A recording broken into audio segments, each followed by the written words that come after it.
The events begin in the night city of Seoul. Siang Company had one of the tallest headquarters in the city. The company's annual sales were close to 3.1 trillion won, and its operating profit alone reached 302 trillion won. Automobiles, electronics, telecommunications, heavy and chemical industries, distribution, fashion products. In all of these industries, the company performed exceptionally well. They were even honored on stage as the Company of the Year. The protagonist came from a rural area and graduated from a local university. When he received his acceptance notification from Siang, villagers hung congratulatory posters on trees. His father invited relatives to a small party. Everyone celebrated. Soon he stood near the door marked Strategic Planning Headquarters, but reality struck. He was only a cleaner at a construction site. These were the people who beat and killed anyone the company no longer wanted. While this happened, their leader simply watched from the sidelines. The protagonist performed a tedious and horrifying job, looking at his boss smoking a cigarette. Still, he did not give up. At night, he studied English and reviewed countless business plans. Patiently, he gave everything he had.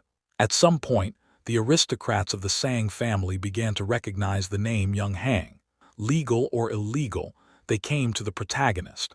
After 13 years, he became far more serious than before. No one knew the hidden truth of this aristocratic family better than him. The events move to an airport just after a plane has taken off. Yongan walked through the terminal, dragging a suitcase on wheels. The airport was quiet, with few people around. He was the one Sang trusted enough to deposit $700 million into his account. Heading toward the exit, bright sunlight filled the sky. Yan shaded his eyes with his hand, frowning as unpleasant memories surfaced. Recently, he had stood before his boss and asked how he could calmly deposit such an amount into his account. His boss first looked at him silently, then smiled. He said he did not even trust his wife, but Yongan was the exception, the only one he trusted with his money. Yun's eyes widened in shock. Returning to the present, Yongan smiled faintly and closed his eyes. He took his sunglasses from his inner pocket and adjusted them. Having earned the trust of the Sang family, he believed his life was just beginning. Suddenly, two men called out to him and approached. Dressed in black suits, they told him the road ahead was long. A bead of sweat ran down Yun Hun's face. His eyes, hidden behind the glasses, widened in shock when he realized they were from the Secretariat. Removing his glasses, he asked why they were there. The brown-haired man replied that the president had instructed them to assist him. Yongan frowned. His visit was supposed to be secret. Suddenly, horror filled him. He turned and saw a gun muzzle aimed at his back. The man behind him calmly told him to follow quietly. The brown-haired man urged him to come along. The protagonist clenched his teeth, realizing their intention. They planned to eliminate him. As the car drove along a forest road, Yongan regretted the 13 years he had spent loyally serving Siang. The driver focused on the road while his companion rested a fist on his jaw, observing the surroundings. Anger burned inside Yongan. He asked them to call the president and let him speak, but they refused, telling him to stop dreaming. Desperate, Yongan shouted, promising silence. He said he would flee to South America or Eastern Europe and never show his face again. The driver silenced him, reminding him of his wife and parents. Horror washed over him. Then the man beside him claimed the president had ordered financial support for his parents and promised to send his wife to America. Yongan's lips trembled. He knew it was all a lie. Once they killed him and erased the evidence, his family would receive nothing. They would not even give him severance pay. The company would confiscate everything, leaving not a single penny behind. The car continued into the forest until it stopped in a small clearing. The protagonist stepped out and looked around. Two men followed him. He noticed a lake whose name he did not know. This lake would become his grave. He tried to say his final words but froze when a man raised a gun. A gunshot rang out. Birds scattered into the air. At that moment, a strange energy transferred the protagonist's soul into a small boy sitting in a car seat. His eyes widened in horror. 3 months had passed since he awakened in this body, yet the nightmare of his past life never left him. His mother turned and asked if he was okay. She was an actress who became famous from a single film.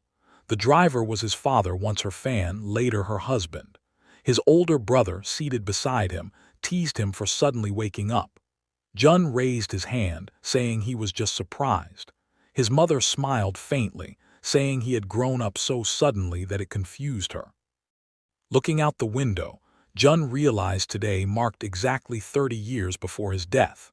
3 months had passed since he awoke as Jun, the youngest grandson of the founder Yao, a man surrounded by legends. He had been reborn as the 10-year-old grandson of the family that once ordered his execution on a secluded lakeshore. As the white car approached the mansion guarded by security, Jun stared in awe. The estate consisted of 3 massive buildings, covering over 35,000 square meters. Guards saluted his father and allowed them inside. Jun remembered this place well. This was where he once pulled weeds during his first job after joining the company. Today, it was Yao's birthday. A crowd gathered near the estate, chatting and celebrating. They were talking among themselves and having fun, like it was a billionaire version of a backyard barbecue. Jun, accompanied by his family, approached the crowd. Some people turned to look at them while others began whispering with clear dissatisfaction, the kind of side-eye you see in rich family dramas. Jun watched silently, understanding exactly what was happening. As his family moved through the crowd, he scanned the faces, then slowly stopped. It became obvious. Everyone was deliberately ignoring them. No explanation was needed. This was Game of Thrones, corporate edition. Soon, they climbed the stairs and stood before the front door of the estate. Once inside, Jun's father turned his head and announced their arrival. Instantly, every man and woman looked their way. The uncles and aunts from his father's brother's side stared with open contempt, one uncle even sneering that they had finally decided to show up. The relatives from his father's sister's side stayed silent, staring arrogantly, like royalty judging peasants who wandered into the wrong hall. One of his father's brothers smiled faintly as he observed them. Jun studied his new relatives carefully, his expression calm but alert. Suddenly, the aunt snapped, loudly questioning Yoongi about why he was late and whether his wild youth habits still lingered. Jun raised one eyebrow, genuinely unsure who she even was. Yoongi apologized calmly, showing zero emotion. The aunt rested her head on her hand irritably, muttering that it still annoyed her. Jun suddenly pictured an elderly blonde woman with a permanent smile.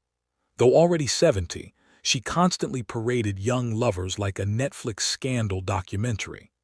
Jun covered his mouth to hide a smile, remembering her terrifying personality. The aunt noticed and frowned, demanding to know if he was laughing. Immediately, the uncle and his wife caught on. The uncle's smile vanished, replaced by pure contempt toward Yoongi. Other relatives joined in, staring at Jun's family like they didn't belong. Jun lowered his hand calmly and said he was not laughing. The aunt exploded, jumping up and screaming, but her older brother cut her off, teeth clenched, asking why she chose this exact moment to start drama. She screamed back, insisting the child had laughed. Then a voice cut through the chaos like a Marvel villain entering the room. Their father demanded to know who dared to raise their voice in his house. Instantly, the arguing siblings bowed their heads. As Yao descended the stairs, one step at a time, fear spread through the room. Yoongi and his wife bowed deeply. With every step, another family member lowered their gaze, like dominoes falling. Only Yoongi, his wife, and Jun remained relatively composed, though they still bowed. Sweat rolled down Jun's face as he looked at his grandfather, a living legend of the company. Everyone stood and bowed deeply. Even the eldest brother's face twitched, veins bulging, terrified of losing his inheritance. The middle son trembled, imagining a future where he inherited nothing. The youngest feared losing his elite lifestyle. The daughter understood all of this and quietly looked away. Finally, Yang Qiao reached the bottom of the stairs. White-haired and tense, He carried the presence of a man once called the ironhearted devil. He glared at his children. Only Jun looked at his new grandfather with excitement, like a chess player seeing the board for the first time. Bangyo bowed deeply and announced their arrival. Yao looked at her, and the tension on his face eased. Dano's eldest son trembled and hid behind his mother. Yao glared at him, and Jun's eyes widened as he realized his brother had already been in their mother's womb at the time of the wedding. That was why the grandfather couldn't fully oppose it. Suddenly, his brother's fear made sense. Jun steadied himself and stared directly at his grandfather. Their eyes locked. Yao's gaze sharpened, trying to intimidate him. Jun shuddered, sweat dripping down his face, yet he didn't look away. Then Yao smiled. He asked why they visited so rarely, even though he always called them. Jun froze. Yao stepped forward, patted his head, and said he wanted to give him something. Jun's mouth dropped open like a Pixar character seeing magic for the first time. Yoongi's sister clenched her teeth in rage. Others stared in disbelief. Only the youngest brother seemed unfazed. Yao's second daughter also clenched her jaw, watching her father spoil his grandson. Even Dango and Yoongi were stunned by this sudden kindness. Jun tried to understand why he alone was receiving it. A luxurious birthday cake arrived. Yao blew out the candles as applause filled the room. The eldest son and daughter clapped enthusiastically, smiling wide. Several grandchildren rushed over to congratulate him. Yoongi simply applauded. His eldest son lowered his gaze. Only Jun watched with quiet determination. Jun glanced sideways when a woman ordered his mother to bring more food. His mother carried wine and glasses like a maid. Jun noticed how nervous she was, yet she kept smiling gently. One sister demanded cold water with ice. Another brother's wife ordered her to clear the dishes. As Dongyo hurried, a girl snapped at her to move faster before returning to cheerful conversation. Jun clenched his fists. There were plenty of servants, yet they treated his mother like hired help. Watching her work, he remembered how she once buttoned his jacket with care. She smiled as if she enjoyed it. Jun's cheeks flushed slightly at her beauty. Dongyo placed her hand on Jun's cheek, smiling tenderly, calling him handsome. Jun was stunned. Living in a child's body still felt strange, but her warmth grounded him. When another girl scolded her for being slow, Jun's brows furrowed in anger. He endured it, silently promising himself that one day his mother would never be treated this way again. Turning away, Jun looked at his grandfather smiling and drinking wine, calm and distant. Yao held his glass like a king surveying his kingdom. Jun realized it was likely because of his grandfather's indifference that his parents were treated this way. Suddenly, Jun remembered his grandfather asking if he liked the horse he was given. He recalled the massive white toy horse in the nursery. Back then, he couldn't believe it had been prepared just because he wanted it. Studying his grandfather now, Jun wondered if guilt haunted him, if he was trying to atone for casting out his son. With a faint smile, Jun decided to see how long this kindness would last. Looking up with an innocent face, Jun said he preferred a real horse over a plastic one. Yao was shocked. Jun continued, saying he liked real cars more than toy ones and wanted a real boat that sailed the sea, not something used in a bathtub. Yao froze, his smile fading. Jun felt a flash of fear, wondering if he had crossed a line. Yao frowned and asked what Jun thought was real. Regaining composure, Jun smiled and replied that everything his grandfather made was real, because he created real cars, ships, and televisions. The words of his grandson greatly surprised old Yao. He bent down, resting his hands on his knees, and carefully studied the boy's face. His sharp eyes examined Jun closely, as if wondering whether the child had passed some kind of invisible test. Slowly, Yao parted his lips and told his grandson that obtaining real things in life required hard work, suffering, and enduring countless hardships. Inwardly, the protagonist almost laughed. In his past life, he was the one who had done all the dirty work, suffered endlessly, and died in the end. Yao straightened up, a faint smile appearing as he made a proposal. If Jun finished the year with excellent marks in all subjects, he promised to buy him a real horse for his birthday. Jun's eyes widened in shock. The old man smiled and asked why Jun looked so uncertain about himself. A grin spread across Jun's face. He honestly wasn't sure he could do it perfectly. Smirking slightly, he asked if that was all he needed to do. Yao crossed his arms and replied that he would be waiting. Grandfather and grandson exchanged silent smiles. The events returned to the present. Jun frowned, deciding it was time to change things. Suddenly, a man in a suit called out to him, his brother and the other children, telling them to follow. It was Yonan, wearing a faint smile, explaining that Grandpa had ordered them to be taken to the playroom. The moment Jun saw him, anger surged. Memories hit like a flashback scene from a crime movie. The lakeshore, the gun, the man standing there calmly. Yonan, the same man who once told him he trusted no one, not even his wife, except him. The same man who gave the order to kill him. While the other children followed Yonan happily, Jun and his brother lingered behind. Inside, Jun burned with rage, but outwardly he showed nothing. This time he was Yongan. He was Jun and he didn't need to worry. Soon the children arrived at a room where a white horse had been placed. A gift for Jun. Kangan shoved past him and rushed forward, climbing onto the horse with a wide grin. He laughed loudly, showing off as the other children gathered around him. Jun and his brother stood near the door, watching silently. Jun frowned, his anger rising, until his brother gently touched his clenched fist, trying to calm him down. Jun looked at his brother and realized something. He was used to this. Not just him, but their entire family had long been accustomed to being treated this way. A smirk slowly formed on Jun's face. He decided he would not tolerate it anymore. With his hands in his pockets, Jun walked forward. Kangan looked puzzled as Jun stopped in front of the horse. Jun calmly told him to get off, saying the horse belonged to him. Kangan laughed arrogantly, saying he would do whatever he wanted. The other children burst into laughter, treating it like a scene straight out of a spoiled rich kid sitcom. Without saying a word, Jun lifted his leg and kicked the back of the horse. The sudden movement startled Kangan. The horse collapsed and Kangan fell hard. His leg was pinned beneath it. Screams filled the room. The children froze in fear. Someone shouted that they would call the adults. Kangan cried in pain, clutching his leg. Jun walked up to him, looked down calmly, and warned him never to touch what belonged to him again. Kangan gritted his teeth and cried harder. A woman's scream echoed as Kangan's mother rushed in.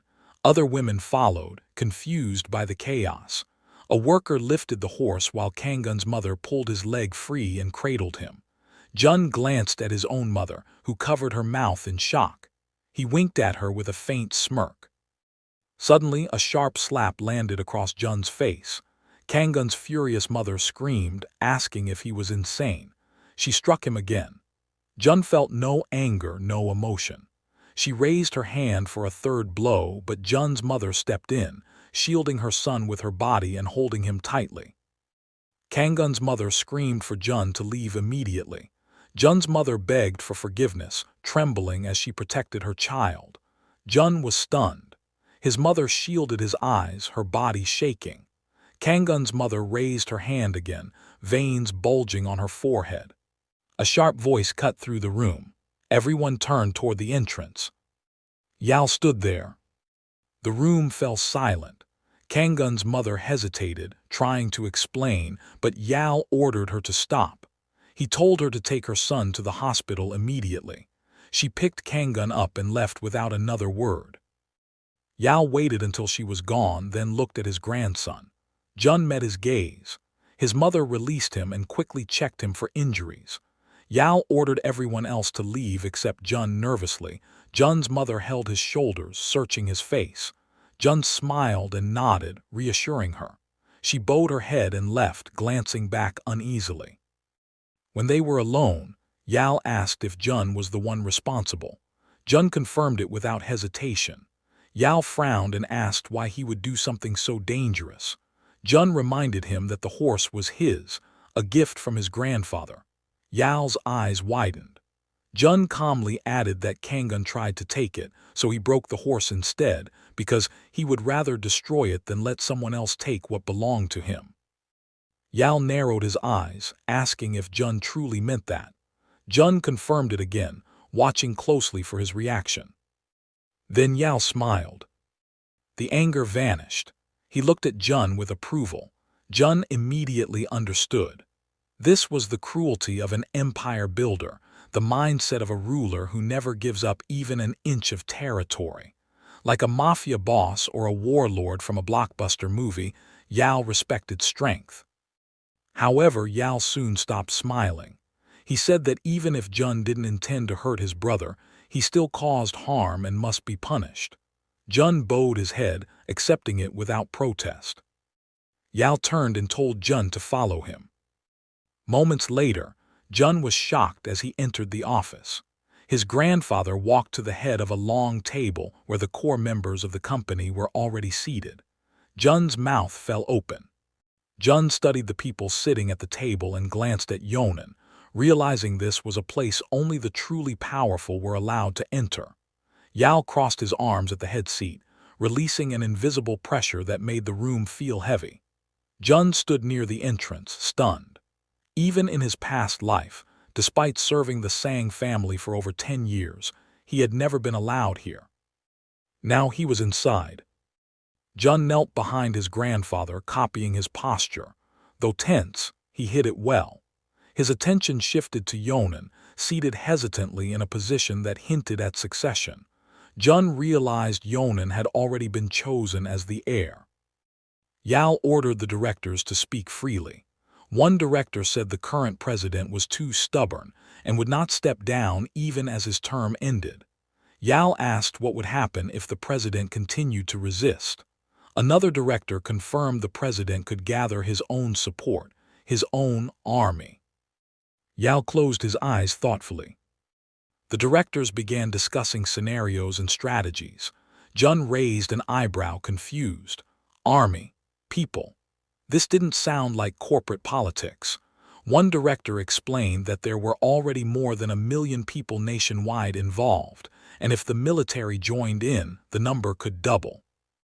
Yao opened his eyes slightly, surprised, and asked calmly whether people were afraid of weapons.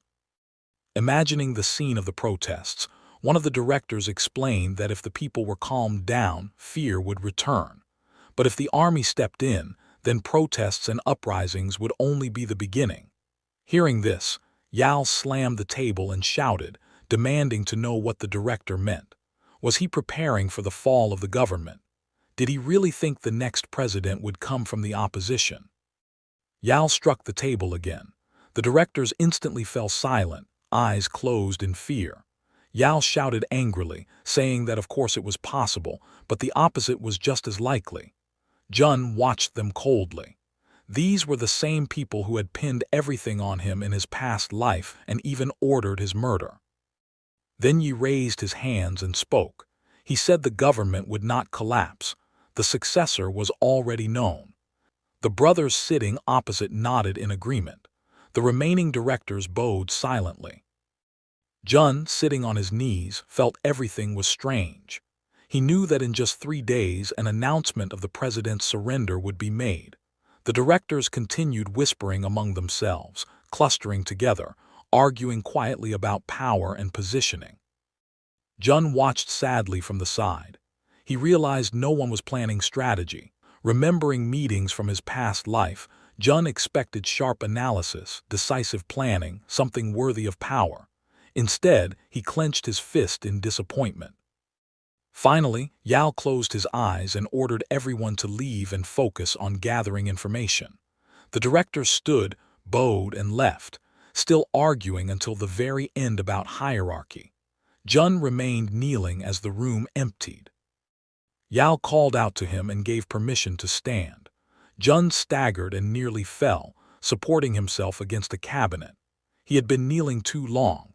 Yao looked at him with surprise and praised him, saying that even adults could not endure sitting still for so long without showing discomfort. Jun grinned. In truth, he had simply been listening too closely to notice the pain. Yao then grew serious and asked why Jun had changed so drastically. Jun realized his grandfather had noticed the difference. Bowing his head slightly, Jun said he would not endure it anymore. Because his parents were passive, he had endured everything until now, but he was too angry to keep holding back. Yao stared at his grandson in silence. At moments like this, a few tears would have fit the scene perfectly. Instead, Jun suddenly felt arms wrap around him. Yao dropped to one knee and hugged him. Jun froze in shock. Feeling sympathy for his grandson, Yao smiled. Jun decided to push things further. With calm confidence, he told his grandfather they should be friends with all three. Yao grabbed Jun's shoulders, eyes wide, demanding to know what he was talking about. With an innocent expression, Jun explained that he meant what they discussed earlier about the next president. His words stunned Yao.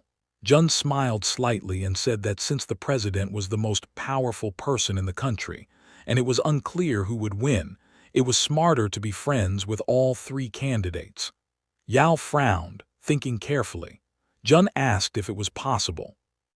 Yao's lips curled into a smile. He replied that the more friends one had, the better.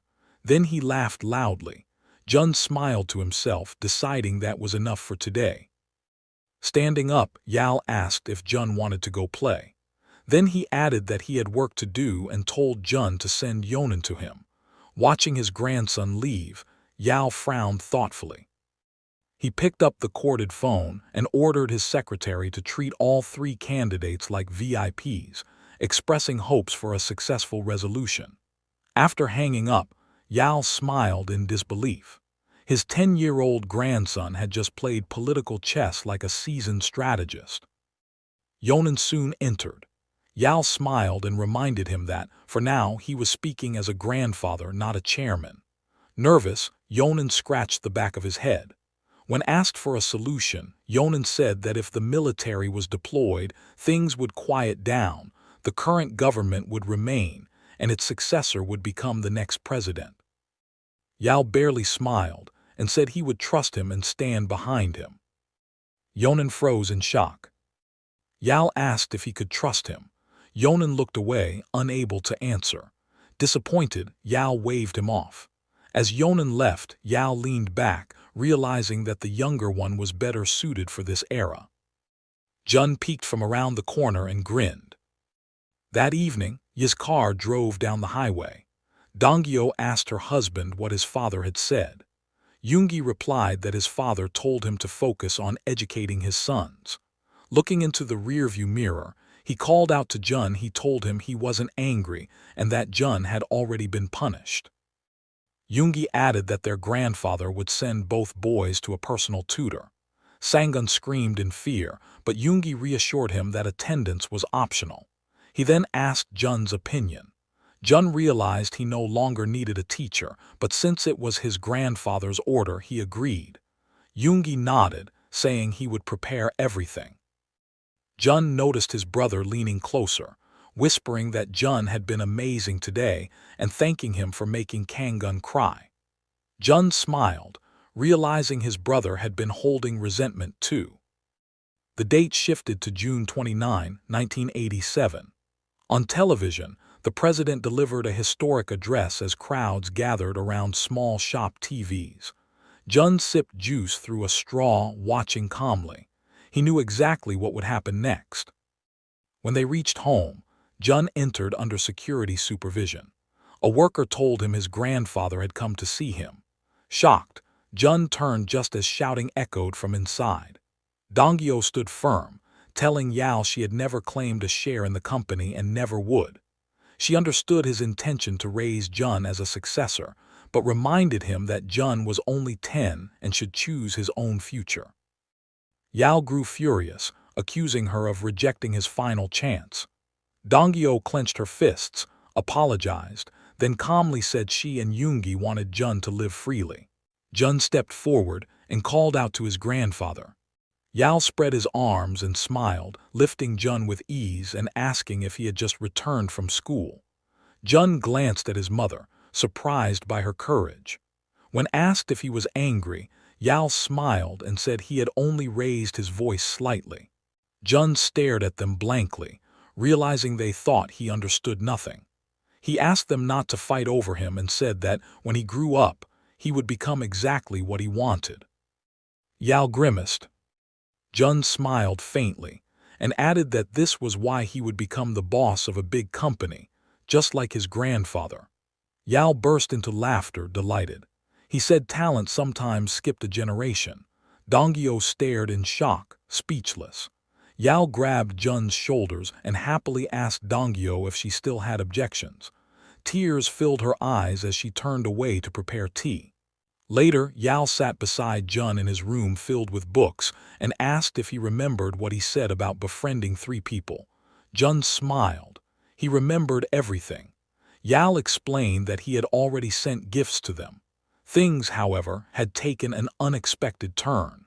Jun listened closely as his grandfather described alliances forming. Smiling, Jun asked if those 3 people were the candidates for president. Yao smiled, confirming that each of them wanted to become something like a ruler. If the second and third candidates united and won, they would become the leader and deputy. Yang Qiao immediately rejected this idea. Hearing this, Jun raised his hands and closed his eyes, saying that in that case, there was no reason for the second and third to unite, because among them only one could ever become the leader, asking if this meant they were never truly united. Jun opened his eyes and calmly replied that the third place would never help the second without receiving something in return. Someone ranked 10th or 20th might help for nothing, but never the third. That position was too close to the throne. Yang Qiao frowned deeply.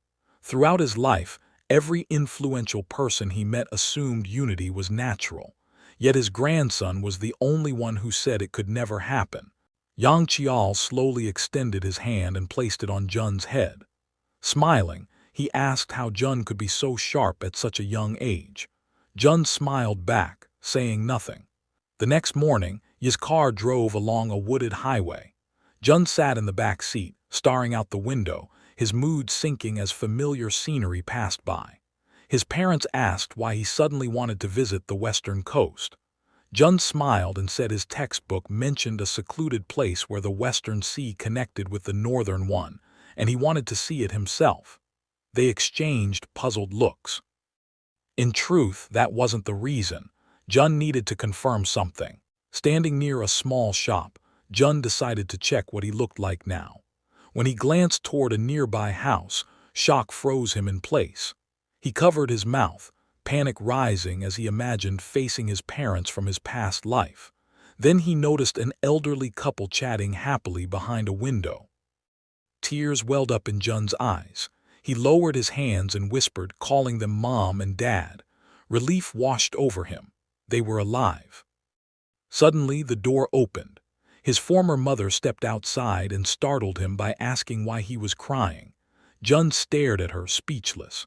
His former father followed, crossing his arms and smiling as he asked if the boy was lost. Jun quickly denied it, saying he was looking for a friend's house. When asked about the friend's name, Jun hesitated and mentioned it. The couple froze. They said no one by that name lived nearby. Then the woman casually mentioned their daughter Henji. Jun's mouth fell open. In his past life, there had never been a child named Henji. Reality shifted. The version of him from the previous timeline didn't exist here. The newspaper slid off the table inside the house, revealing a headline announcing the presidential election victory. Elsewhere, Yang Qiao leaned back, staring at the paper. He smiled faintly, remembering Jun's words. Now he understood. His grandson's instincts had been right. Back at home, Jun sat at the table, arms crossed, deep in thought. The future was already changing. The appearance of Henji proved it. The more things shifted, the more dangerous it became. His greatest weapon, knowledge of the future, was slowly losing accuracy. Jun frowned. Before turning 20, he needed to prepare everything. He needed land, influence, shares, power. He remembered the car accident that would kill him on his 20th birthday. That death had to be prevented at all costs. A knock interrupted his thoughts. His mother entered, smiling gently and calling his name. Jun smiled back and followed her, clenching his fists. No matter how much he thought, there was only one way forward. Act carefully, observe results, adjust daily. That evening, the lights of the S Hotel shone brightly. Yang Qiao smiled widely when he saw Jun run toward him. The boy hugged his grandfather, still not used to the affection, but unable to resist it either. They sat together under a glowing chandelier. Yang Qiao looked at Jun with satisfaction. Clearly, things had gone well. Jun asked innocently if something good had happened. Yang Qiao laughed and said seeing him already made him feel better, promising to buy him anything he wanted. Jun raised an eyebrow and asked if this was because of his grades. Yang Qiao froze. Jun calmly announced that he had scored perfect marks in every subject, 100 points each, the only student in his class to do so. Yang Qiao burst out laughing, saying it was too late to buy a horse today. Jun smiled, pretending to be modest, saying he didn't even know how to ride one yet. When he asked why his grandfather was being so generous, Yang Qiao explained that thanks to Jun's advice, the company had grown stronger and secured another 5 years of stability. Jun asked for something more. Yang Qiao pondered, then suggested building another ranch. Jun's eyes lit up. This was exactly what he wanted. When asked where, Yang Qiao mentioned a place north of Seoul, already home to a ranch. Jun hesitated. That wasn't the location he wanted. With a thoughtful expression, Jun said that since they lived in Gangnam, it was too far. Yang Qiao laughed, calling him picky. Jun countered confidently, saying there was no ranch in the south and that it could be built. After all, Grandpa could create anything. Yang Qiao laughed loudly, clearly pleased. He explained that out of Sang's many branches, most were built by his own hands. Creation required obsession, patience, and hunger. Jun realized this wasn't just about a ranch. This was a business lesson. Yang Qiao placed a hand on Jun's shoulder and said he would help him take his first step. A map of Seoul and its surrounding regions was brought in. Yang Qiao handed Jun a marker and told him to choose wisely. Jun stared at the map, heart racing. Land values here would skyrocket in 10 or 20 years. This was the foundation for absorbing Sang Group in the future. Jun circled a location. Southern Nui. The assistants reported that it was a rural area with poor infrastructure, low population, and almost no development potential. Yang Qiao tapped the table, thinking. Then he ordered them to investigate land purchases above 50,000 won. Jin furrowed his eyebrows and smiled quietly, thinking about everything he had just accomplished. The man across from him stood up and walked away from the table, heading toward the exit. The grandfather folded his hands on the table and looked at the boy, saying calmly that the land Jun had chosen was nothing but a mud hole. If it were up to him, he would never have bought it, that it would take a very long time for the land to generate any income. Jun's eyes widened and explained that Jun was different. In 20 or 30 years, that land could become extremely valuable. Jun would live long enough to see those changes, which meant he could treat the land as savings and preserve it for the future. But inside, Jun was already shaking his head. He wouldn't need to wait 20 or 30 years. In just 2 years, this land would turn into a brand new city in Bundon. He imagined skyscrapers rising everywhere. Reaching for his sushi, Jun thought calmly that he had just secured 50,000 pyong right in the center of a future city. As he chewed, the conversation shifted. Someone asked whether the man truly intended to run for the Jongno district seat. He answered yes without hesitation. Soyeon smiled and commented that although he was a newcomer, he had strong middle-class support. The chairman frowned and replied that he already had a deputy in Jongno who could respond instantly. Soyeon arched her eyebrows and said it was a pity her father had to spend money on someone like that.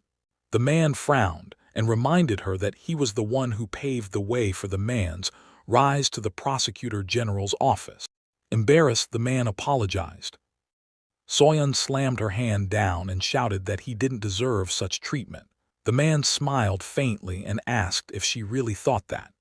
He reminded her that he made her father chief prosecutor using money and influence, and turned him into a deputy prosecutor as well. All of it was done to turn them into loyal guard dogs for the Sang group. The man looked down, his face flushed red, fist clenched tightly. The man turned toward Choi's son-in-law and folded his arms across his chest. The man shouted, and Joel frowned, immediately telling him to get rid of the nonsense and useless thoughts filling his head. The man nodded, explaining that after just one phone call from the chairman, all his relatives working in prosecution and justice were quietly exiled to provincial posts. The chairman then turned to Soyeon, pointing out that she owned a department store and still dared to feel dissatisfied. She clasped her hands, realizing he had seen straight through her plan to push her husband into politics, seize power, and eliminate her brothers to take over the group. She lowered her head and apologized. The chairman calmly told them all to be content with what they had. Jun sipped his drink through a straw and glanced sideways. Soyeon and her fiancé walked past, their faces filled with frustration. Jun smiled faintly. Greed had crushed them again. It must sting watching sibling after sibling rise while being quietly erased from the inheritance list. Closing his eyes, Jun relaxed. He could safely eliminate them from his mental checklist. The grandfather smiled and asked if Jun was bored. Jun replied that everything was fine and that he was reading. The man approached with an envelope and said it was a good habit to always keep a book nearby. He handed the envelope to Jun. Jun took it in surprise and asked what it was. The total area was 88,000 pyong. Jun's eyes widened. His grandfather had added another 30,000 beyond the original discussion of 50,000. Jun pointed this out. The man chuckled, nodding that Jun remembered numbers well. There were multiple owners, but their individual plots were small, so he bought several. Jun immediately understood. With 80,000 pyong, the compensation alone in 2 or 3 years would reach 16 billion won. The grandfather asked if Jun liked it that much. Jun smiled and nodded. Closing his eyes, Jun imagined a massive white building. Apartments in Bundon would soon sell for 75 million won per unit. Jun hugged his grandfather, thanking him. The old man hugged him back. Jun smiled, thinking that being a little nice wasn't a bad idea when you've just been gifted 16 billion won. The Constitution of the Sixth Republic took effect. A president was directly elected. The July 7th Declaration was announced, promoting inter-Korean exchange and improved relations with the United States and North Korea. Market conditions peaked. People flooded into Seoul and housing prices exploded. The government announced plans to build 2 million homes. Cranes filled the skyline. Entire districts transformed. When the map was unveiled, the chairman smiled and said it was incredible. Haki asked what he meant. The chairman pointed to the map and said this was where Jun's ranch was built. Haki's eyes widened. That was the new city. The chairman smiled, saying the kid had thought 100 steps ahead and beaten everyone to it, all within a single year. The most ironic part was that he had originally opposed buying that land. The chairman laughed loudly. Later that night, Jun stared at his bank documents, covering his mouth as he giggled. 14 billion won. He planned to sell only 60,000 pyong for now and wait for the remaining 20,000 to rise further. His grandfather had said it clearly. This was Jun's money. Jun bowed his head over the table, laughing quietly. At future market prices, this would exceed 100 billion won. Then there was a knock at the door. Jun froze. Jun looked at his parents in surprise and nodded. They sat down on the sofa opposite him. His mother gently asked what he planned to do with the money. Jun raised his eyebrows and casually said that he had promised his grandfather he would save it in a jar. His parents exchanged uneasy looks and asked if that was really true. Jun smiled inwardly, realizing they were worried. To them, he was still just a child who had suddenly received an insane amount of money. He needed to calm them down, even though his own plans were far more complicated. His mother asked if there was anything he wanted to buy. Jun shook his head and said his mother already bought him everything he needed. Jun then said something unexpected. What mattered more was what they wanted to do with the money. Both parents froze.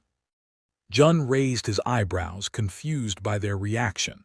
His father slowly stood up and walked away. Jun watched him anxiously, his mouth slightly open. His mother closed her eyes and gently held Jun's hands, smiling as she explained that his father was just overwhelmed.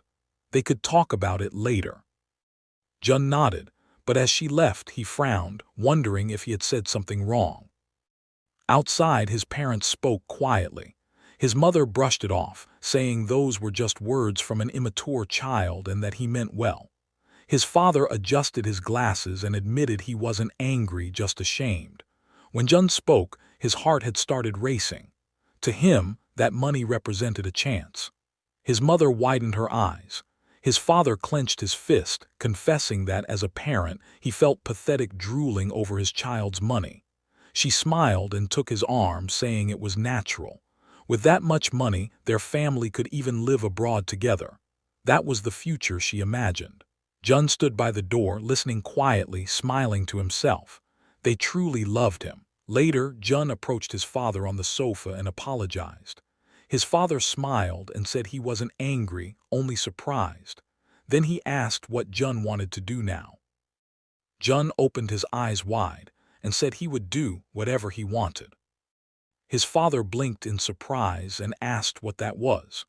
Jun looked up at him calmly and said he wanted to become the president of a company even bigger than his grandfather. His father burst out laughing. Jun didn't understand what was so funny. Saying Group was the #1 company in Korea. His father smiled kindly and said Jun dreamed big. Jun replied that this was why he needed his dad's help. His father adjusted his glasses and said he didn't think he could help much.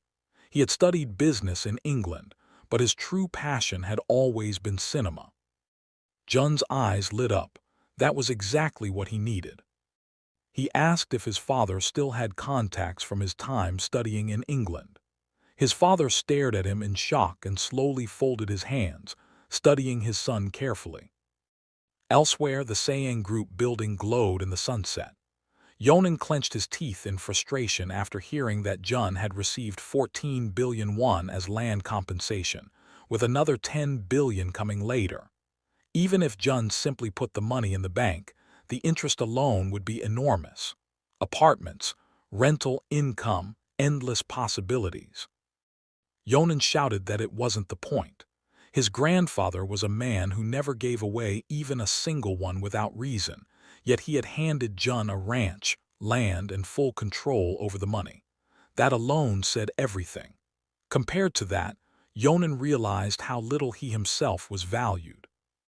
Back at Jun's house, the evening sky glowed pink. His father opened the door to greet an old friend from England. Jun widened his eyes in shock as the man introduced himself. Sean, chairman of PowerShares Korea. Jun froze. In the future, this company would grow into a financial monster, managing hundreds of trillions of won. To Jun, it was like meeting the Warren Buffett of Korea before the world realized who he was. Sean asked if he could speak to Jun alone. His father smiled and encouraged Jun to listen carefully. Sean placed his briefcase against the wall and sat down, folding his hands calmly. He said he heard Jun wanted to become a businessman. Jun nodded without hesitation. Sean asked if Jun wanted to follow in his grandfather's footsteps. Jun replied that he wanted something even bigger. Sean smiled and said Sayang was already the largest company in Korea. Wanting more sounded greedy. Jun smiled and said it wasn't greed, it was a dream. Sean laughed, saying Jun had inherited his grandfather's hunger and his father's imagination. Jun asked if Sean himself ran a big company. Sean nodded, explaining that his business was different. His job was to make rich people even richer. Jun's eyes widened. He asked if Sean dealt with people who had a lot of money. Sean confirmed it. Jun then asked if Sean could increase his money too. Sean laughed, then shook his head. He explained that all his clients were already wealthy adults. Jun asked if his father hadn't told him about his money. Confused, Sean listened as Jun explained he had 14 billion won now, with another 10 billion coming soon. Sean froze. 14 billion. Jun casually handed him a notebook and said it was an investment plan he had created. Sean slowly flipped through the pages. His expression changed. Sweat formed on his brow as he read projections, stock strategies, and long-term investment structures. Jun sipped his drink calmly, watching Sean's reaction. Sean finally closed the notebook and asked how a 12-year-old could know such things. Jun smiled and said he was just smart. Sean shook his head, saying no one would believe this came from a child. Even top university students didn't think this far ahead. Jun replied calmly that those students weren't grandchildren of a chaebol chairman, nor did they dream as big as he did. He explained that he had spent years listening to his grandfather, learning from every conversation. Sean asked if Jun's grandfather had helped with the plan. Jun smiled vaguely and said he had simply listened closely. Sean went outside to speak with Jun's father. Staring into space, he admitted that Jun was no ordinary child. This wasn't about good grades. The boy thought differently, sharper, deeper. His father smiled quietly. Sean fell silent, gripping his suitcase, realizing he needed time to think. The game had just reached another level. Yoongi reached out, trying to stop Sean, but watched him leave anyway. He froze in place, eyebrows raised, still processing Sean's words about Jun being a genius. The problem was, he didn't even know what Jun was a genius at. From inside the house, Jun watched through the window. The moment his father looked up, Jun smiled brightly and waved. Yoongi frowned, a bead of sweat forming on his face. It was already night, yet the second-floor window glowed with light. Sean paused and asked Jun directly whether he had used information from his grandfather to create the investment plan. Jun turned toward him and with an innocent expression answered yes. Sitting on a child's computer chair, he let silence fill the room. Sean closed his eyes, nodded, and said that a plan backed by the Saying Group chairman's perspective would naturally be valuable. Standing up, the wooden floor creaked. Sean adjusted the documents in his hands and said bluntly that Jun wouldn't need any investment textbooks. Jun knew he had no choice. Using his grandfather as an excuse was the only way to force his father's friend to follow the plan. Sean packed the papers into his briefcase and said that by the end of the year, an investment company in America could be established. Jun would own it entirely, keep his savings overseas, and part of the funds would cover operating costs. Jun replied calmly that those details could be handled without Sean's involvement, then added that he had one more request. Sean smiled nervously and asked what surprise was coming next. Jun grinned. Downstairs, footsteps creaked as Sean descended. Yoongi stood up from the couch and asked if Jun had caused trouble. Sean placed a heavy hand on his shoulder and said, with narrowed eyes, that he was jealous of his friend's son. Yoongi slumped onto the sofa in relief and asked why. Sean explained that Jun planned to invest only 10 billion won. Confused, Yoongi asked what Jun would do with the remaining 4 billion. Sean leaned forward and said the boy wanted to start a film production company. Yoongi froze. Sean added casually that Jun had already chosen his father as the first CEO candidate. Yoongi jumped back in shock. Sean smiled, explaining that with 4 billion won, at least 10 Korean films could be produced. Yoongi pressed his lips together, thinking, if he invested personally as well, the profits could multiply. Sean noted that Jun was frighteningly perceptive. He asked him to lead the company knowing Yoongi would never accept direct money. It was psychological judo. Yoongi lowered his gaze, silent. The next day at the chairman's residence, the secretary explained that Sean was the chairman of PowerShares Korea. Yang Chial frowned, surprised that his son knew someone like that. Haki calmly added that they had studied together in England. Yang Chial scoffed, saying Jun should have simply put the money in the bank for interest. Instead, he chose to start an investment company. Sean's profile lay on the desk. Yang Chial dismissed him as a fly attracted to his grandson's money, but once alone, he leaned back and smiled. Jun was exactly like him, dissatisfied with percentages, always hungry for more.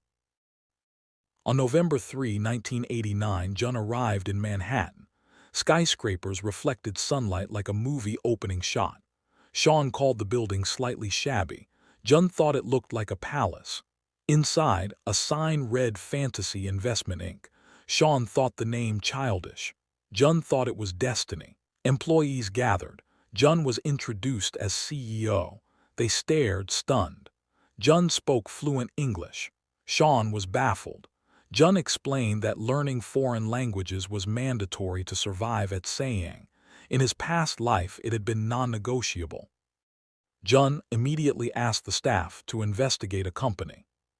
Martin Bell. Sean's eyes widened. Employees whispered, confused, thinking he meant a computer brand. Jun explained calmly. At age 12, Martin sold stamps directly, bypassing auction fees. He used targeted marketing, simplified distribution, and later founded a world-class computer company. Sean stared. How did a child know this? Jun smiled. Martin had earned money at 12 without a rich grandfather.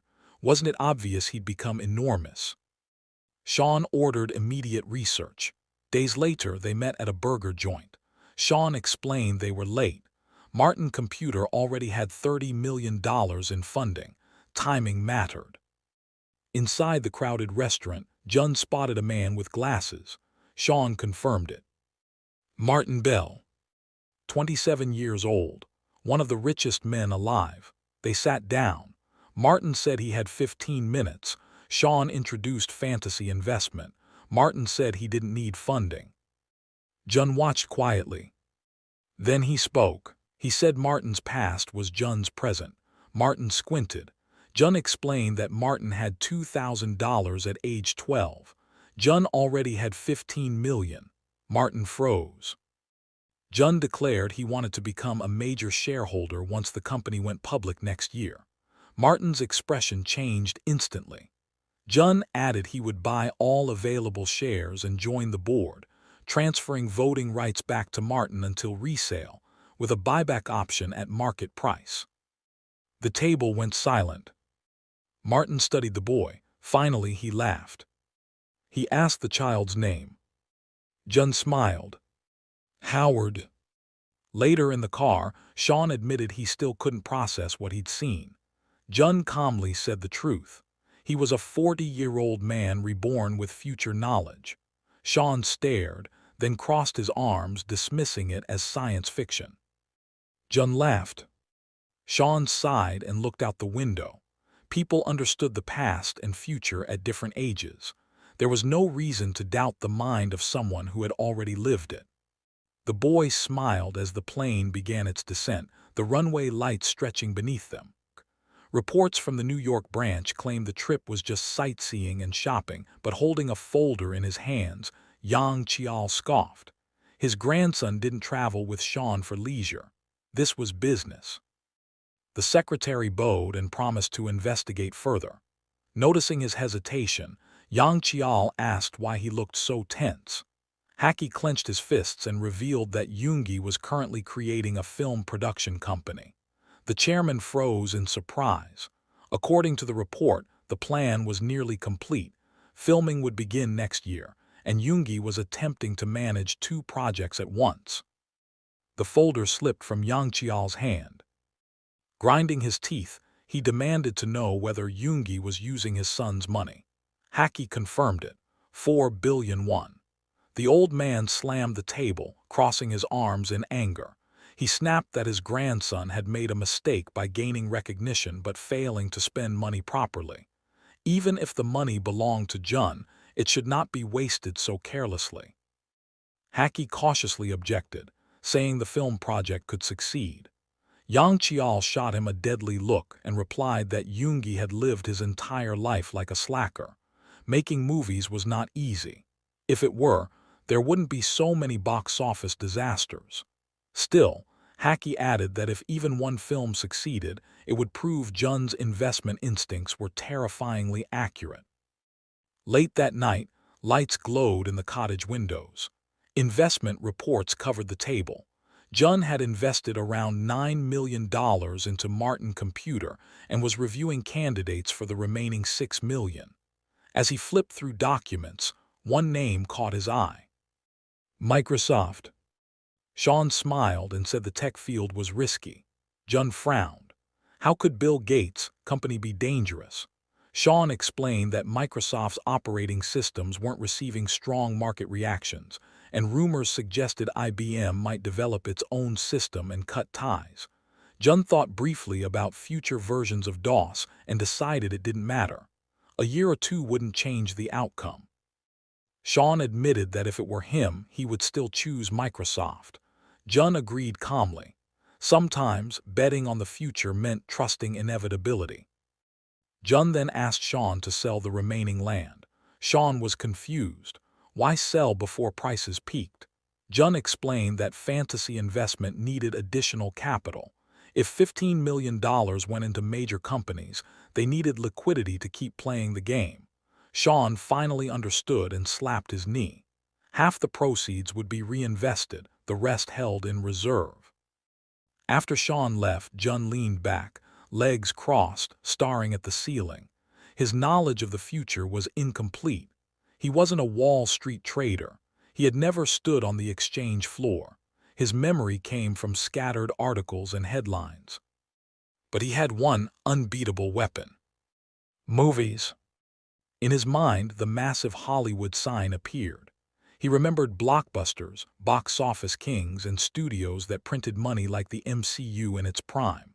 Film alone could carry his empire for decades. A few days later, Sean returned with a thick folder labeled Hollywood Film Production Investments. Jun smiled. When asked if this was to prove something to his father, Jun answered without hesitation. Yes. As Jun scanned the list, one title annoyed him. Phantom Romance had already been released, but another caught his attention. A small family film still in production. The lead actor was a child. Sean dismissed it immediately, saying the budget had ballooned and production was shaky. The film had been transferred between studios and was stalled. Jun's eyes widened. He ordered them to invest, immediately, as much as possible. Sean snapped back, furious. Film investment wasn't like stocks. If stocks crashed, losses were controlled. A failed movie burned money with no exit. This wasn't investing. It was gambling. He flatly refused. Jun didn't look away. He said quietly that this would be the only time. In the future, he would stay silent on investments. Then he reminded Sean of something simple. Fantasy investment could afford to lose everything. After all, the richest man in Korea was his grandfather. Sean's veins bulged, then he exhaled slowly. Fine. Jun added one condition: secure exclusive Korean distribution rights. Sean agreed. That was easy. They were the only investors. Sean left in a foul mood. Jun's mother watched him go, worried, but Jun smiled and said there was nothing to fear. Sean's anger would vanish the moment he saw the box office numbers. In Jun's hands was a single document. Home Alone. Time fast-forwarded. Microsoft released DOS 3, exploded into the PC market, and its stock surged. Martin Computer shares skyrocketed. Sean went from furious to euphoric. The $8 million invested in Home Alone was already paying off beyond expectations. Then the film premiered. Kevin screamed, traps snapped, the world laughed. Home Alone earned over 30 billion won in the US alone. Global release would push it even higher. Sean joked that Jun might become the richest underclassman on the planet. Jun smiled calmly. He was already preparing for high school. Yoongi stormed in, complaining about his schedule. Sean asked whether Yoongi's film could even find theater space. Yoongi admitted the truth. Every theater was waiting for Home Alone. Any competing film would be forgotten overnight. Sean grinned. He handed Yoongi a document. Full Korean distribution rights. Jun explained the plan. Only theaters that screened his father's film during the holidays would receive Home Alone. New Year's Eve was the perfect choke point. Yoongi stared at the paper, stunned, then rushed out to execute the deal. Sean laughed. His friend hadn't even asked where the documents came from. Jun then asked Sean to prepare a list of all films releasing that year. He planned to invest the $200 million fantasy investment had earned. Sean broke into a sweat. The return rate for employees was already 22%. Jun calculated quickly. 6 cycles a year meant 600% returns at minimum. Sean promised to prepare everything. Jun collapsed onto the bed, exhausted but satisfied. For the next 3 years, he would focus on school. Maintaining top grades was the price of his grandfather's trust. A knock came at the door. His mother peeked in and suggested dinner. Jun smiled and agreed. Downstairs, Yoongi rushed out, checking his watch. He said the film released today and he wanted to see it with his own eyes. Jun watched his father leave and smiled. The future wasn't coming anymore. After that, Jun opened a printed newspaper. He flipped to the middle and began reading casually when something suddenly caught his attention. He lowered the paper onto the coffee table. Every newspaper carried articles criticizing Ain Motors. Jun covered his mouth thoughtfully. This wasn't supposed to happen yet. In his memory, Ain Motors didn't truly collapse until after the 1997 financial crisis, and even then, it was absorbed by Diane Motors a year later. Rolling his eyes slightly, Jun considered 2 possibilities. Either the future had already changed because of him, or this was a one-time public criticism, part of the government's attempt to rein in large corporations. Turning his head, he called out to his mother in the kitchen. Without standing up, she answered. Jun asked when they would visit his grandfather. She replied that they would go tomorrow. Jun asked if he could go alone earlier. Smiling, she said he could go after breakfast and that his grandfather would like it. Watching her set the plates on the table, Jun asked if she would go to the cinema since today was the premiere. His mother replied that if there were no spectators, she would feel very nervous. Jun couldn't reassure her. The truth was, he remembered almost nothing about this film. Maybe it never even existed in the original timeline. Either way, he had already given his father a chance. What happened next depended on him alone. The next day, Jun stood quietly outside under the bright sun, simply watching. The chairman's residence glowed in the light. An elderly housekeeper told him his grandfather was in the office with guests. Jun said he would wait in the living room. He noticed 2 pairs of men's shoes in the hallway. Sitting on the large leather sofa, Jun couldn't stop thinking about the newspaper articles and the early morning meeting upstairs. He pressed his hands to his mouth, eyes focused forward. In his mind, he imagined the conversation unfolding. Yang Chial sat behind his desk, asking whether Yoongi was confident he could take over Ain Motors. Yoongi confirmed it. Acquiring Ain would secure second place in the industry, and if successful, Sang would become #1 in the country. Yang Chial entrusted the task to the vice chairman and ordered him to coordinate with Chairman Lee, demanding Ain be taken within a year. He promised to hand over the entire automobile industry if he succeeded. The men present widened their eyes in shock. Yoongi smiled brightly. The secretary stiffened. Giving away the automobile industry was nearly equivalent to handing over the entire conglomerate. He suspected the chairman had already chosen a successor. But Yang Qiao clarified calmly. He wasn't giving away all of Sang, only the automobile sector. Transferring those shares wouldn't threaten control, and even that alone would generate massive personal wealth. He smirked, saying Yoongi probably thought the same. When the meeting ended, Jun entered the office. He asked if his grandfather worked even on holidays. Yang Qiao replied that he had already finished. Jun's eyes landed on a newspaper headline on the desk. Lazy management of ownerless companies exposes structural weakness in large corporations. Jun's eyes sparkled. Today's meeting really had been about Ain Motors. He casually mentioned that his uncle seemed unusually cheerful. Yang Qiao brushed it off as holiday mood. Then Jun pointed at a folder on the desk. The title read, Restructuring the Domestic Automobile Industry and Government Support Measures. Jun froze. Suddenly, everything clicked. He asked why there was such noise about Ain Motors in the media today. Yang Qiao smiled and asked what was strange about it. Jun replied that whenever Sang appeared in newspapers, his grandfather usually became furious and demanded to know who leaked it. Yang Qiao laughed softly and explained that newspapers don't sell truth. They sell justifications.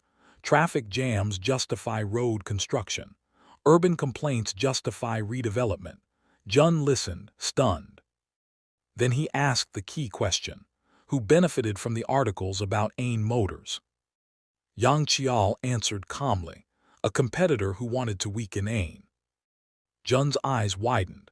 Did that mean Dayan Motors or Sang itself? Yang Qiao smiled and gently stroked Jun's head. Jun's heart pounded. In his original timeline, Dayan Motors absorbed Ain, not Sang. That meant his grandfather had failed back then. Now history was already shifting. At lunch, the entire family gathered. Plates filled the table. Relatives watched quietly as Yang Qiao suddenly asked his second daughter, not Jun's mother, to bring soup. The room froze. His mother watched in shock. The hierarchy had changed. Jun smiled faintly. His grandfather had acknowledged his parents in front of everyone. Later, Jun sneaked back into the office. He searched the documents on the desk, spreading them across the floor. His expression darkened. This wasn't a takeover plan. It was a government-backed consolidation policy. If Diane absorbed Ain, monopoly concerns would arise. That made Sang the only acceptable buyer. Jun clenched his fists. His grandfather was planning to manipulate policy itself. Footsteps echoed. Yang Qiao stood behind him. Jun froze. One wrong word could destroy years of trust. Choosing carefully, Jun told the truth, slightly bent. He said he had read the newspaper, noticed the folder, and became curious. He apologized for touching the documents. Yang Qiao stared at him for a long moment. Then he smiled. He praised Jun's curiosity and perseverance, but warned him never to enter the office alone again. The crisis passed, but Jun knew the real problem remained. Leaving the office, Jun clenched his fists. If Sang absorbed Ain, his future plans would collapse. He needed to stop the government itself from supporting this consolidation. Later, reports came in. The chairman of the Hami group had purchased land in advance. Politicians had accepted bribes. Yang Qiao grimaced. The secretary advised staying away from the Blue House. This fire would be difficult to control. Yang Qiao slammed the folder shut. They would give up Ain Motors. The report was thrown into the trash. That night, Jun sat in his chair, sipping juice through a straw, legs crossed. He knew chaos wouldn't come immediately, but the anonymous information he had leaked would slowly spread. Sooner or later, the public would notice. And when they did, the future would shift once again. Dunn placed the bottle of juice on the table, his fingers tightening around it. That would be enough. With political circles shaken for a while longer, the government would have no choice but to reject Sang's proposal. They simply wouldn't have the time or stability to deal with anything else. Sunlight poured through the panoramic windows of towering skyscrapers. Sitting across from him on the sofa, Sean looked up from his documents when Dunn spoke. The boy suggested that Sean leave power shares and fully join fantasy investment. After all, Sean already owned 2% of the company, and the money he earned here would allow his salary to grow far beyond what he had now. Without lifting his eyes from the paperwork, Sean replied that he had no intention of going anywhere. Dunn widened his eyes in surprise and asked why.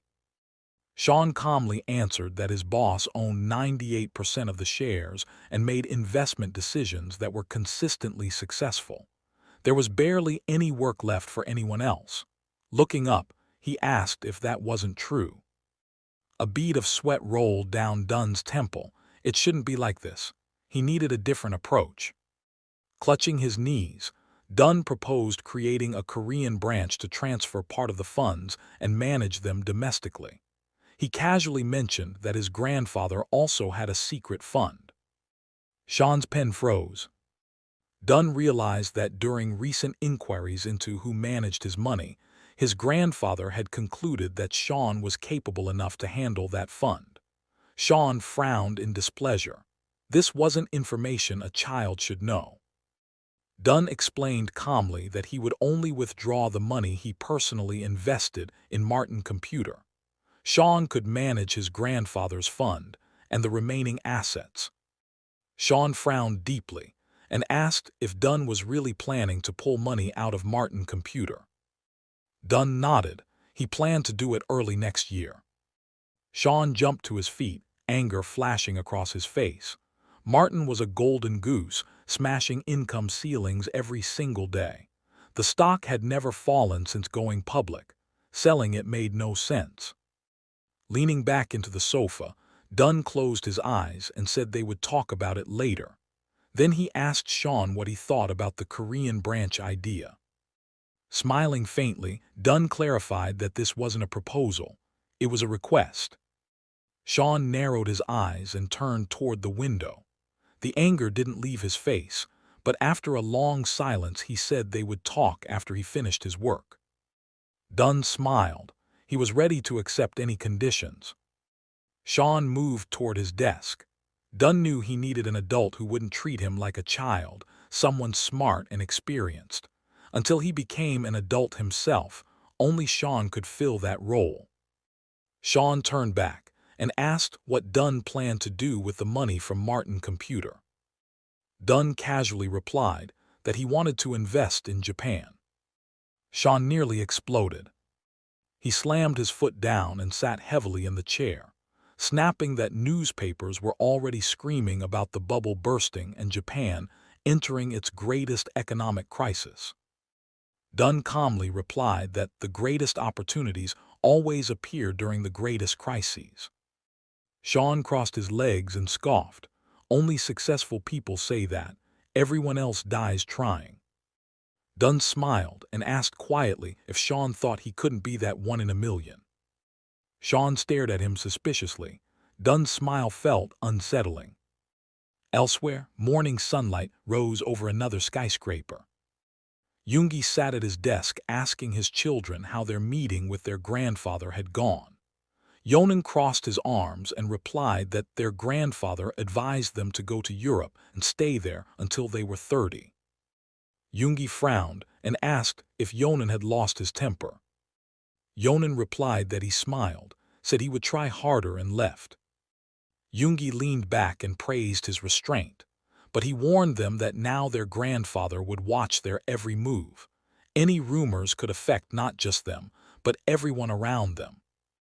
The siblings exchanged irritated looks.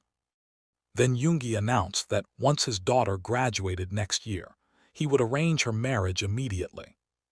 She protested sharply, saying no one got married right after university anymore. Yoongi silenced her. All they had done in life was be born with their grandfather's blood. If that favor disappeared, none of them would enjoy life anymore. Yonan looked away, irritated. Yoongi explained that their grandfather's favor had shifted. It was now focused on the youngest child. The room fell silent. Information had reached Yoongi that his father had personally watched the film Dun's family produced. Everyone was stunned. Yoongi told them to behave, visit their grandfather often, and not cause trouble. When the Sang group eventually fell into his hands, they would be free to live as they wished. After they left, Yoongi removed his glasses and pinched the bridge of his nose. Ain Motors should have been his. Since then, too many problems had been resolved directly by the chairman without his involvement. Rumors spread through the conglomerate. Branch presidents argued, authority shifted. Yoongi clenched his fist. The child who was never considered a threat was now turning everything upside down. Meanwhile, Fantasy Investment officially established its Korean branch. Sean became the representative in both the U.S. and Korea. Their relationship subtly changed. Sean stopped openly objecting and began listening more carefully. Sean questioned whether selling all Martin Computer shares at once was wise. Dunn replied calmly that they had already made 100-fold profit. There was no reason to be greedy. Sean sighed, arguing was pointless. Documents spilled across the table. Sean admitted he was struggling to find the next investment target. Dunn scanned the pages until one word caught his eye. Power banks. He smiled. Its founder was a third-generation Japanese-Korean. It didn't even plan to go public. Dunn smiled wider. That meant opportunity. His grandfather's words echoed in his mind. Everything has a price. Sean asked how much Dunn wanted to offer. Dunn answered casually, start at 10 times, go up to 50. Sean nearly dropped the documents. Dunn reminded him that Martin had already grown 100 times. Power banks could do the same. Sean warned him it was a gamble. Dunn replied calmly that you can't play poker alone. Eventually, Sean agreed to push the deal. Days later, Sean returned with news. He had secured the shares at 35 times the price. Now all they could do was trust Dunn's luck. Dunn smiled and said everything would be fine. He pierced the lid of his yogurt with a straw and told Sean to sell Martin shares, buy power banks, and keep the rest for himself. Next year, Dunn would enter high school and focus entirely on academics. Sean laughed, saying it was the first time he'd heard a student talk about studying so awkwardly. Dunn smiled and said he wanted to study law. Sean froze. Dunn explained calmly. His grandfather was the best entrepreneur in Korea. His uncle studied economics abroad. There was nothing new for him there. Law was different. He wanted to prove something. That even a third-generation chaebol could earn admission through pure academic ability. That evening, Dunn sat with his grandfather, drinking tea. When Dunn said he planned to attend a regular Korean school, his grandfather frowned and immediately proposed sending him to Switzerland. Dunn smiled and said he planned to attend the University of Seoul, specifically the law faculty. Yang Chial was displeased. Dunn explained gently that law school demanded the highest scores, no shortcuts, no dirty tricks. Society would be forced to recognize true ability. Memories flashing through his mind of other businessmen boasting about their grandchildren. This was different. Looking at Dunn, Yang Chial smiled and said that no one in his life had ever made him happier than his youngest grandson. When Dunn enrolled in law school, he could ask for any gift he wanted. Dunn smiled softly. This time the gift wouldn't be a car. It would be power. Jun pictured Yao standing in front of the company building. In July 1994, Power Bank shares officially went public at 18,900 yen per share, the highest price at listing. The chairman appeared in a black suit on opening day, and the company's market capitalization instantly exploded past 200 billion yen. Jun watched green numbers pile up. His investment of $230 million turned into $850 million, netting him $620 million in just 1 year. Before the bubble burst, Jun sold every single share. For the next 3 years of high school, he disappeared from the market completely and focused on studying. Occasionally, he invested in Hollywood films purely as a hobby, projects like Love on the Titanic directed by James Cameron, treating movies the way billionaires treat golf. Sangin graduated from high school without incident and left for America to study, lacking the credits to enter a top domestic university. At the airport, departure boards flashed overhead as his brother waved goodbye. Jun watched calmly. From the very beginning, no expectations had ever been placed on Sangin, which ironically gave him freedom to pursue what he truly wanted. As the plane climbed through the blue sky, Jun stared out the window. Now all eyes were on him, the only third-generation heir still standing in the spotlight of the Sang group. He wondered what would happen once he entered Seoul University. Some people watched his grades with admiration, others with fear. Only his parents and grandfather watched him with hope. The day before entrance exam results were announced, Yal sat in his office on the phone, smiling. His youngest grandson ranked 39th nationwide. Among humanities students alone, Jun ranked 10th out of 400, scoring 367 out of 400. Only 6 points separated him from first place. The gap was so small it felt like bad RNG rather than lack of ability. When Yal received the results, he proudly told everyone that Jun would study law at Seoul University, even though those scores were strong enough for Harvard or Oxford. Scholarships, he said, should go to students who need them. Their family could pay full tuition easily, but Jun was simply too talented to refuse recognition. The mansion glowed under the setting sun as Yal handed the PR manager the results and ordered him to leak the information. Reporters swarmed Jun calm and composed. He said he had studied with private tutors for a year and that the cost of his education could cover journalists' salaries for 10 years. His father lowered his head in silence. His mother looked uneasy. Jun crossed his arms and asked the reporters a simple question. Did they really believe the grandson of the richest man in the country sat alone grinding textbooks? When they mentioned the student who placed first, a boy from Jeju Island, Jun suggested they go interview him instead. Articles about Jun, he said, should please his grandfather, nothing more. By the end of 1996, champagne flowed at the Sang Hotel. Relatives congratulated Jun, calling him a future prosecutor general. Jun calmly corrected them. Prosecutors are appointed by presidents. He planned to become a corporate mergers and acquisitions lawyer. Yanam, watching closely, realized Jun wasn't trying to compete with him anymore. That made him dangerous. Later that night, Yanam offered to take Jun somewhere fun. The car drove into a private villa. An employee rushed forward, apologizing. Yanam exploded, striking him for failing to bring a popular actress. Jun watched silently, reminded of scenes from his past life. When Jun told Yanam to stop, the room froze.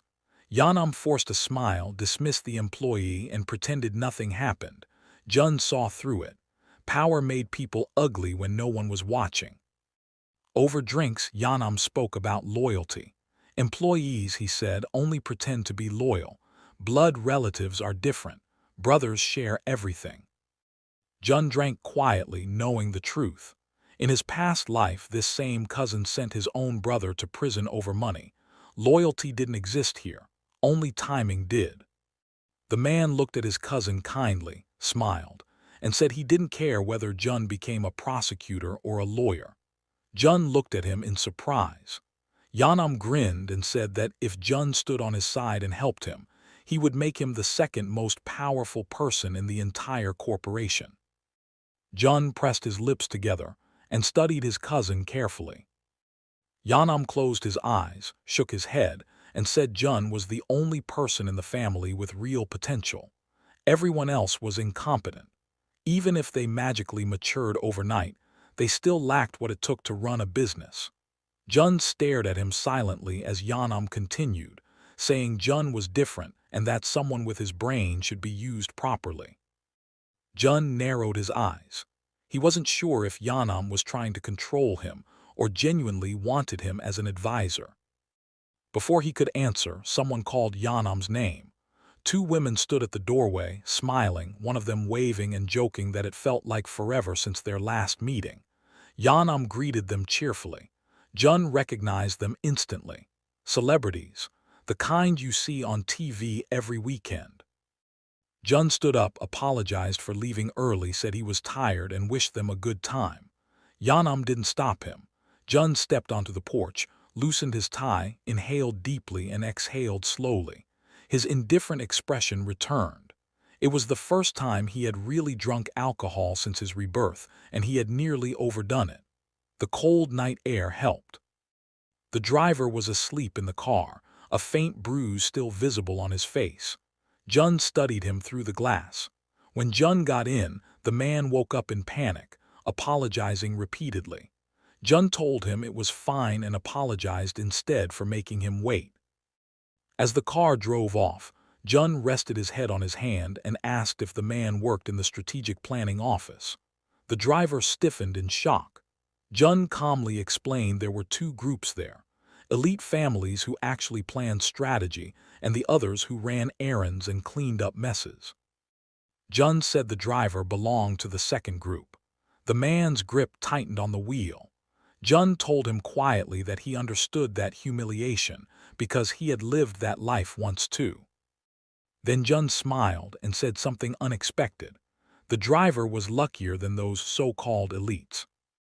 Jun explained that his grandfather was nearly 80. When he was gone, the chairman's children would tear each other apart like animals fighting over meat. Information would become more valuable than loyalty. People would pay fortunes for secrets. In the long run, someone like the driver could make far more money than the polished fools upstairs. The driver demanded to know why Jun was telling him this. Jun replied calmly that he wasn't his employee, but some truths were worth hearing. Then he closed his eyes, told the man to wake him when they arrived, and casually called him bro. The city lights passed outside as Jun imagined the future. 1997, the steel company collapsed, banks panicked, corporations circled like predators, a feeding frenzy was coming. CEO Yang Chao stared at the paper in his hand, disbelief tightening his face, and quietly repeated the number, 2.37 trillion won. He looked up at the room and asked if the data was correct, but the executives avoided his eyes and stayed silent. His voice sharpened as he demanded an answer, and Yang Gi, adjusting his glasses, finally confirmed that every figure was accurate. Yang Chao looked back at the paper and said that if this was true, then Dehan Group would open bidding around that amount. He added that Dehan had far more experience in steel than Sang, meaning the real question was where they should even start bidding. The room stayed silent, heads lowered, until Yang Chao turned sharply toward his grandson and asked what he thought. Yang Jun met his gaze and answered without hesitation, 1.8 trillion won. Yang Chao's eyes widened as he demanded an explanation, and Yang Jun calmly replied that this was the absolute maximum they could afford. Yang Chao leaned back and said bluntly that if that was the case, then Dehan would win. Yang Jun spread his hands and said there was no point burning everything, because if this became a contest of money alone, they had no chance. Yang Chao tapped his cheek and reminded him this was an open auction, asking what exactly he was proposing. Yang Jun replied that they should emphasize how Siyang acquiring hand steel would benefit the entire economy. He pointed out that Dehan already owned a similar plant, so acquiring another wouldn't change much. Yang Gi watched him closely as Yang Chao crossed his arms and ordered a report explaining the economic impact of Siyang's purchase. He stressed that it needed to be written well enough to move people's hearts and gave them 1 week. Then he asked if everyone agreed on 1.8 trillion, or if anyone had another idea. A voice suggested 2.5 trillion won. Yang Yi shot the speaker a hostile look as Yang Chao calmly asked him to explain. The man introduced himself as Zhang Chao, president of Sang Construction, and said the consortium didn't care who acquired hand steel. The government would support whoever won, meaning they would need to pay more to avoid controversy. When Yang Chao asked where the extra money would come from, Zhang Chao waved it off, saying they could use land slated for apartments as collateral and borrow 700 billion won. Yang Chao frowned and asked how they planned to repay that loan without selling apartments. Zhang Chao narrowed his eyes and said he would resolve everything during construction, so the chairman had nothing to worry about. Yang Chao studied him and realized this answer came closest to reality. Zhang Chao had offered a solution and taken full responsibility, leaving the chairman clean if things went wrong. Smiling slightly, Yang Chao joked about how casually Zhang Chao talked about 700 billion, asking how much he'd already embezzled. Zhang Chao hurriedly denied it as the meeting dissolved. Later, reviewing documents, Yang Chao said Dehan was expected to bid 3 trillion won, and scoffed that their CEO wasn't the type to bluff.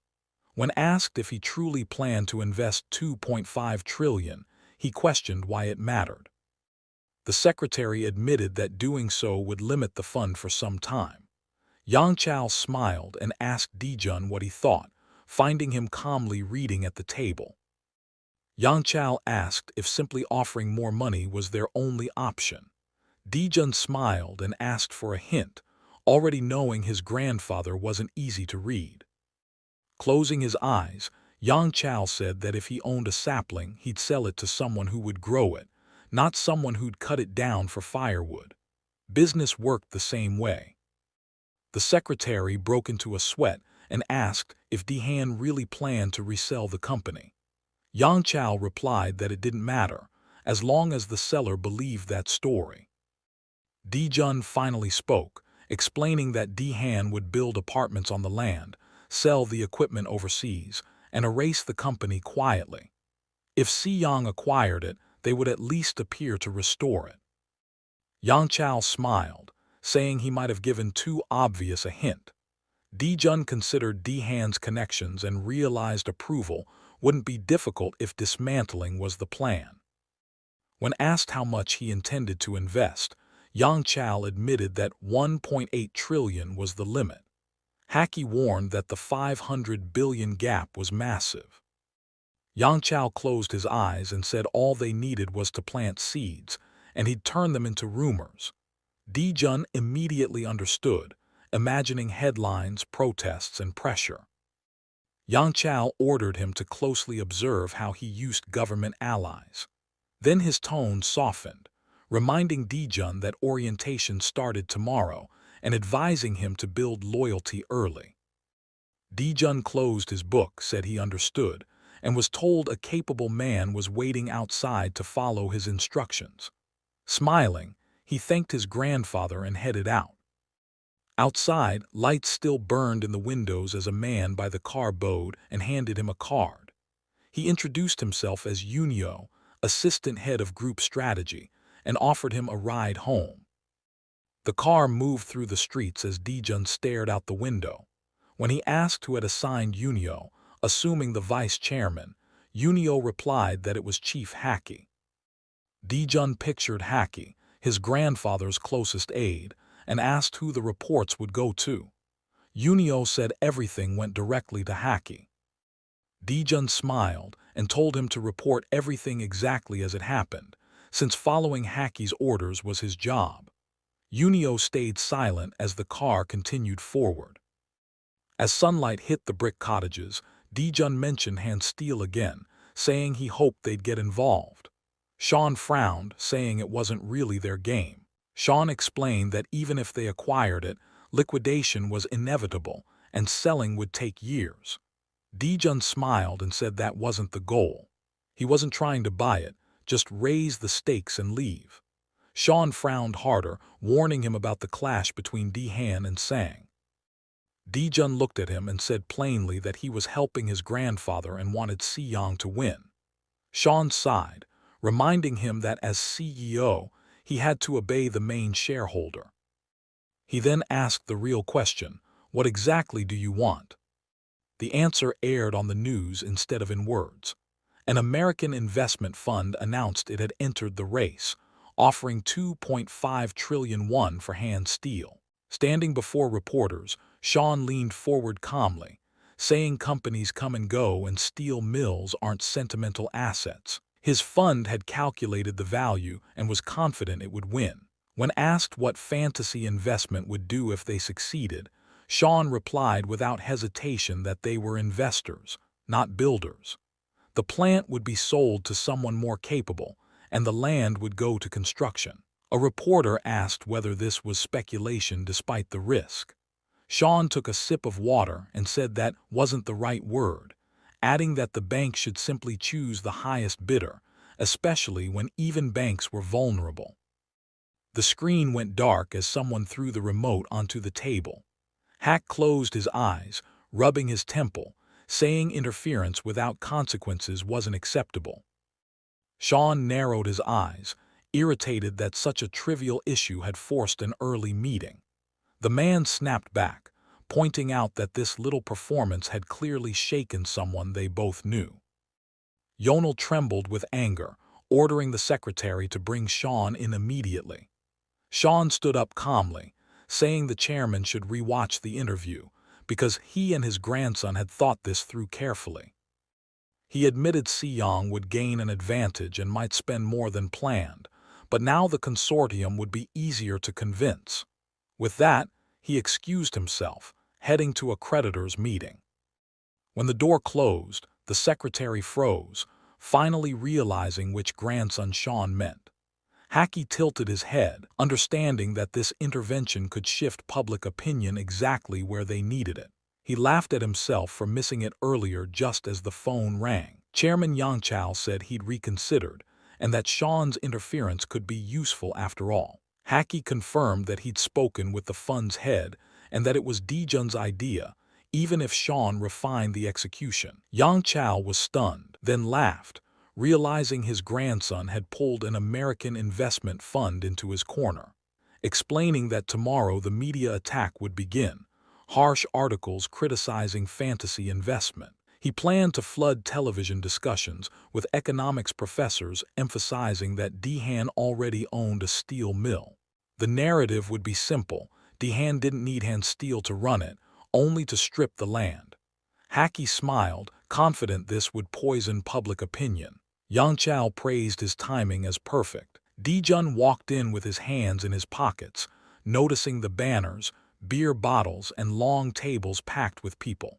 He paused at the entrance as heads turned, some whispering about his looks, before taking a seat among food and drinks. He smiled, thinking that without knowing the future, this would feel painfully awkward. A student council member welcomed everyone, followed by law professors. Then freshman introductions began. One student shouted his name proudly, another declared himself the future guardian of justice. Dijun listened with a grin as applause echoed. When the microphone reached him, the room fell silent. He asked for a little extra time, bowed politely, and introduced himself as Dijun, joking that he should probably thank his rich grandfather for getting in. Some laughed, others didn't, because they knew money alone couldn't buy admission here. Still smiling, he said he wasn't good at making friends, so he preferred gifts. He asked if gifts counted as bribery. The answer came calmly: friendship was too abstract to count. He followed up by asking about professors, earning laughter when one admitted grades were much more concrete. That's when the doors opened. Men in black suits rolled in boxes as murmurs spread. Dijun smiled and said his grandfather taught him that gifts should exceed expectations. Boxes were handed out, revealing brand new laptops. No one was listening anymore. Later, sitting beside his grandfather, Dijun casually calculated the cost, around 600 million won. Yang Chao stared at him in disbelief. Dijun smiled and said every one of those students would now be on his side, and that it doubled as perfect product promotion. When told student popularity wasn't enough, Dijun said this was only the beginning. He explained discounts, campus ads, and prestige branding. Yang Chao sipped his tea, considering it. Dijun warned that if his grandfather wasn't interested, he could handle the expense himself. Yang Chao snapped at him not to make him look like a stingy old man. After calming down, Yang Chao asked why only 200 laptops were prepared when there were 400 law students. Dijun smiled and explained that only half usually showed up for orientation. He said it was fair to reward initiative. Yang Chao laughed, slapping his knee, saying it was far easier to motivate people by rewarding them openly. Students sat around chatting. Someone hugged his laptop box and joked that it would be his teddy bear for the night. Some had already unboxed theirs and were exploring it. Someone slipped him a folded note. Yunio whispered that these were the names of students who refused the gift. Dijun smiled, thinking those people would need closer attention. Campus life moved on as April warmed the air. Dijun chatted with classmates, quickly forming a small circle of close associates. In class, students greeted him warmly. One joked that the laptop was so good he couldn't study anymore. Dijun laughed and said that was part of the plan, distracting his rivals. A few students without laptops watched him carefully, sweat running down their faces. Dijun noticed their stares and briefly wondered if another distribution in May would be necessary. At the coffee machine, Dijun watched a student with glasses who had refused the laptop. He dropped a coin into the machine and casually asked if the guy had attended orientation. The student snapped back, saying Dijun couldn't expect gratitude. Dijun smiled and said he never expected it, assuming the refusal came from pride. Accused him of showing off his wealth in front of professors. Dijun calmly asked whether refusing a free lunch or coffee would also count as pride. The student argued it wasn't the same.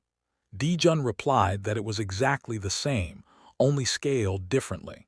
He explained that while others counted money in thousands, he counted in millions and billions. For him, a laptop and a coffee cost roughly the same. The student clenched his fists in rage. Dijun added that people happily accept small favors but suddenly discover pride when the gift is expensive. He tossed his cup into the trash and walked away, leaving the student watching silently. Later, sitting on a bench under the sun, Dijun listened to his friends and rubbed his neck, disappointed that every student who refused the gift reacted the same way. As he stood, a fair-haired guy in a tracksuit approached him and bluntly said that even if seniors claimed it wasn't a bribe, that was exactly what it was. Dijun's eyes widened in surprise because this man's name was also on the list. He asked calmly why he thought it was a bribe, and the student sat beside him on the bench, explaining that bribes are paid in advance while gifts are given as thanks for services already rendered. Dijun reminded him that he wasn't a government official and hadn't been asked for anything. The student smiled and said bribes are often given years before the favor is ever requested. Dijun narrowed his eyes, snorted softly, and watched a bead of sweat roll down the man's face. The student asked whether his grandfather taught him tricks like this. Dijun replied that being the youngest meant the chairman rarely paid attention to him, but his older cousins taught him plenty of useful things. The fair-haired guy studied him and suggested that Dijun must be the least successful member of the Sang group family. Dijun didn't argue, smiling as he said his father, the chairman's youngest son, had been expelled long ago and now produced films. Scratching his head, the student admitted he should have taken the laptop. Dijun thought the guy was oddly amusing. The student asked whether he could still get one or if it was too late.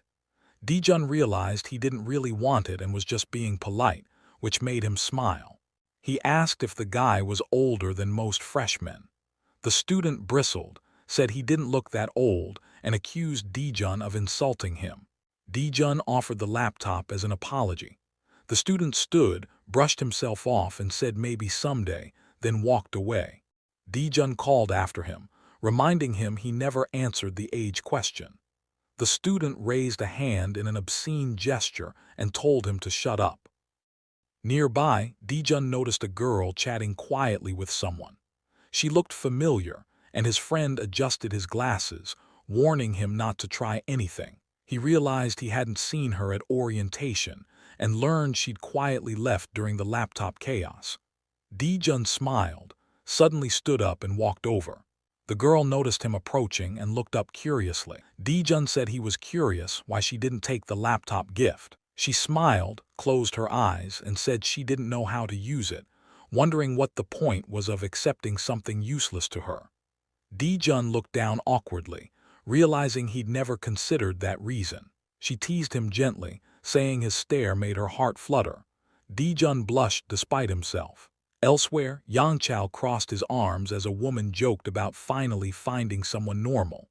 She quickly corrected herself, saying this was the future chairman's match. She laid out 3 candidates, including the daughter of the president of Deal Bank, a Princeton graduate working in Hong Kong. Yangchao studied the photos silently. She explained that another candidate was the granddaughter of the Hansung newspaper chairman. Yangchao told her to arrange meetings with all 3. He warned her not to let rumors spread about choosing a bride like shopping. She protested that finding candidates at this level wasn't easy. For your grandson Dajun, she mentioned the final candidate, the granddaughter of a constitutional court appointee from a powerful legal family. Yangchao grew thoughtful as she added that the girl studied at the same university as his grandson. The woman smiled, saying she'd arrange everything naturally so it felt like fate. Yangchao told her to begin. Later, Yongjin learned he'd be meeting candidates the next day. He frowned, realizing marriage wasn't something he could influence.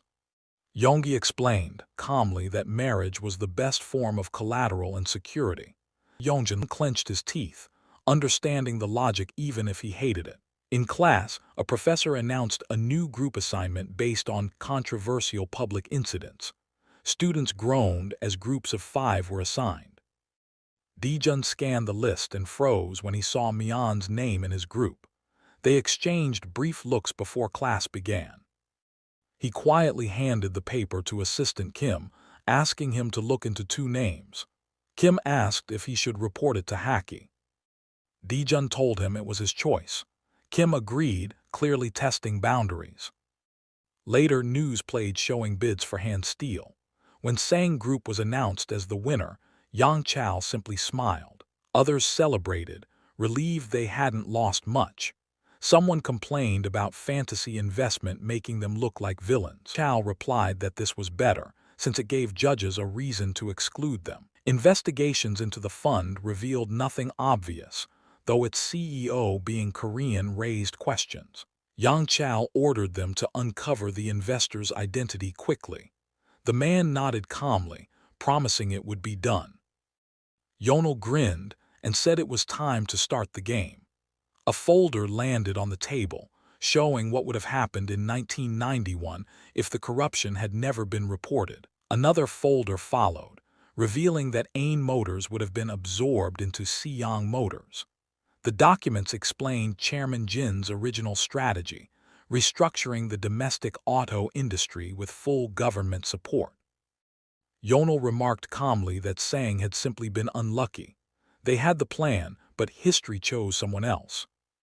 He smirked and imagined the man who had wanted Ain Motors for years, probably tearing his hair out watching it slip away again, maybe even losing his mind over it. Then Yonel smiled wider, pointing out that all the money the old man had scraped together and borrowed was now tied up in buying a steel mill. Laughter spread across the room. Yonel ended it firmly, ordering everyone to begin tomorrow. Elsewhere, a man holding a mug asked what Chairman Hong had been up to, nodding that several days had passed since the official meeting. Hong smiled and congratulated him on acquiring hand steel. The man closed his eyes and asked if congratulations were really necessary, since the vice chairman and Yongan had handled everything. Hong lowered his head and added that he'd heard the chairman had recently studied business abroad and already taken on something this big. Then Hong hesitated and reported that strange rumors were spreading. News about Ain Motors had suddenly started appearing again, exactly like 6 years ago. The gray-haired man froze and slammed his mug down, asking if someone was targeting the company. Hong admitted it wasn't confirmed, but the similarities were too obvious to ignore. When asked about Hansung Daily, Hong replied that their exit had already been blocked. The man stayed silent, put away his phone, and asked for a bottle of water. A nervous girl brought a tray, flinching when he snapped that he asked for a bottle, not a glass. He drained it quickly, slammed it down, and waved her away. Frowning, he asked if Hong could delay the articles. Hong agreed calmly, joking that there hadn't even been a wedding yet and favors were already being requested. Hong promised his reporters would try their best, smiling as he imagined tripping up Dehan Group. He looked satisfied, already picturing Chairman Jin taking care of his eldest granddaughter. In another building, a man entered and asked if there was news from Uito about Ain Motors. Jae-jun looked at him over his drink. Sean wondered aloud whether he even had time for university when the country was this unstable. He asked if he was worried about the Southeast Asian financial crisis or planning to exchange regional currency for dollars. Dae-jun asked why he would do that. Sean believed the crisis was inevitable. Smirking, Dae-jun hinted that Southeast Asia was already hell. By April, 4 Korean conglomerates had collapsed, while the Asian dragons were still standing tall. Sean frowned when asked whether preparing for a typhoon was really so wrong. He closed his eyes, realizing Dae-jun was closely tracking global financial flows. Sean revealed rumors that Daehan was targeting Ain Motors. Its finances were already at rock bottom, and a little pressure would suffocate it completely. Dae-jun realized history hadn't changed. 6 years ago, his grandfather failed to take Ain Motors, and now the same moment had returned. This time, he decided, the outcome had to change. He asked about the takeover directly, surprising Sean. News spread that the story would be framed as a foreign investment success through fantasy investment. Dae-jun frowned and stated firmly that it would be their company, not outsiders, that did this. At Siyang, reviewed documents, reporting that Daehan's chairman was using the exact same strategy Siyang had designed 6 years earlier. They fell silent. Daehan had gotten hand steel, but it drained their funds. Ain Motors was now too expensive. When asked if this was part of the plan, Yao crossed his arms and said there was nothing they could do now. If Daehan took Ain Motors, Siyang's market share would collapse. Yao demanded action by tomorrow. After the room emptied, Haki asked whether they should sell the 7% stake in Ain Motors held under other names. Yao snapped, accusing him of surrender. Haki replied calmly that if Daehan took control, Ain Motors would go bankrupt anyway. Yao clenched his teeth, saying that without the corruption incident 6 years ago, Ain Motors would already be theirs. He suggested using the shares to stir trouble. Haki said the shares were scattered and needed someone to unify them. When Sean's name came up, the secretary froze. Yao ordered him to give Sean the shares and make him their representative. They also had a reserve fund. This was their chance to pull him back. Haki considered exchanging Fantasy's 100 billion won fund for the 7% stake and smiled, realizing the chairman's instincts were still sharp. Later, Sean leaned against a sofa as Yao explained everything. Dae-jun noticed how furious his grandfather really was. Yao said he wanted to use the 7% stake to shake the situation by throwing Sean into the front line. He reminded him that Fantasy still had dirty funds available. Sean hesitated, saying there was no reason to buy a company destined to fail. Dae-jun frowned, sensing there was more left unsaid. Sean finally asked if Dae-jun truly wanted Ain Motors. Dae-jun confirmed it calmly. Sean warned him that acquiring Ain Motors meant acquiring the entire Ain Group, worth over 14 trillion won. When asked what he would do next, Dijun stayed quiet. Sean said rationally they should shut down branches, scrap what was useless, and sell the rest at cost.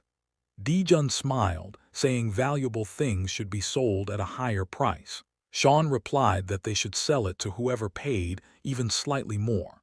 Dijun thought that answer sounded exactly like a gambler's logic. Sean smiled and suggested saving Ain motors properly, cutting away the rot first, then applying medicine and feeding it nutrients.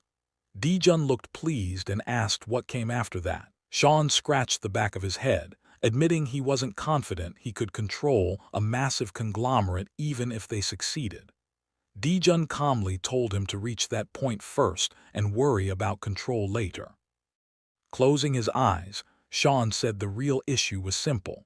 Even if they rushed into the takeover, the odds of winning were close to zero. Dijun smiled and asked why Sean suddenly sounded cautious, reminding him that he'd never been afraid of low odds before. Sean clenched his fist and explained that if Chairman Jin's 7% stake ended up with them, they could finally see inside the company. He reminded Dijun that his grandfather was Chairman Jin himself. Dijun realized that without Siyang's influence, everything would become far harder. Sean said Dijun had enough money to buy Ain Motors, but auctions weren't enough. Power mattered more. Dijun thought for a moment and said they needed someone who could influence judges, creditors, and the government.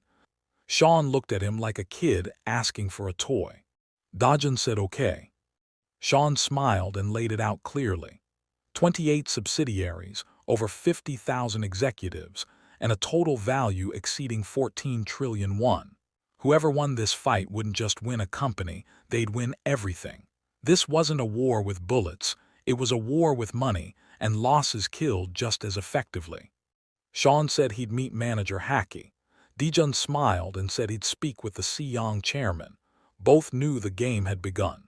Later, holding a milk carton, Dijun was asked why he kept skipping school. He said he planned to enroll, not suffer, and wanted to rest a little. His grandfather called him out, saying Dijun went to miracle investment every morning, instead of studying. Dijun replied calmly that he was relaxed and noticed Yunek working harder than ever. The old man complained that Dijun might get expelled, forcing him to donate through the Siyang Scholarship Fund. He asked why he was paying more for attendance problems than tuition. Dijun said spending money on education was always good, even though he never planned to study that long. His grandfather had intervened, and now he'd have to manage both school and business. When asked what he actually did in miracle investment, Dijun said he was learning things, like discussing Ain Motors. His grandfather froze. Dijun explained that Ain Motors was heading toward bankruptcy. The financial sector had turned its back, and Wang Motors' propaganda had finished the job. He said they must have run out of liquid assets, otherwise Dihan wouldn't suddenly apply pressure. His grandfather asked what would happen next.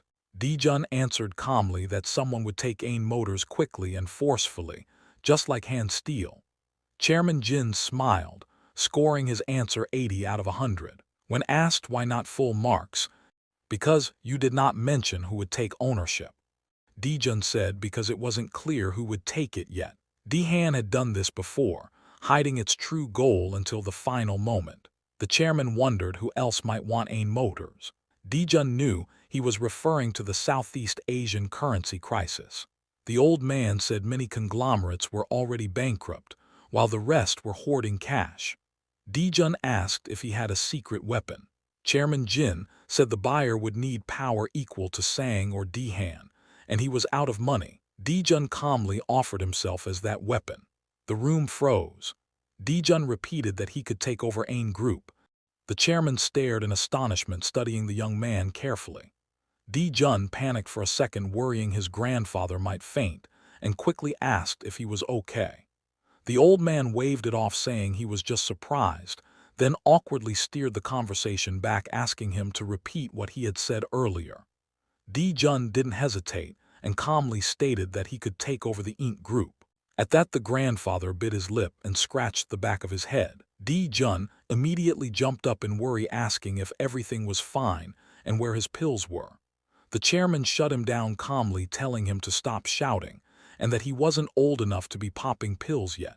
Chairman Jin then told his grandson not to joke around and said that to celebrate entering university, he didn't want a car but Ain Motors instead. Jun replied without missing a beat that he would buy it with his own money.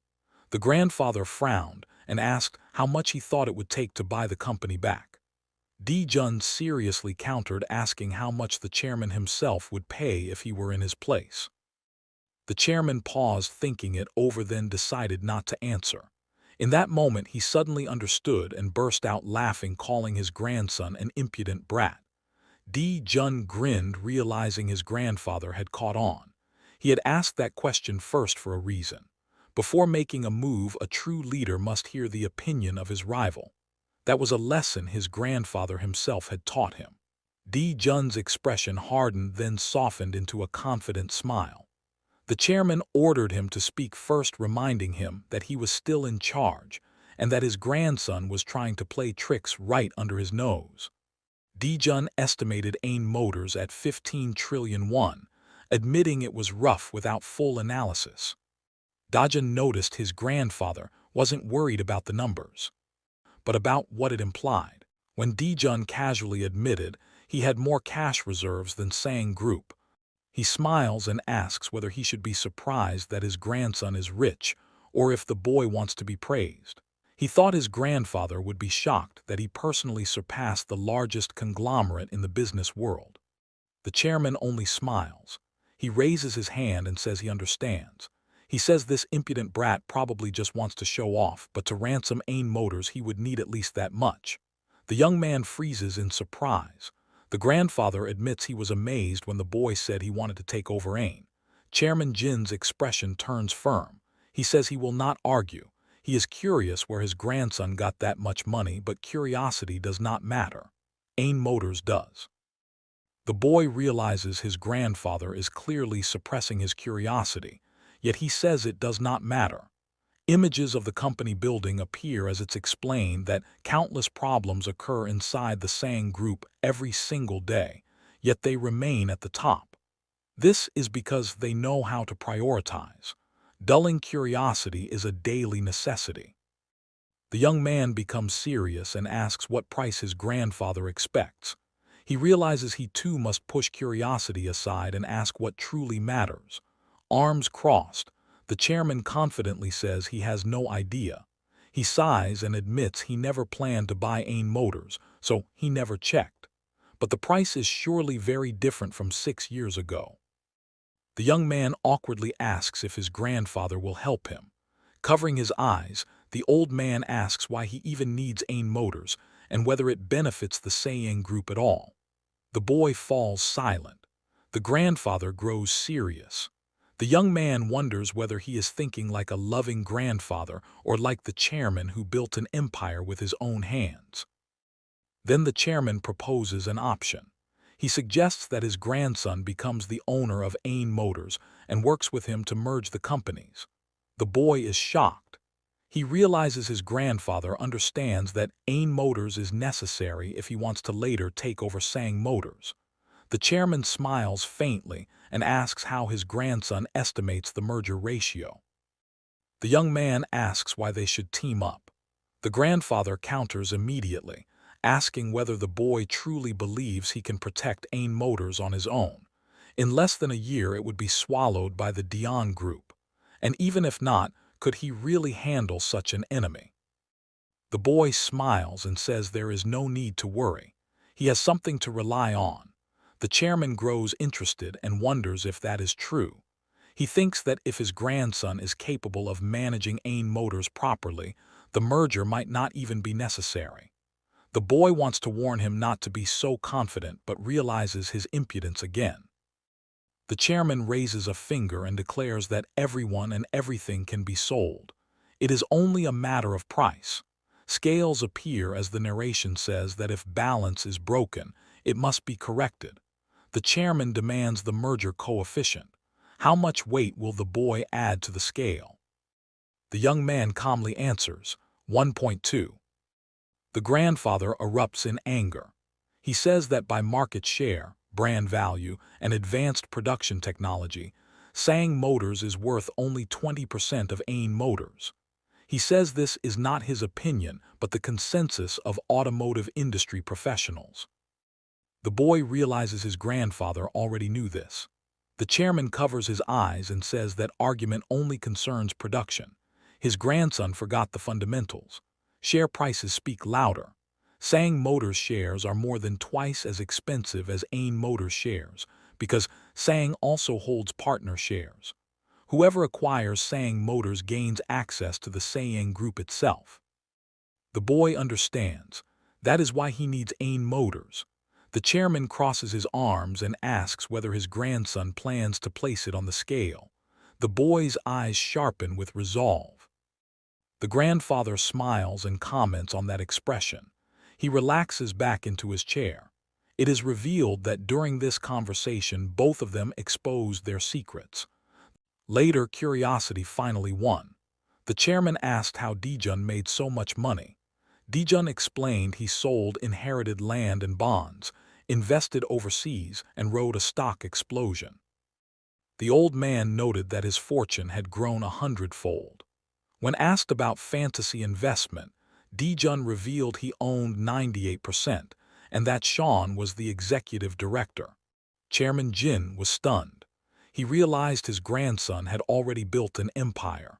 Dijun proposed returning the 100 billion won entrusted to him, with interest, in exchange for 7% of Ain Motors.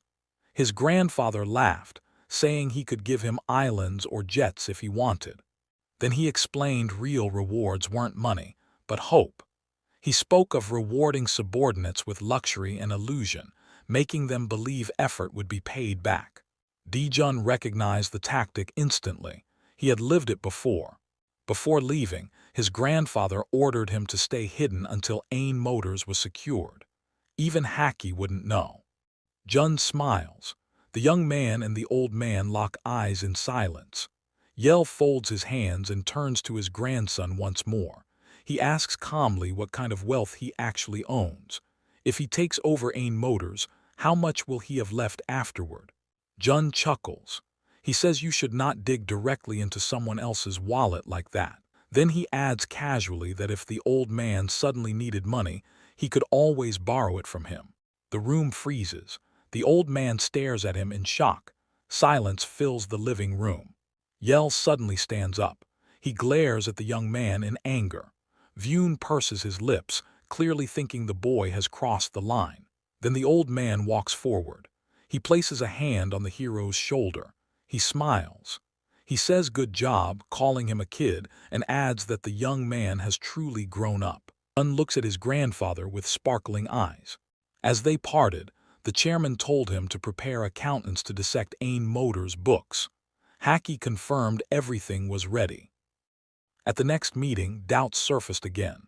The chairman shut them down, demanding results within a week. Finally, he ordered a meeting with Ain Motors' chairman, saying he would go personally.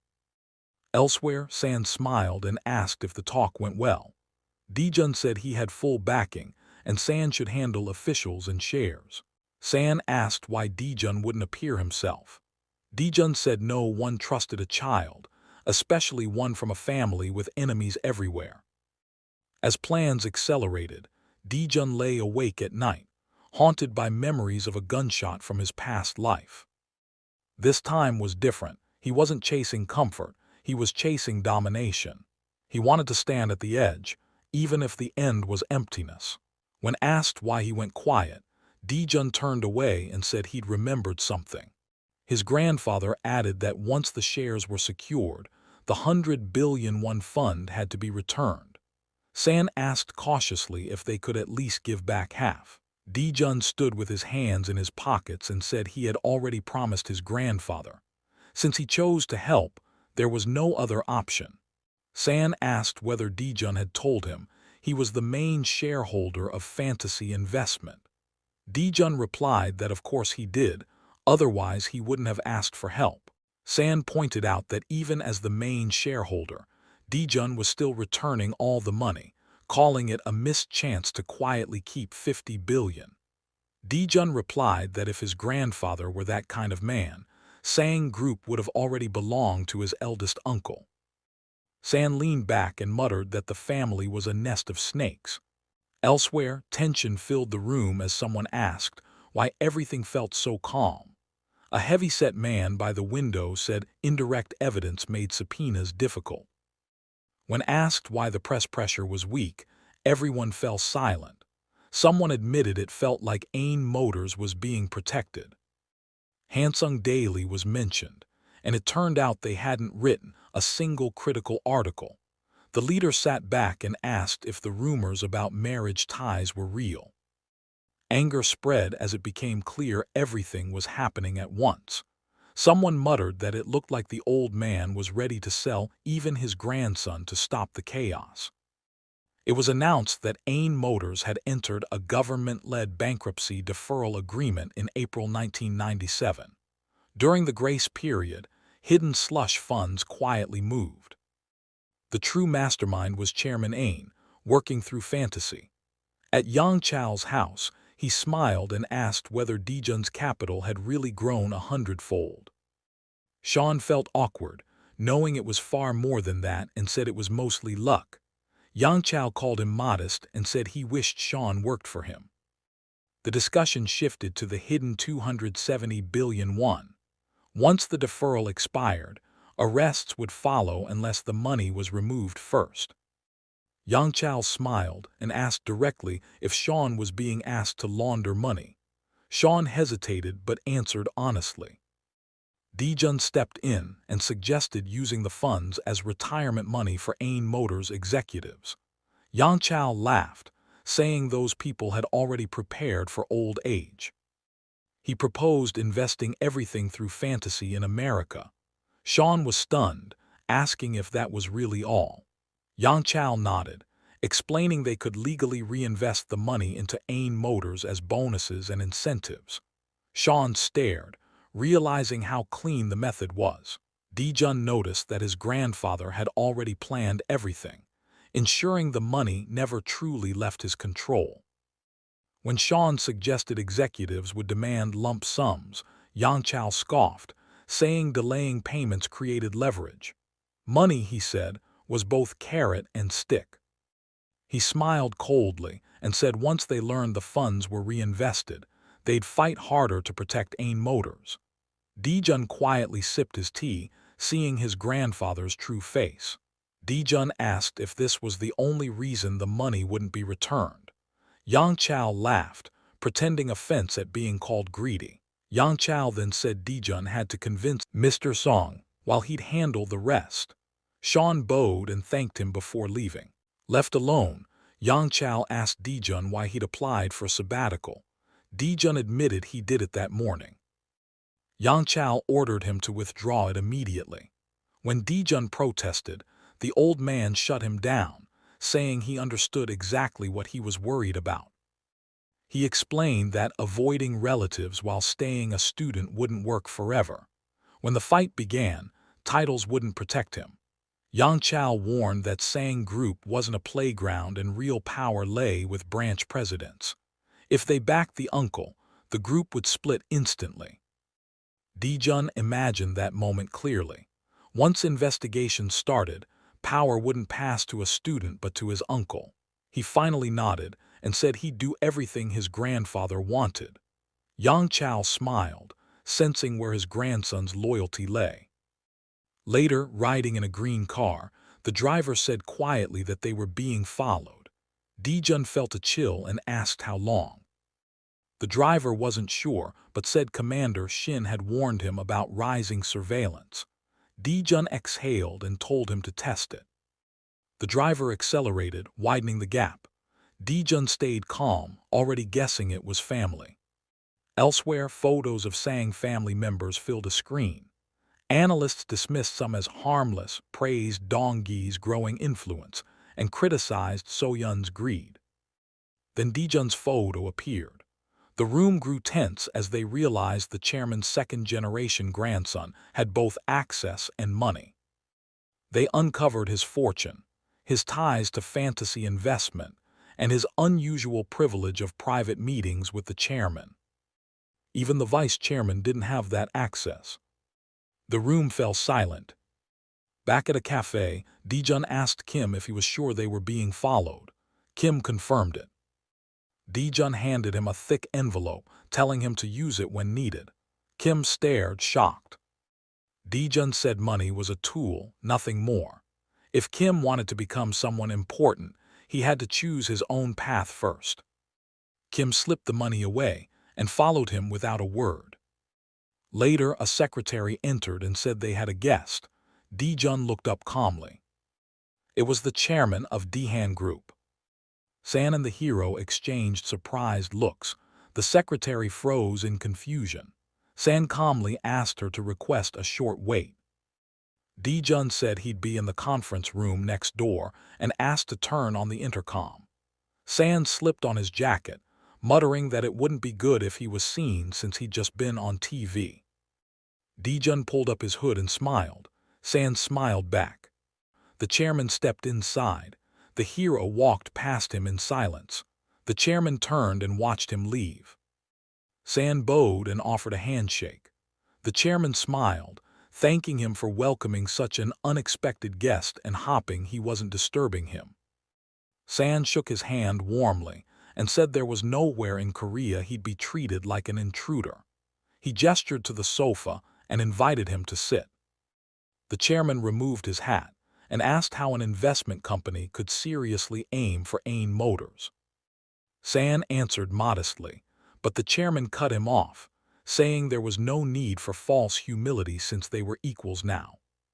San asked if rumors really spread that fast.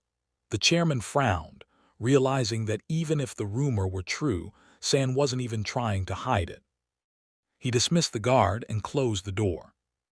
The chairman said since San was being open, he would be honest too. He asked what San wanted. San smiled and said he wanted Ain Motors. The chairman raised an eyebrow and asked if an investment firm shouldn't just invest and exit. He told San to name a price to avoid a pointless fight. San frowned and asked if he was really being offered money to withdraw. The chairman nodded, saying price wars without reason were exhausting. San shook his head and said he was misunderstood. Their investors had plenty of money and wanted some fun. He added casually that they were car enthusiasts, so manufacturers interested them. The chairman's veins bulged. Buying a company for fun stunned him. He realized negotiation was pointless. He warned that one article about foreign capital draining national wealth would be enough to crush San. San smiled and replied that once the auction price was revealed, Koreans would decide who was more patriotic. The chairman stared speechless. His phone rang. He ignored it and demanded to know what San wanted. He proposed using public funds to cover all gaps and competing purely on acquisition price.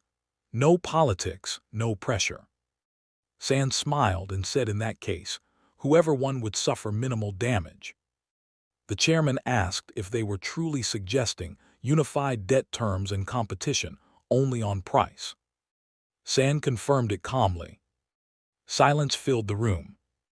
San raised his hand and said since the chairman proposed simplifying things first, he'd accept the rules. Wrestling only became a sport once rules existed. The chairman stood, calling San amusing. He said it had been a long time since he took a confrontation seriously. Pressing his hat to his chest, he said Dihan Group was built through brutal fights, not easy ones. The door slammed. San collapsed into the chair. Dijun entered. San rubbed his neck and asked if the conditions would be accepted. Dijun smiled and said most likely. Elsewhere, Dihan Group executives gathered. Numbers flew across the table. Ain Motors' debt stood at over 3 trillion won. Subsidiary write-offs exceeded 1.5 trillion.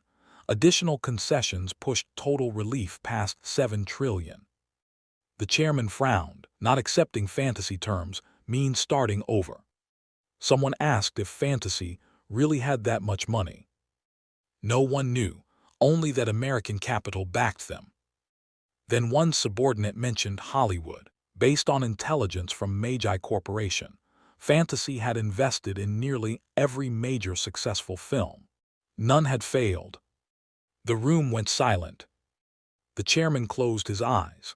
Someone reminded him that refusing an outstretched hand often led to bleeding.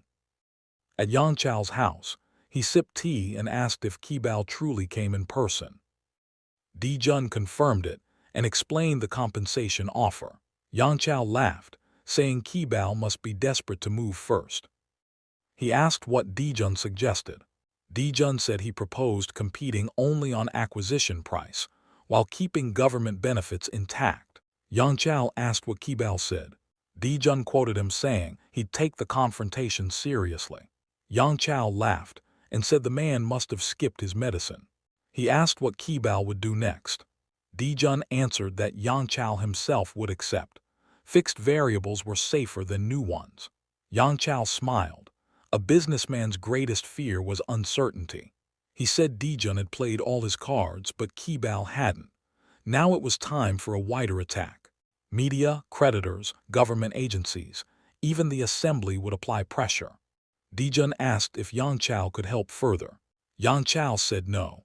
Even helping more would hurt everyone. He explained he'd already stopped Chairman Sun Ai's arrest, and that alone raised suspicion. Di Jun realized government pressure had limits. Pulling both sides would tear the system apart. He decided to work something out with San instead. Yang Chao asked if he planned to beg. Di Jun smiled and said no, he trusted San. Yang Chao asked if he was certain that there were two people you kept close, those who could do the job and those willing to sacrifice for you. Yang Chao smiled and said such people gather naturally when someone shines. That evening, guests filled the hall. Drinks flowed. A wedding couple stood proudly, a massive diamond on the bride's hand. Di Jun watched them, thinking how transactional it all felt. Someone recognized him and shouted that rumors were true. The bride praised Yanan's looks. Di Jun congratulated him. Soon Di Jun was left chatting with the bride. She praised him openly, calling him the envy of everyone. He was lucky not to inherit responsibility and could simply enjoy life. Di Jun smiled awkwardly and said money only mattered if it stayed. She laughed, calling him the chairman's favorite. He joked about receiving only a racing car he couldn't drive. She teased that maybe a bigger gift was coming. Di Jun excused himself and left. Later in the restroom, Kim appeared serious. He said something was wrong. Dajun replied, telling him to wait in his car at the parking lot, and he would be back as quickly as possible. In the parking lot, a man joined them. He introduced himself as Shim, where before Shim replied that they had once met at Yanjin Villa. Then he gave the hero a ride home. Di Jun opened his eyes in surprise as he remembered the beating in the parking lot. Shim said time was short, so he would get straight to the point.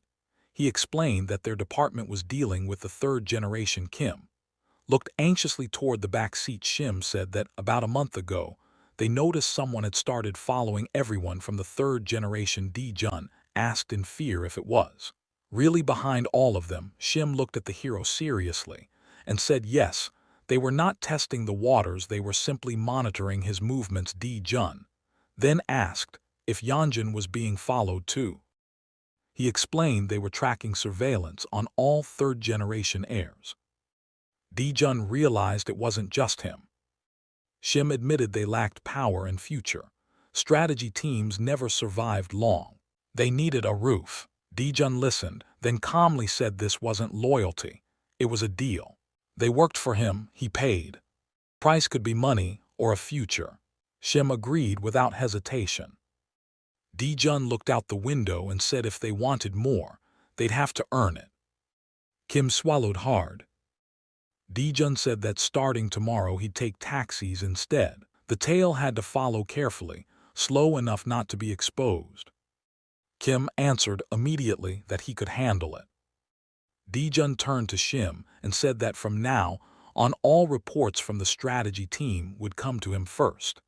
He'd mark anything sensitive in red before it went upstairs. Shim smiled and said he understood. Dijun added that all expenses were covered. If they needed money for anything personal, they could come to him directly. He made it clear they would never have to worry about money again. The room went silent. Dijun closed his eyes and realized how much he'd gained today, and a clearer picture of who to watch. The TV flickered. A Japanese flag appeared. A news anchor reported that fantasy investments funds were allegedly coming from Japan, and that Ain Motors could become a bridge for Japan's auto industry into Korea. San crossed his arms, teeth clenched. He said if anti-Japanese sentiment took hold, they'd be finished. They needed a press conference immediately. Dijun replied calmly that articles like this never appeared without a reason. San remembered the smiling old man and realized Dihan Group was playing dirty. At the press conference, cameras flashed. San stated clearly that the rumors were false. Fantasy had made short-term investments in Japan, taken profits and exited. A journalist asked if the profits stayed in the U.S. San answered that all of it would be reinvested into rebuilding Ain Motors. Another reporter questioned why an investment firm would take on such a risky acquisition. A woman accused them of acting as agents for Japan. San snapped, demanding to know who started the Japan narrative. Behind the cameras, Dijun adjusted his cap. This was exactly the message they needed. Chairman Song stepped forward and confirmed Ain Group's full support. Union leaders stood behind him, promising wage freezes and cooperation until recovery. He declared that there would be no layoffs. The room went quiet. Song said corporations weren't just profit machines. They carried people's livelihoods. He accused Dihan Group of planning mass layoffs under the excuse of restructuring. Reporters scribbled furiously.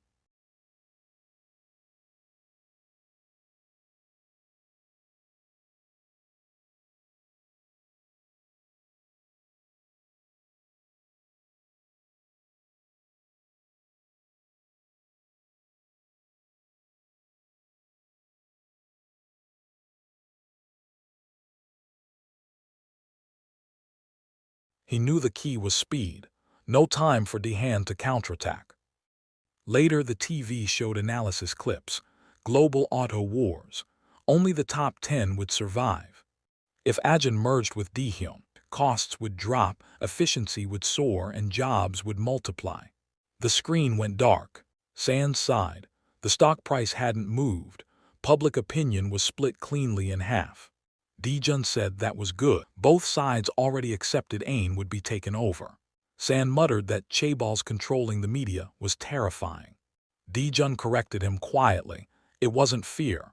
The media just knew the taste of money. That night, Dijun offered San a drink. He reminded him he was an adult now. San hesitated until Dijun pulled out an unlimited card. No limit. San stared in horror. Dijun said it was pocket money from Hanson Ilbo's daughter, a matter of face for third-generation heirs. San laughed helplessly and promised to take him somewhere unforgettable. The long corridor was lit by grand chandeliers, drinks, and fruits lined the table. San held a glass goblet, his eyes closed for a moment before he slowly looked away. The man scanned the table, sensing that the main character was hiding some incredible idea. Though he couldn't tell what it was, San smiled calmly and said that truly great people always create ideas out of nothing. Later, Dijun returned home late. His grandfather asked if he drank. Dijun said not much. The old man snapped, asking if he felt like a loser. Dijun answered calmly that the fight wasn't over. His grandfather scolded him for clinging to finished battles and ordered him to analyze his mistakes. Dijun admitted he underestimated Dihan's meticulousness and ruthlessness. The old man warned him that before striking, you must know how strong the enemy's fist is. Dijun said he rushed and missed the timing. He didn't expect them to twist Japanese investment into a weapon. The old man demanded he remember this feeling. Then Dijun said he needed his final card. His grandfather raised an eyebrow. Dijun said Sang Motors could fall at any moment. He explained that announcing a merger between Ain and Sang would flip the board instantly. The old man exploded, accusing him of greed. Dijun replied calmly that being half greedy was pointless. If fingers were going to point anyway, they might as well point fully. Silence followed. The grandfather said mergers united everything into one whole, and Dijun didn't even own Ain yet.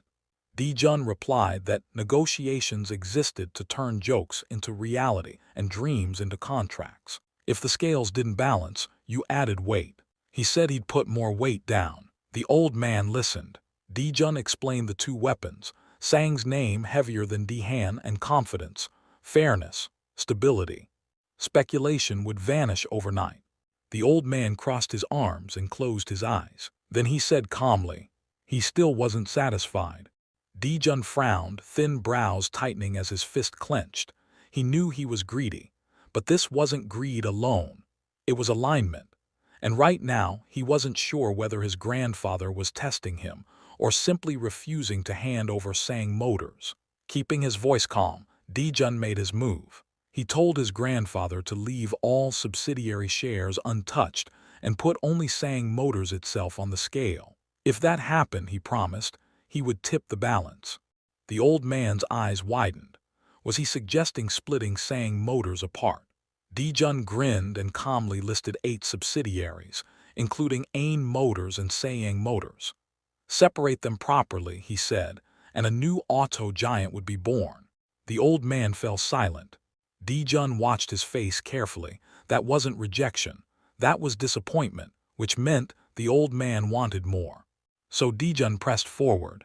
He said they should immediately announce a full merger between Sang Motors and Ain Motors. The moment the market heard that Sang's subsidiaries were being spun off, Sang's stock would crash. The old man's eyes widened again. Dijun continued smoothly. When the stock hit rock bottom, he would quietly buy it under borrowed names. Interest flickered across the old man's face. Then Dijun added the final layer. After Ain was absorbed and the partial merger completed, the subsidiary split would be cancelled. Sang Group would grow stronger, and Ain Group could later be absorbed entirely. The old man asked sharply if investors wouldn't swarm in, furious over losses. Dijun smiled. When a massive cart moves forward, ants get crushed.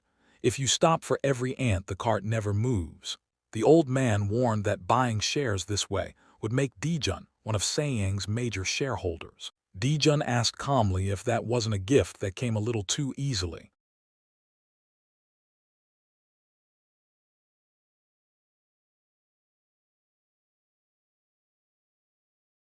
Dijun's lips curled. He'd passed. That same night, Yahello sat stiffly as executives gasped in shock. He announced they would take over Ain Group. Someone warned they had no time and not enough money. Yahello lowered his head and said they'd simply hook their leg onto Dihan's leg as it ran. Confusion rippled through the room. He explained calmly, if Fantasy acquired Ain Group, Sang Motors would merge with Ain Motors. That was his role. Eyes widened. Only Sayang Motors would be separated. It would merge with Ain. A new automobile conglomerate would be born, and Tu would become its first CEO. Sweat beaded on Tu's forehead. He pointed out that regardless of merger ratio, Fantasy Investment would still be the main shareholder. Yahello smiled. Fantasy's CEO had already extended his hand. If Tu hesitated now, he'd become a dog chasing a chicken. The chairman added casually that Tu himself once said he wanted to create a new car company and hand it over fully packaged. Someone tried to argue about Fantasy. Yahello cut it off. They were money players. Packaging would be expensive, very expensive. He told Tu to prepare. In another office, Sean raised his hand. He asked what was so difficult about spinning off Sang Motors and merging it with Ain. Dijun grinned. The merger ratio could wait.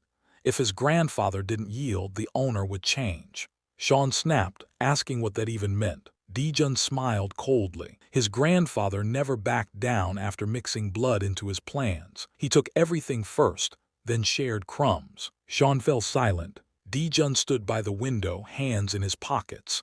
By the time the buyer was confirmed and the merger began, winter would arrive. A brutal one. Sand Dehan, even the government would be drained. At that point, his grandfather would have no choice. Cameras flashed. Sean announced publicly that Sang Motors would spin off its subsidiaries, merge with Ain Motors, and lead the creation of a specialized automobile corporation. Reporters erupted with questions about fantasy, about leadership, about power. Elsewhere, a remote control smashed against a TV screen. Batteries scattered across the floor. The man stood up, furious, demanding to know how this happened without anyone noticing. No one answered. He barked orders, 2 hours, every contact, every cousin, every civil servant, every bank employee. Use every brain available. Under a clear blue sky, a door slammed open. Yi burst in, saying it was impossible. Yanao didn't look up. He calmly poured tea and told him to sit down. And drink. The man stepped forward, fists clenched, demanding to know if his father was really abandoning the automotive industry. What wasn't enough for him anymore? Yang Qiao calmly sipped his tea and said he regretted nothing. He had reviewed every weakness in the company, stacked them together, and made a decision. Yang Yi exploded. He shouted that his father hadn't said a single word to him, that he learned everything from television, that this was a core subsidiary issue. Was this all he deserved as vice president? Yang Qiao looked up, veins bulging with anger. He said President Tu personally delivered the documents with his written decision. Tu was the one who announced the merger. Must have been entertaining, watching Yang Yi's face when those papers were handed over. Yang Yi accused him of treating him like a rag doll. Yang Qiao set the mug down and coldly asked if he was finished. When Yang Yi didn't understand, Yang Qiao smiled faintly and asked whether the visit was only to vent anger. Yang Yi snapped. Yang Qiao slammed his palm on the table and shouted for him to stop. Silence fell. Then Yang Qiao roared that if Yang Yi was ashamed of his vice president's business card, he could leave. Any man in Korea would kill for that card. All Yang Yi did to earn it was be born as his son. He pointed at him and said bluntly that without his bloodline, Yang Yi wouldn't even qualify as an executive director. Yang Yi's lips trembled, tears filled his eyes, he lowered his head. Yang Qiao finally placed a hand on his shoulder. He said calmly that even if Yang Yi wasn't outstanding, this place was still his. All he had to do was think about Sang Group's future and protect it. Nothing more. The old man exhaled heavily, realizing he was consoling a 40-year-old son at 70. Elsewhere, photos lay on a table. Sean, Jun. They'd been seen together days earlier. Someone reported that Jun met Haki and Tu, then left before the others arrived. Another said Hyan rushed to the chairman's house right after the merger announcement. Dongyi smiled dismissively. He said Jun wasn't dangerous, too young, just polish. If the chairman wanted a successor, he'd have sent him to business school. Jun, he said, was just varnish, decoration.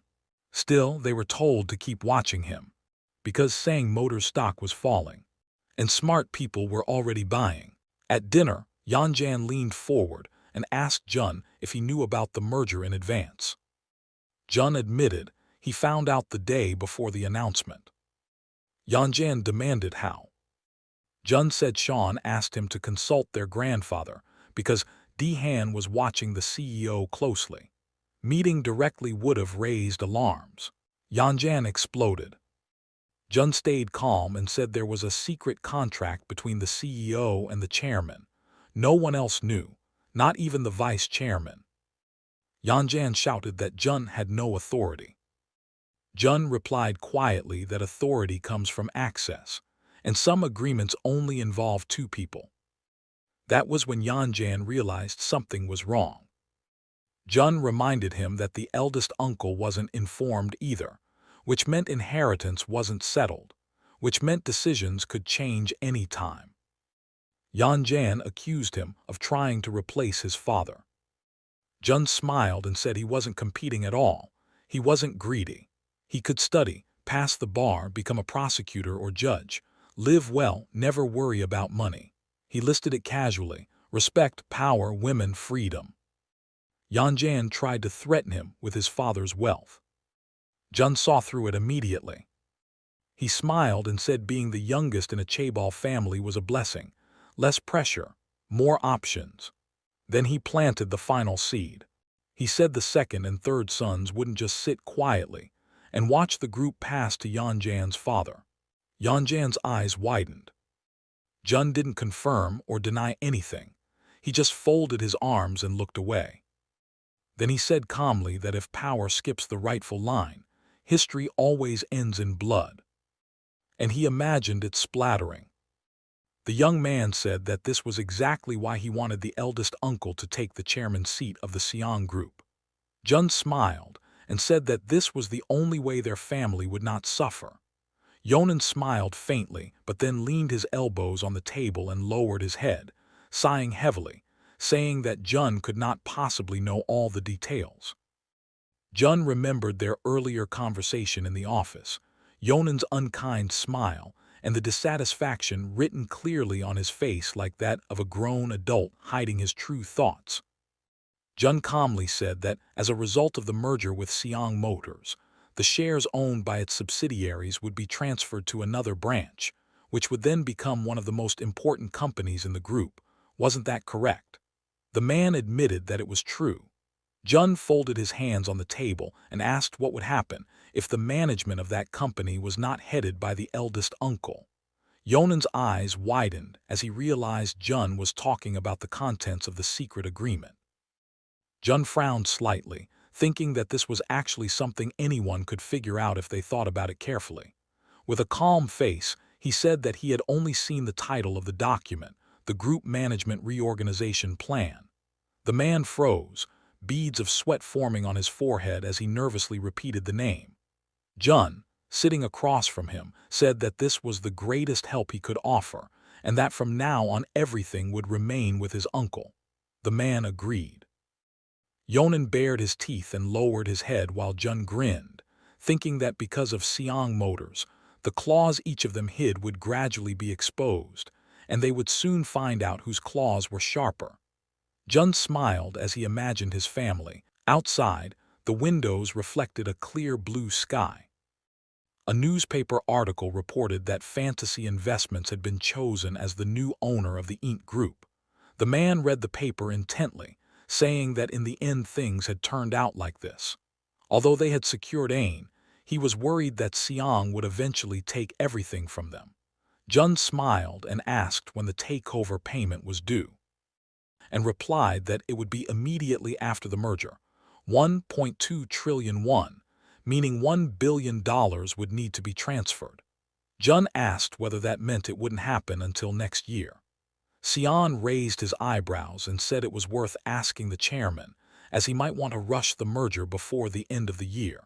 The total amount was $3.2 billion, and at the current exchange rate of 1,110 won per dollar, that was slightly over 3.5 trillion won. The man took a sip through a straw and asked how much cash they had on hand. Looking out the window, he said they had $600 million in cash as requested, with no new investments this year, and another 600 million would return next year. Jun furrowed his brows, calculating that it would be enough, since the money he had invested using his memories had returned more than 100-fold. He wondered what would have happened if instead of him, an ordinary worker reborn as a fund manager from Wall Street, someone like that would probably already be the richest man in the world. His thoughts were interrupted when Sion said he would first transfer $1 billion so they could repay it at any time. Jun raised his head and said there was no need for that yet since they still had to pay by the end of the year. Sion looked at him in surprise and leaned forward, asking if Jun had also noticed how strange the exchange rate growth was. Jun replied that everyone had noticed and had been worried for a long time, but they were all pretending not to see it. The rate had jumped by 251 in a single month, and it felt as if the dollar was slipping away like water. The man asked whether the exchange rate could correct itself by the end of the year. He knew Sion wasn't blind to it, but like everyone else, he was asking useless questions to hide the approaching typhoon of conglomerate bankruptcies and presidential elections. Jun asked whether exchange rate fluctuations and the dollar's departure were really the same thing, and whether that meant there was no point in holding tens of trillions in reserves if the dollar disappeared. He smiled and said that on a deserted island, a box of bread would be worth far more than 10 billion won in cash. Xian arched his eyebrows, realizing that the bread Jun was referring to was the dollar itself. Jun nodded, thinking that soon the IMF would collapse and it would become impossible to obtain dollars even if you wanted to. Xian clasped his hands and frowned, asking what Jun would do if the exchange rate kept rising, and whether he planned to pay for ain in dollars. Jun smiled and said he had already thought about the negotiations. Xian asked what he meant, and Jun replied that he would cut the price by offering to pay for the acquisition in dollars. Then burst out laughing, hitting his forehead and saying that even if you had a gold nugget, it was useless if you were already on the brink of death, and it would be better to exchange it for a life jacket. Jun imagined money flowing through an IV, thinking that the dollar as a global currency was like blood to a living body. If circulation stopped, the body died, while someone holding a bag of blood could freely pull a gold nugget from the dead person's pocket. Xian frowned and said that when domestic foreign exchange reserves hit rock bottom, Jun would be their savior. Jun smiled and said it wouldn't be him, but his uncle, the CEO of Fantasy Investments. Xian leaned back, grinning, and said Jun still didn't want to show himself, either because he was young or because he had ulterior motives. Jun folded his arms and asked what people would say if they found out he owned trillions through illegal gifting and disguised inheritance. Everyone would be watching him. Xian said that hiding behind someone else would let him avoid those countless eyes. Jun nodded, and Xian laughed, saying he would gladly become Jun's horse, letting him pull the reins and crack the whip as he pleased, but there wasn't much time left since he was already 50. 5 years at most, after that Jun would have to run himself or find another horse. Jun stood up in shock, asking if he meant retirement at 55. Xian smiled and said that with that much money, it was more than fair to enjoy life. Jun froze as Xian pointed at him, saying he was giving him 5 years because he saw him more as a nephew than his own blood. Otherwise, he would have already left to live on some secluded island. That night, the Xian group building glowed brightly under the sky. The man asked if it was true, and Jun replied that he had seen it with his own eyes.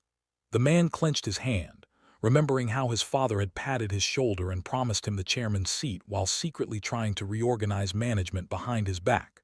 Yonan froze, eyes wide, and the man cleared his throat, saying that if the merger split, they just needed to survive, since the structure would shake but not collapse. When Jun started to explain further, Yanggi interrupted him, saying everything was fine and that Jun should focus on stabilizing the steel mill and rebranding it as Xiang, telling him not to miss this opportunity to prove himself to his grandfather. Jun bowed and left. Alone, the man grabbed the phone and shouted for everyone from the planning department to gather immediately, then rubbed his eyes, knowing he had to act before his father made another strange decision. Later, Tio entered the office, apologized with a smile for interrupting, and joked that he might finally have time to eat a bowl of rice together. Dongi laughed and invited him to sit, saying he still wasn't sure who would benefit more from Ain and Xiang joining, though his father had done a great job. Tio replied that everything had happened so fast it left him confused. Dongi wondered whether the old man would really pretend ignorance to the end, then remarked that since the division had occurred, President Cho was no longer related to Xiang, and Tio must be upset. Tio looked at him silently, then asked whether Dongi was serious or testing him. When Dongi insisted it was just idle thought, Tio replied calmly that instead of joining Xiang, Ain had simply been absorbed. Realizing his mistake, Dongi broke into a cold sweat. Tio then spoke about his 30 years as chairman and recalled the only time he had ever protested, during an oil crisis when they flew to Texas and shared a single steak. Dongi laughed, saying American steaks were always huge, but Tio coldly replied that he had wanted his own portion. When Dongi realized that even a steak wasn't divided, he understood that the group would never be divided either. Tio said that if you take too much, you just eat it all, and Dongi smiled madly, vowing to finish a 600-gram steak himself. Then Tio calmly said that Vice President Jin Yonggi, Dongi's older brother and the chairman's eldest son, would inherit the group. Dongi exploded in anger, shouting that Yonggi was incompetent, but Tio replied that incompetent people cannot help competent ones. Dongi raged, proposing splitting branches and land, but Tio refused, saying he would not support plans that discredited the company. In despair, Dongi realized there was no designated successor, and that the chairman would choose only at the very end. This was a warning, Dongi thought, a reminder that even if the carriage owner changed, the coachman remained. The confrontation had only just begun. The next day, sunlight poured through the windows of a massive building. Dongi entered his brother Yonggi's office with a forced smile. Yonggi asked why he had come, joking that Dongi hadn't visited in 10 years. The office was filled wall to wall with documents. Dongi's voice echoed through the office as he said that he had earned a lot of money during this time, then pointed around at the cluttered room and asked what all this was supposed to be. Yonggi immediately replied that these were nothing but absurd rumors, adding that Dongi himself should try earning at least something here, because even the budget of a single department in his company was larger than this. Hearing that, Dongi lost his temper and threw his hand out, shouting that he couldn't tolerate it anymore, and that tomorrow he would send someone to expand Yonggi's office. Yonggi calmly replied that it wasn't necessary because he still needed to pay off his debt. Dongi froze for a moment, then asked in confusion if Yonggi really had a debt. Yonggi smiled broadly and waved his hands, telling him not to panic because it wasn't a private loan, then reminded him of Jun's starting capital. Dongi clicked his tongue in realization and pointed at Yonggi, who rubbed the back of his neck and said that he needed to return it because their father had taken a child's money. Dongi sat down in a chair and said that since Yonggi earned well and didn't waste money, he could easily pay it back. Yonggi said it was time to get down to business and asked what kind of wind had blown Dongi here today. Dongi leaned back against the chair, thinking silently, then asked whether Yonggi really intended to keep walking this path. Yonggi looked at him in surprise and asked what he meant. Dongi's expression hardened as he asked whether movie production was really Yonggi's final stop. Yonggi hesitated, unsure how to answer, asked whether he was telling him not to even look toward the group. Dongi answered firmly that he meant exactly that, adding Yonggi and his son to the sentence. Yonggi stiffened, the warmth vanishing from his face as an uncomfortable silence settled between them. Folding his arms, Yonggi asked what Dongi meant, reminding him there was also a third brother. Dongi waved his hand irritably and said that Sangi hadn't been his younger brother for a long time and was nothing more than a name now. Yonggi touched his chin in thought, and Dongi slammed his hands onto the armrests, shouting at him for reacting like that and asking if he was really hiding his greed. Adjusting his glasses, Yonggi replied calmly that it wasn't greed, but that until now he hadn't fulfilled his role as a father properly, so he intended to start now. Dongi stared at him in shock and asked if he was talking about Jun. Yonggi nodded slowly and said yes, explaining that Jun dreamed of becoming an entrepreneur like his grandfather. Dongi froze in disbelief. Yonggi smiled faintly and explained that Jun wasn't petty enough to want control over a few subsidiaries, and that his son would achieve everything through his own abilities. Dongi could only stare in silence as Yonggi added that he would do everything he could to support him. Dongi asked what that had to do with the group, and Yonggi replied awkwardly that even though Jun was the youngest grandson, he still carried the chairman's blood, so if something was offered he would accept it, and if not, he would take only his fair share. Dongi repeated the words fair share under his breath, displeased, then looked up without responding. Yonggi leaned back and said that since Dongi had come so suddenly, something must have happened with his older brother, then asked whether the shares had been shaken because of Seong Motors.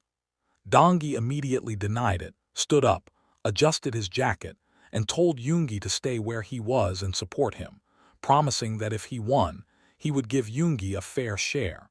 enough for Jun to achieve his dream. Yoongi asked quietly what would happen if the other brother won, and Dongi replied coldly that then Yoongi would have to fight his brother in order to become a father. As Dongi was leaving, he noticed a movie poster on the wall and asked what kind of film it was. Yoongi replied that it was scheduled for release early next year and that they were looking for theaters. Dongi patted his shoulder and said that if the tickets didn't sell, he would buy them all. Yoongi smiled and thanked him. That evening, the lights were on in Yoongi's house as Soyeon and her husband sat on the sofa. Yoongi asked why they had come so late just to ask for money. Soyeon admitted it awkwardly, and Yoongi wondered if something serious had happened in the family that he had missed. He asked why the owners of a department store were borrowing money from a film company. Soyeon nervously explained that her father had invested almost everything into the steel mill and had restricted the department store's budget, forcing her to report daily income and expenses. Confused, Yoongi asked what she had done wrong, and she suddenly shouted that it was her husband's fault, pointing at him and explaining that he wanted to challenge the mayor of Seoul in the next election, so her father had cut all funding. Her husband lowered his head in embarrassment. Soyeon then said she heard Yoongi had struck gold with his film and asked if he had received the profits.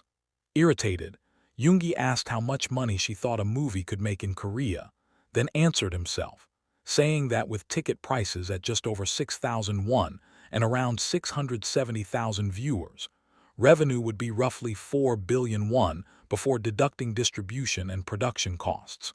Without waiting for a response, he told them to stop this nonsense. The couple left awkwardly, and after seeing them off, Yoongi rubbed his eyes in exhaustion. As they stepped outside, a surprised voice called out, and it was Jun, who had just returned home.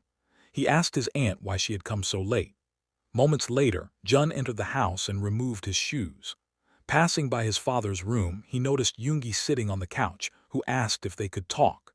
Jun entered, rubbing his neck, saying he would try to come home earlier in the future, but Yoongi smiled and said he wasn't the kind of father who controlled when an adult came home. 2 cups of tea sat on the table as Yoongi mentioned that Dongi had visited earlier and that Soyeon and her husband had also come. Jun replied that he had met his aunt on the way in. Yoongi took a sip of tea while Jun wondered what his father was about to say. Setting the cup down, Yoongi smiled and said that Jun was definitely his son, yet nothing like him at all. Jun was left speechless as Yoongi continued, saying he was proud of Jun's artistic sense, but that Jun didn't even listen to popular music and found counting money boring, yet was born with an extraordinary sense for investing. Cold sweat broke out on Jun's face as he wondered why his father had started this conversation and whether he knew the truth. Yoongi noticed his unease and smiled, then said he already knew everything from Sion. Shocked, Jun asked what he meant, and Yoongi proudly stated that Jun's net worth exceeded 3 trillion won and that he had acquired Inc. Group, effectively owning an investment company tied to Hollywood. Jun realized bitterly that his uncle couldn't keep secrets, then remembered that his father and uncle were bound by deep trust from their youth. Yoongi laughed and said Jun now had the same face he once had when hearing about all this. Jun bowed and apologized for not telling him sooner, and Yoongi folded his arms and said he was actually grateful. He asked whether Jun really thought he would believe that a high school student with 20 billion won could negotiate fluently in English. Yoongi then said calmly that it was cool, that he was proud not because of the money but because of Jun's talent. He asked whether Jun wanted to take over Sion Group, and Jun replied that it was only a tool, not his goal. When asked about his dream, Jun said he wanted to build a conglomerate that surpassed Sion Group, starting from scratch and acquiring subsidiaries from Sion and other conglomerates alike. Yoongi asked in disbelief whether Sion Group was just a stall to him, and Jun replied that he didn't want to be handed the company but wanted to earn everything himself. Smiling contentedly, Yoongi said that if that was his son's dream, he had worried for nothing. He admitted he had been considering confronting his brothers or negotiating for cash or shares. As he left, he said he hated quarrels and negotiations that hurt his pride, wished Jun good night, and told him to sleep. Jun reached out in confusion, insisting everything was wrong, But outside, under the night sky, Jun's voice echoed again as he asked to speak with his father a little longer. An image appeared of several classic cars lined up in a parking lot. With his hands in his pockets, the protagonist walked slowly between two rows of vehicles and glanced around, noting just how many had gathered here. He climbed the stairs toward a massive building, where more than a dozen men in suits were seated around a huge table. Yahello spoke first, stating that foreign currency flowing into the company must not be spent, not dollars, not yen, not even marks. He said urgent foreign payments still had to be handled because banks were refusing to release their dollar reserves and were holding onto them tightly. With his hands folded and eyes closed, the gray-haired man sat in silence. After a moment, he opened his eyes and asked whether anyone had tried contacting the deputy prime minister. Looking around the room, he asked if they had called him. The chief secretary lowered his gaze and replied that the calls were being ignored. Grinding his teeth slightly, the chairman said it was obvious, since the call was effectively coming from him, and politicians were now avoiding businessmen altogether. Lifting his head, he coldly asked what the maximum amount was they could gather by collecting all unclaimed funds within the group. Hatch answered that if all urgent payments were completed by year-end, it would be a little over 400 billion won, since the acquisition of hand steel had already been paid in a lump sum, and money was still flowing there. Yang Cha pressed his lips together, then raised his head and spoke loudly, telling everyone to listen carefully. He declared that instead of giving away money they were supposed to give, they should demand the money they were supposed to receive immediately and convert it into dollars at once. A dark-haired man with glasses said that even offering above market price wouldn't work because there simply were no dollars available. Someone said that an economic singularity was approaching, and that even if the exchange rate hit 3,101 per dollar, dollars would still be impossible to obtain due to severe shortages. The chairman pursed his lips and closed his eyes, and the room fell silent. One representative adjusted his glasses nervously, and someone mentioned Ain. The chairman suddenly opened his eyes wide and impulsively asked if they truly had a secret vault of dollars. The chief secretary replied that not exactly, clarifying that the acquisition price was 1.2 trillion won. The chairman's eyes widened further as he leaned forward and struck the table, smiling as he exclaimed that this was fantasy money, crisp green dollars that definitely existed.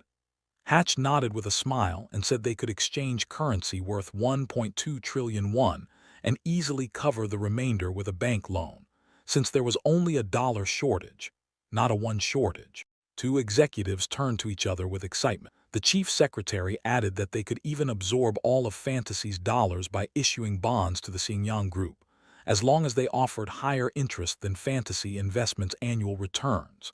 One man asked whether Fantasy would accept such an offer, even with interest.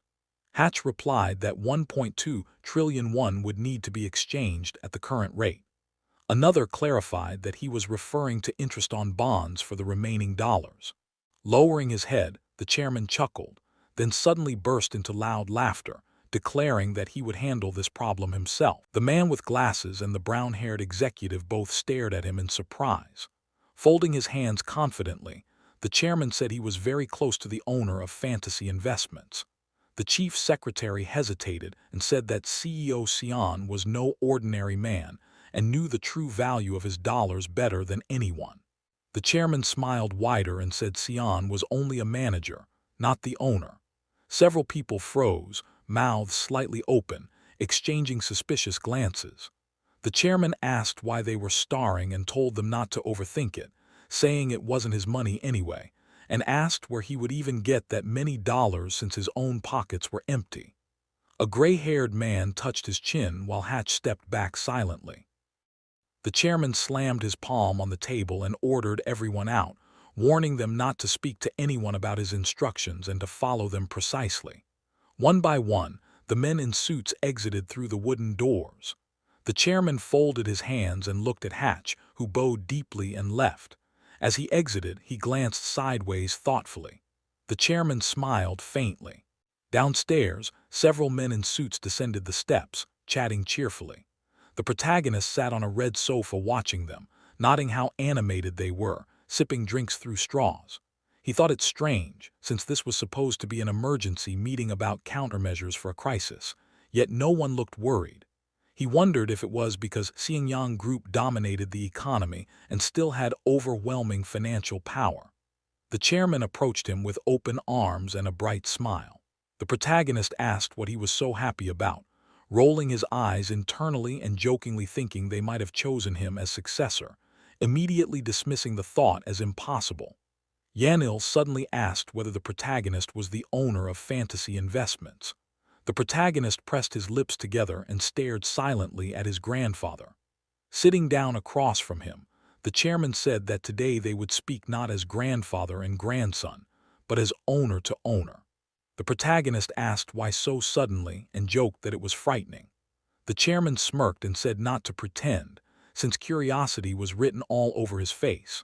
Looking away, the protagonist thought it wasn't his expression but his grandfather that was the problem. He reminded himself that negotiations belonged to the one with leverage, and while neither side seemed to have it openly, both held hidden cards. He knew his own card but not his opponent's, which made his grandfather's calm expression unsettling in the face of an approaching currency crisis. Leaning back in a chair, the chairman asked whether the money for the AIN Group acquisition was prepared. The protagonist touched his chin and asked what was being planned, saying the funds could simply be transferred from an overseas account. Smiling, the chairman said they were naturally in dollars. The protagonist's eyes widened as he understood everything. His grandfather needed dollar reserves before the crisis hit. He confirmed that the funds were in an American bank. The chairman raised his hand and asked him to exchange them, specifically 1.2 trillion 200 billion won.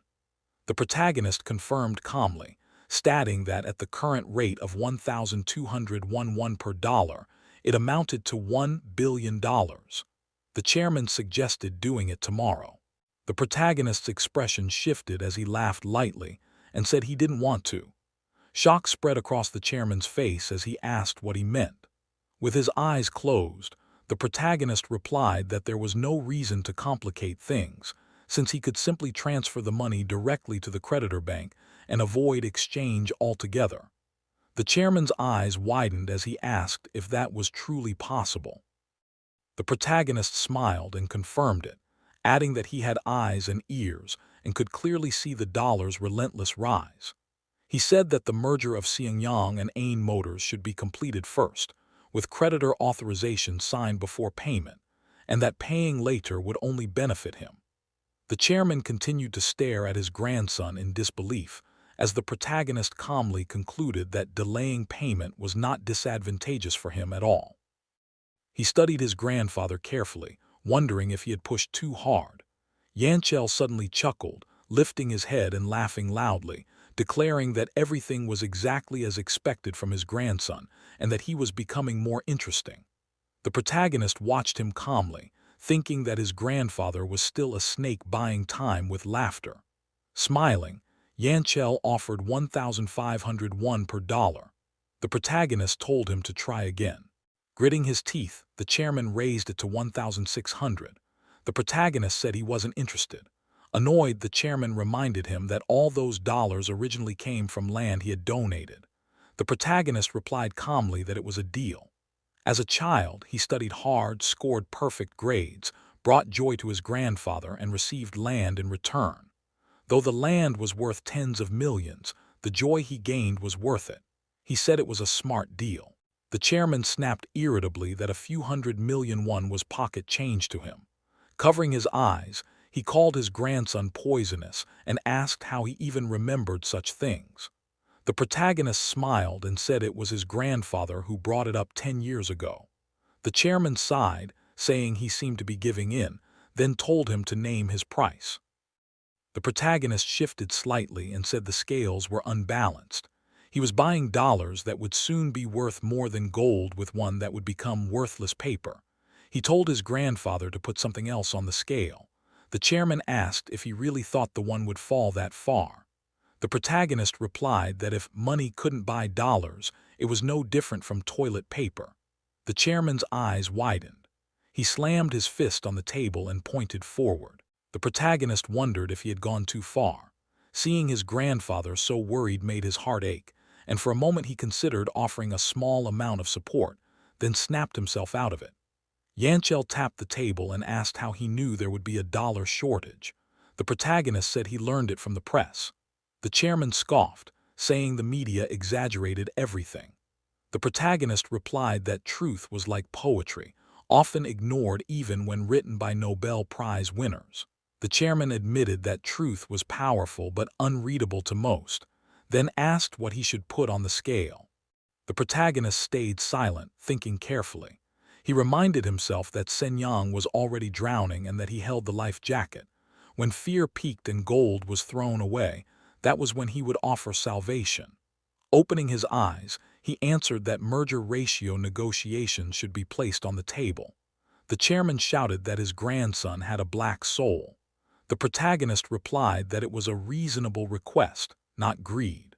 The chairman accused him of smearing his words with oil, calling it obvious greed. The protagonist asked whether there was anyone in the world without greed and whether business wasn't about satisfying desires.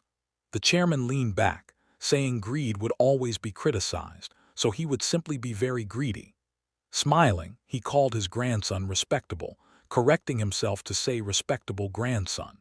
The protagonist reminded him of the joy he brought as a child and the fortune he later saved. The chairman shouted that he had given him far more. He boasted that since unifying Senyang, no one dared oppose him. Even fire itself couldn't take what belonged to him.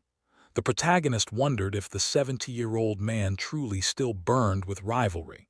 The chairman laughed, saying he wasn't taking but sharing, and proposed a confrontation between grandfather and grandson.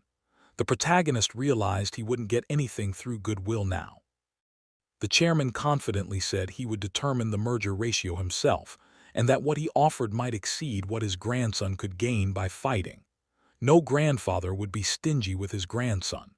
The protagonist stared silently, then smiled and said that as a respectable grandson, how could he rob his grandfather of joy?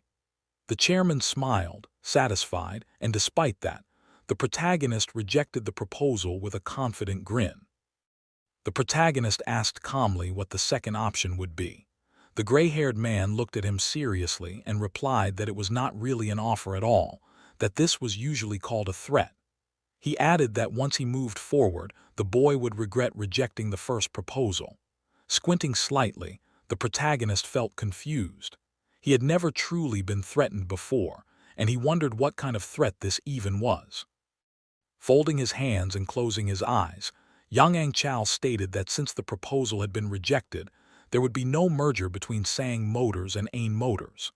The protagonist's eyes widened. Smirking, the old man continued, saying that President Dio would hold a press conference the next morning and announce that Fantasy, which had acquired Ain Group, made unreasonable demands, causing the merger to fail. He would apologize publicly for disturbing the people. The protagonist stared at his grandfather in silence. Then he coldly told him to continue. Calm and confident, he said this was a very weak threat. The old man's face twisted in shock and disbelief as he asked what he meant. The protagonist kept staring calmly. Annoyed, the chairman shouted that if the acquisition failed, he would interfere however he pleased, and that the boy was being frivolous about acquiring the company. The protagonist looked away, thinking something was deeply wrong. He wondered if his grandfather believed that without the merger, Ain Group could not be taken over. Turning back, he said that since the merger was the first condition of the acquisition, the situation had indeed changed, and now it was a real emergency. The chairman looked genuinely shaken. He then declared that there was one thing that would never change. When asked what that was, the veins in his neck bulged as he said that his influence would remain constant. If the merger was canceled, he could call the creditors, the banks, the Blue House, even the National Assembly, and stop the takeover. He asked if the terms would then be reconsidered. Calmly, almost indifferently, he looked away and said that in the current situation, influence no longer worked the same way. He explained that the government had already injected $11 billion into the foreign exchange market, and the rate was still skyrocketing. Korea's usable foreign reserves were only $2 billion, and even the deputy prime minister had publicly admitted they were seeking loans from friendly nations. The chairman stared, stunned, as the protagonist said that influence had not weakened, it had disappeared. Everyone was struggling to survive, and no one would answer calls anymore. He told his grandfather to take the situation far more seriously. He added that it didn't matter whether influence worked or not anymore. In fact, it was better this way because there would be no competing bets. Fantasy's bet would be the only one. He asked whether creditors would still favor Sang Group if it tried to buy AIN for 1.2 trillion won and ended up completely drained. With a calm smile, he said the chairman of Daehin Group must already be clutching his chest. The chairman raised his hand to interrupt, but the protagonist told him to listen. He said his grandfather was hoping this emergency would be corrected soon, but that hope was just desire. Calmly, with quiet certainty, he stated that this crisis would not pass and that the country would not escape it. The chairman listened in silence as the protagonist explained that people believed a nation like Korea could not collapse so easily, and that belief suppressed fear. But when collapse does not come quickly, anxiety grows even worse. The chairman asked if his confidence was truly unshakable. The protagonist replied that something unimaginable would happen in the coming days. Korea's foreign reserves were $2 billion, and he personally held half of that. When that money entered the country, banks and corporations would line up at Fantasy's door. Smirking, the chairman said that if the boy wanted to see him, he would need to take a number. The protagonist calmly replied that his grandfather was already number 0. Silence filled the room. The chairman finally smiled and said he needed to call Hatch and reconsider. The protagonist noticed that for the first time, his grandfather was stepping back. He said he was bored and wanted to finish the acquisition quickly. When asked if something was more important than this, he replied that he needed to shake the dollars in his hand and choose which company to put in his cart. Slowly, realization dawned on the chairman's face. He asked how many dollars the boy had. The protagonist said he could not show his wallet, but he was confident he could swallow Wang Motors as well. He explained that he planned to unite AIN Motors and Wang Motors, and if Sang Motors was added, it would rival Diane Motors. Smiling, he called it another gift to his grandfather. He said he would wait for the second proposal, but time was short. The chairman smiled, saying the threat still felt weak, and calmly that nothing was over until it was over and reminded him those were his own words. He added that now, those words were no longer nonsense.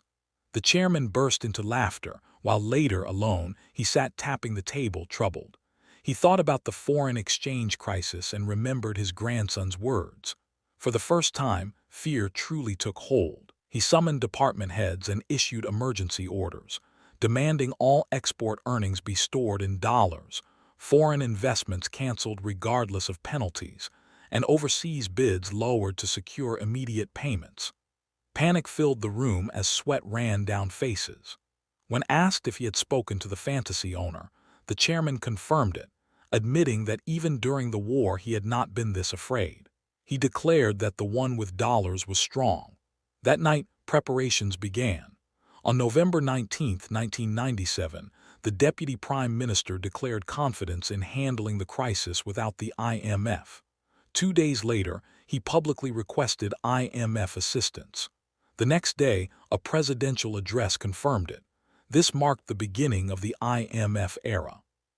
The stock index collapsed, credit ratings fell, banks were suspended, conglomerates went bankrupt, and signs were torn down across the country as the economy collapsed like falling Jenga blocks. The mirror-style building reflected the bright rays of the sun. Speaking sharply into his phone, he ordered them to pay for the takeover only after the merger was completed and told them to reread the agreement carefully. The deadline was February next year, which meant there was still plenty of time. His irritation flared as he asked why payment had to be made in dollars. He said he would give them 1.2 trillion won in cash, 10,000 won bills if necessary. He slammed the phone down and leaned back.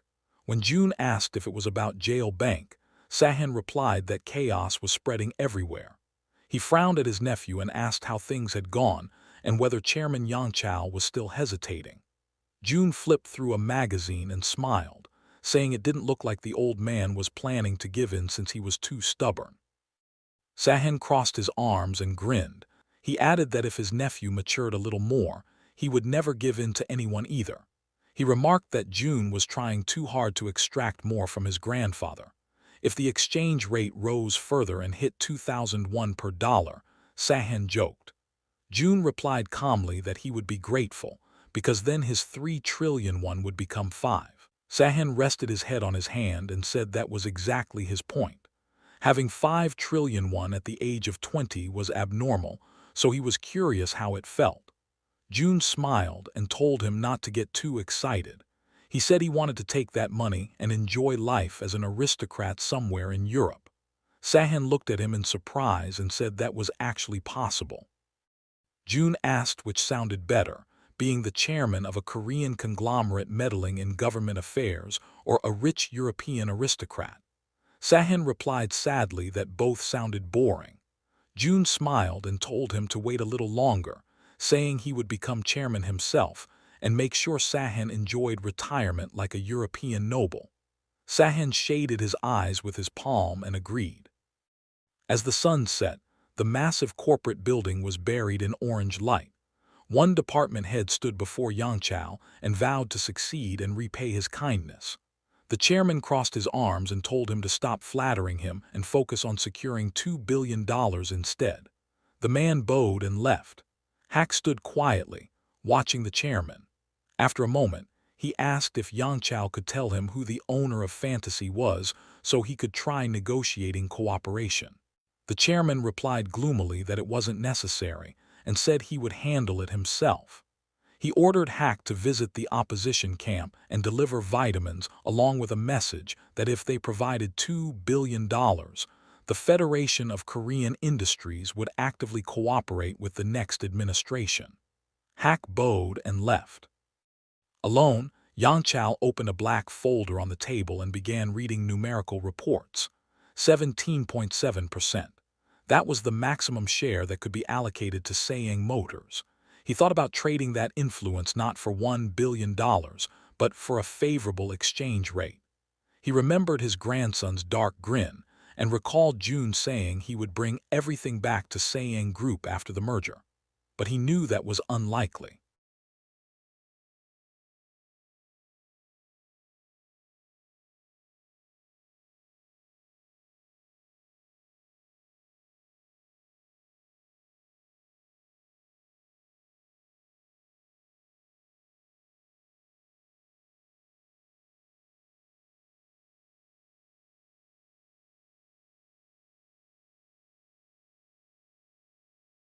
Yangchao leaned back and sighed, thinking that 17.7% was not the end for June but only the beginning.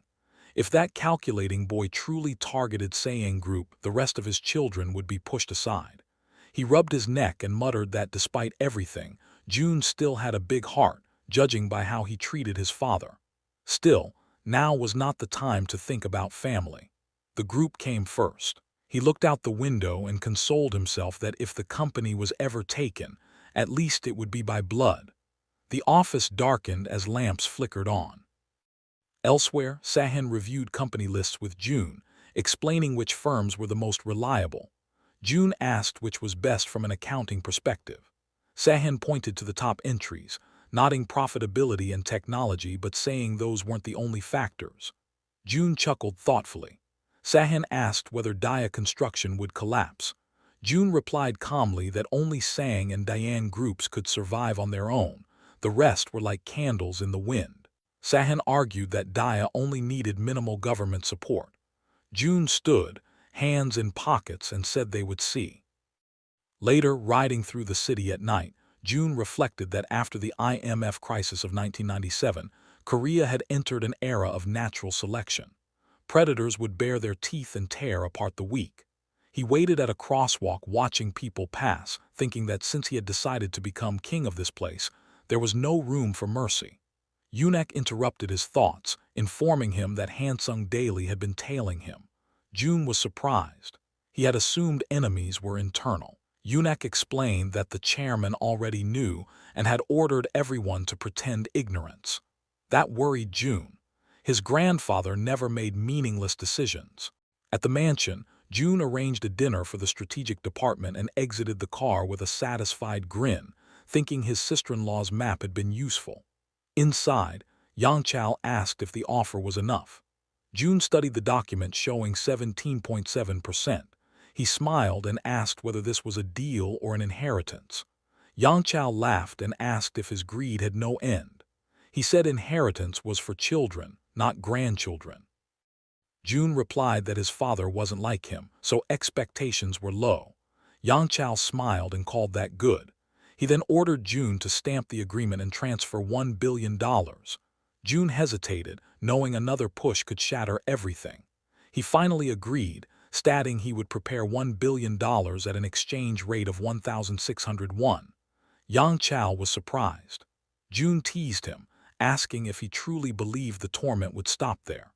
Yang Chao warned the rate might reach 2001 and June would lose heavily. June pretended to worry, then relaxed, saying he wasn't petty enough to bankrupt his grandfather. June revealed 2 requests and placed a map on the table: government land. He wanted to buy it cheaply. Yang Chao exploded, refusing outright. June suggested funding an election campaign so his uncle could become mayor and approve the sale. The chairman roared in fury. June calmly argued that selling land during an economic crisis would face no resistance. When Yang Chao shouted again, June demanded to know why he was so against it. The answer was simple and devastating. Because the mayor was Jin. He was Choi. Silence filled the room as June understood. Political ambition, exposure, and buried crimes. If politics turned hostile, Sayang Group would be torn apart. June finally saw the line his grandfather would never cross. He thought about his aunt and uncle, and how his grandfather had already realized that his aunt was using force to demand Sayang Group shares equal to his son's, or even more. June looked carefully at his grandfather and asked whether he had considered turning his uncle into a puppet of Sayang Group. Seeing the surprise on the chairman's face, June immediately explained. Once his uncle sat in the mayor's chair in Seoul, dirt and dust would naturally cling to him. If you grab onto that, you can control him completely. Yang Chao replied that this dirt would come from Sayang itself, and if it were exposed, the company would suffer as well. June's eyes sharpened as he calmly said that he would be the one to throw that dirt and dust, and then grab his uncle by the collar so his grandfather wouldn't have to worry. Yang Chao was taken aback by the pressure. June added that he would also provide the money himself, and his grandfather could use it however he wished. Yang Chao stared at his grandson and asked why, if he was even providing the money, he needed permission at all. June grinned, forming his fingers into a tube, and said that if his grandfather made a single call to the opposition party leader, his uncle wouldn't even be nominated.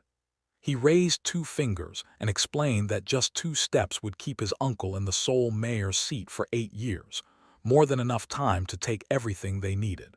Yang Chao folded his arms and asked what the second step was. June smiled and said Dia construction. The chairman's eyes widened. June calmly explained that blocking government subsidies to Dia construction would be enough. Yang Chao objected, saying Dia was no small rural shop, but 5th in subcontractors. June replied casually that compared to Ain Group and Sayang Motors, Dia was nothing more than a kiosk. Yang Chao fell silent, then smiled faintly and said June wasn't asking for Sayang construction but planning to take Dia itself. June frowned, saying if he asked his grandfather might have given him. Yang Chao stood up, saying it was pointless now since June clearly wanted Dia. June felt irritated, realizing his grandfather was deliberately teasing him. He said that no company could escape the currency crisis, and Dia would also need dollars. Without government subsidies, it would collapse. He added that he would then take it himself. Yang Chao frowned and said Dia was still a good company and only needed minimal help.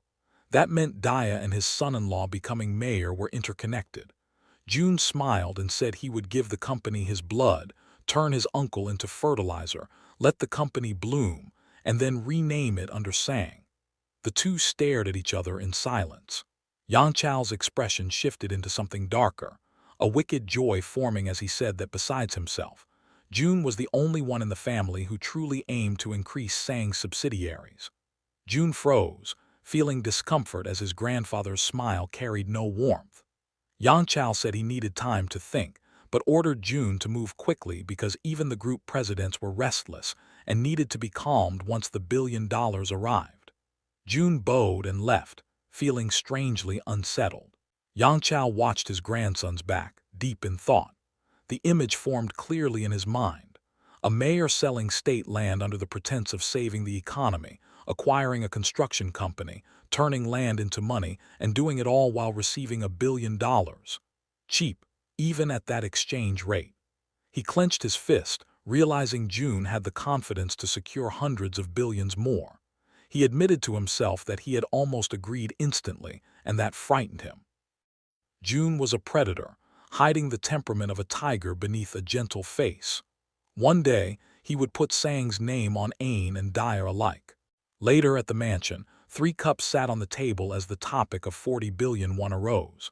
Uncle Choi explained the costs, special party fees, payouts to leaders, campaign expenses.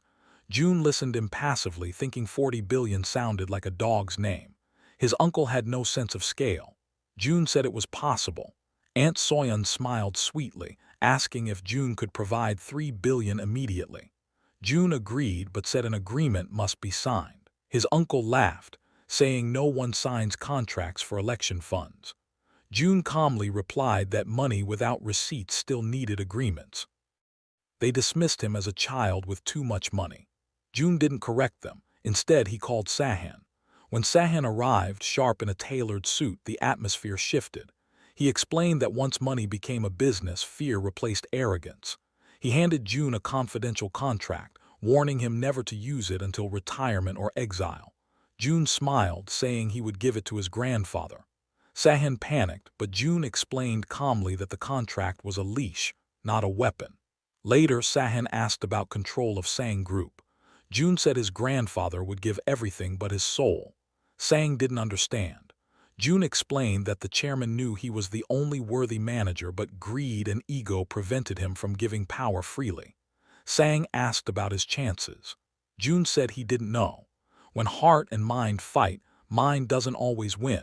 He decided to treat inheritance as a bonus. Sang asked about his chances. June said he didn't know. When heart and mind fight, mind doesn't always win. He decided to treat inheritance as a bonus. June then spoke of the remaining $2.2 billion. He planned to exchange them at peak rates after elections and invest in a media city. Sahan protested, but June calmly explained infrastructure, broadcasting, employment, and political value. An investor pouring $2.2 billion into media during a crisis would be welcomed with open arms. Sahan laughed and asked if June was his grandfather's clone. June smiled lightly and replied that he was simply a respectful grandson. The man frowned and asked what other kind of respect June was talking about. June thought of his father and answered calmly that he would turn SMC into a massive media empire and hand it over to him. San rose from his chair, fists clenched, clearly wanting to say something, but he stopped himself. June stood as well and continued without hesitation, listing cinema, broadcasting, content production, cable networks, and internet media. He said that in the future, all of it would be connected. June added that his father was also the chairman's son, so giving him an equivalent share was necessary to preserve face. San's eyes widened in shock. June grew more serious and explained that Fantasy's American branch already had deep ties with major film companies. Looking out the window, he said that if done correctly, a global media company could be born. Yang Chao sat silently, rereading the contract. His expression darkened slightly before he finally set it aside and admitted that June had managed to secure everything in the end. June smirked faintly and said that with this contract, even if his uncle became mayor, he would never be able to disobey his grandfather. Once it was made public, any resistance would end with charges under the Political Funds Act and total political ruin. Yang Chao removed his glasses and said all he truly needed was a few acres of land, and replied that he could take the rest for himself. He remarked that during the contract signing, his aunt had shown remarkable insight. Yang Chao immediately understood. She had realized the value of state-owned land and made it clear that June should not even dream of taking all of it in exchange for election funding. Yang Chao smiled and told him to take everything and give it to his grandson. June grinned inwardly, realizing he had just received implicit permission. He raised both hands and said calmly that making money through apartment construction was not his style. Yang Chao rubbed his chin and warned that this entire plan was reckless, since there was no guarantee his uncle would even win the election. June replied confidently that thinking positively already increased his odds. Yang Chao chuckled and admitted he couldn't keep up with his grandson's thinking.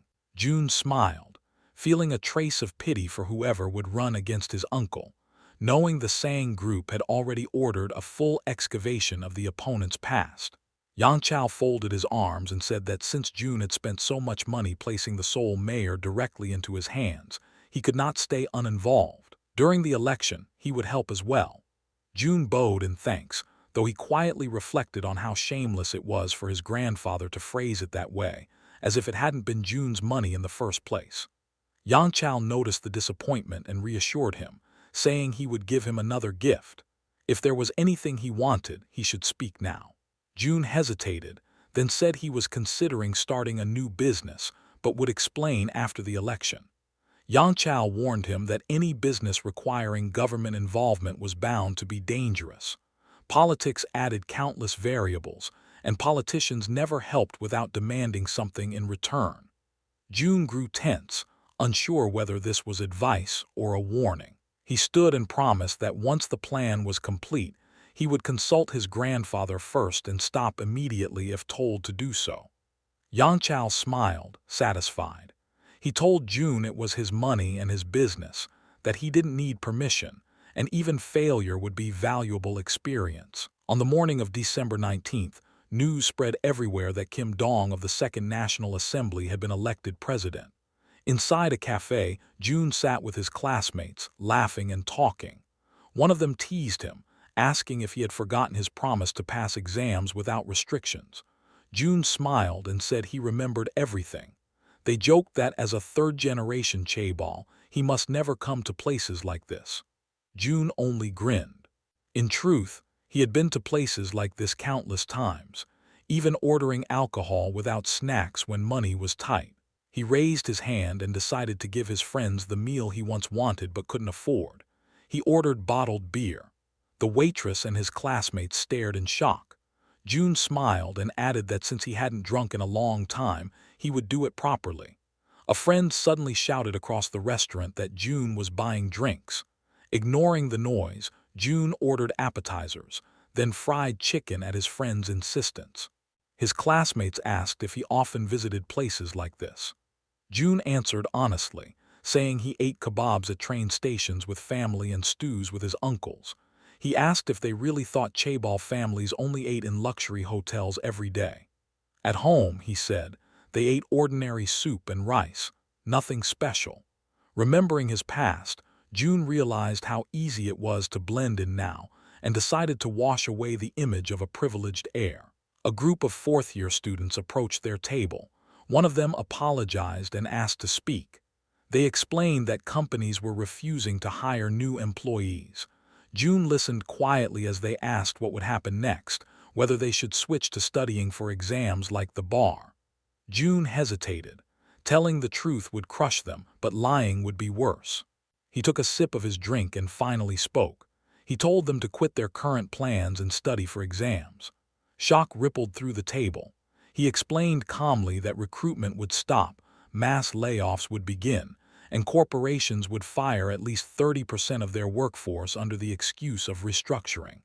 The IMF crisis was not just a liquidity issue. It was systemic collapse. He said the concept of lifetime employment would disappear. Freelance labor would replace stable jobs. When they asked what a freelancer was, June pointed at the waitress and asked what would happen if her boss told her to quit tomorrow. She would leave immediately, with no protection.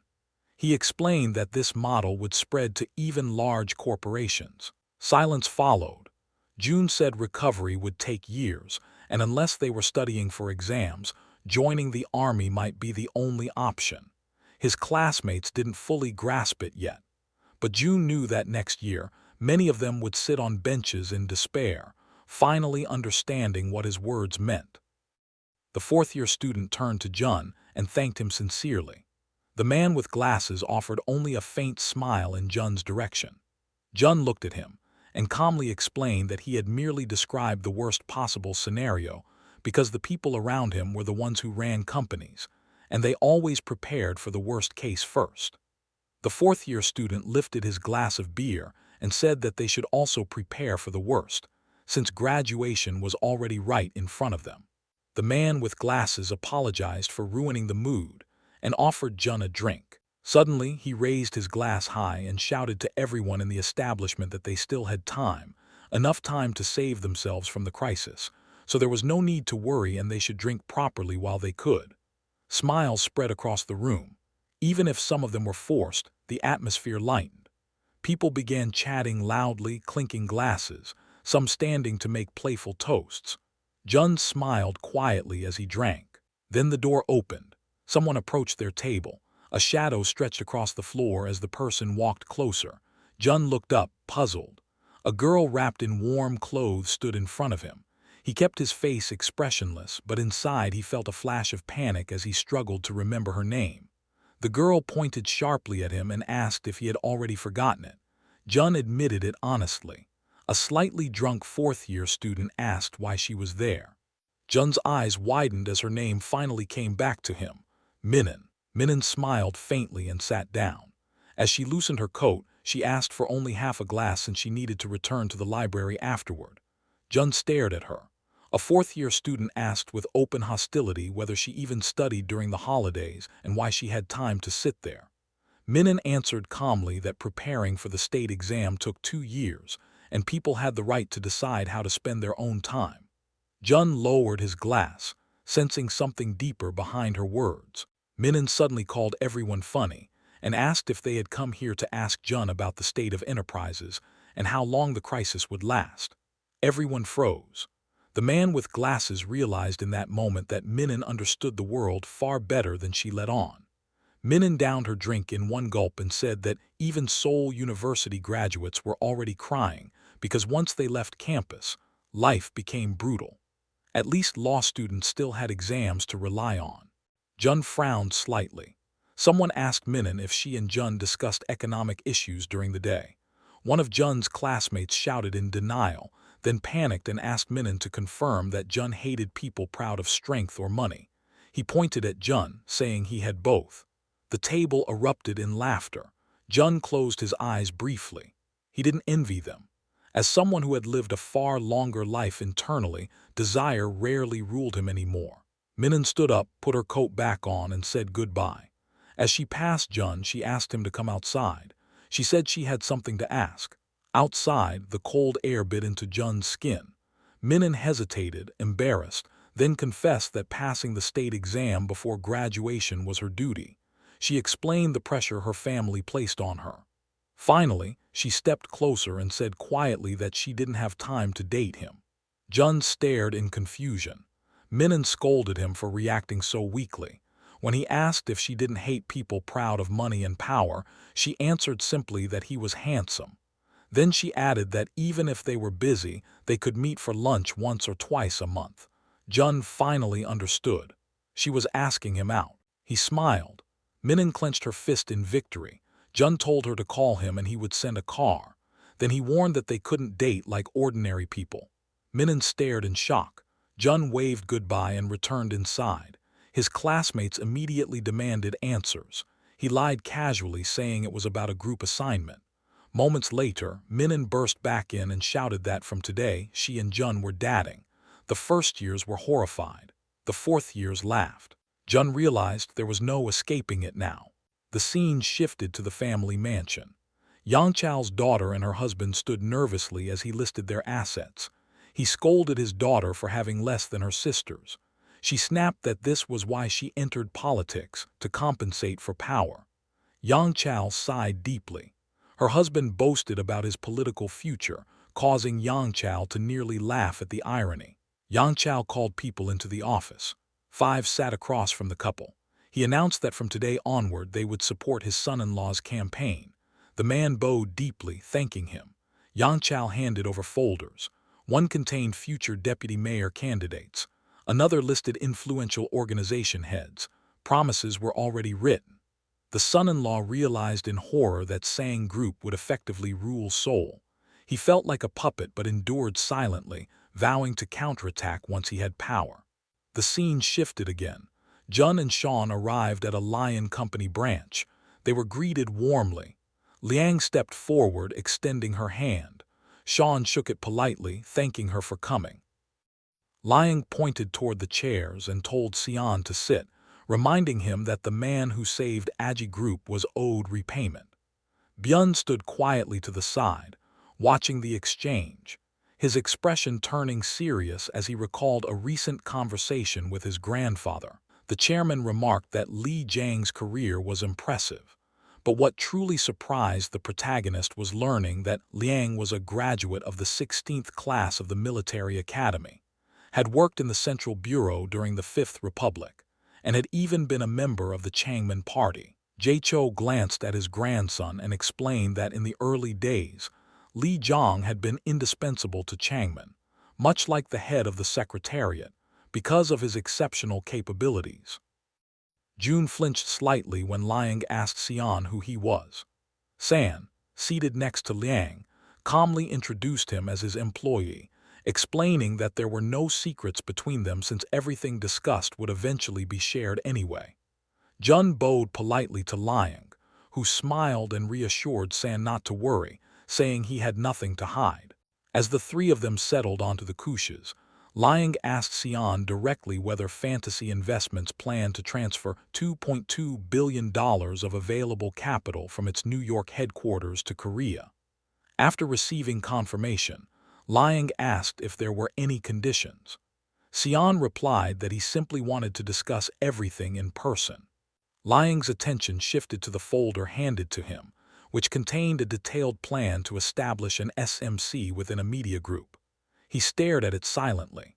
Jun frowned slightly, realizing that Liang showed no surprise at the massive figure of $2.2 billion. Watching Li Jiang remain calm, Jun wondered whether the man truly understood the value of money. Only when Liang glanced at San did his lips tremble faintly as he asked why an investor would pursue this, nodding that finance and construction were not exactly compatible fields.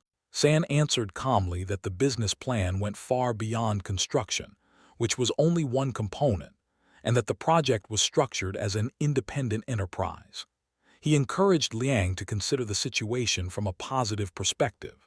Liang grinned and asked whether San truly considered a massive injection of foreign dollars into Korea a positive thing. San acknowledged the concern, and Liang reminded them that even if Korea benefited initially, the money would eventually return to the United States.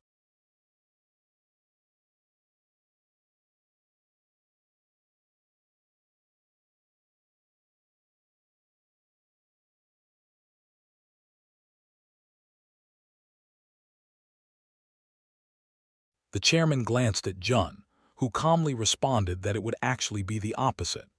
Introducing representatives of various companies, Jun explained that their firm specialized in transferring money earned in the United States back into Korea, generating massive profits through reinvestment. With those profits, they had even acquired Aji Group. Looking straight at Li Jiang, Jun referred to the entire process as pioneer of export. Liang frowned, confused by the term, but then smiled when Jun clarified that he was simply playing with words. Turning to Liang, the protagonist explained that export was any activity that brought in foreign currency, and even if they did not sell physical goods, they were still earning dollars. After listening carefully, Liang admitted that while it looked that way now, the future could be different.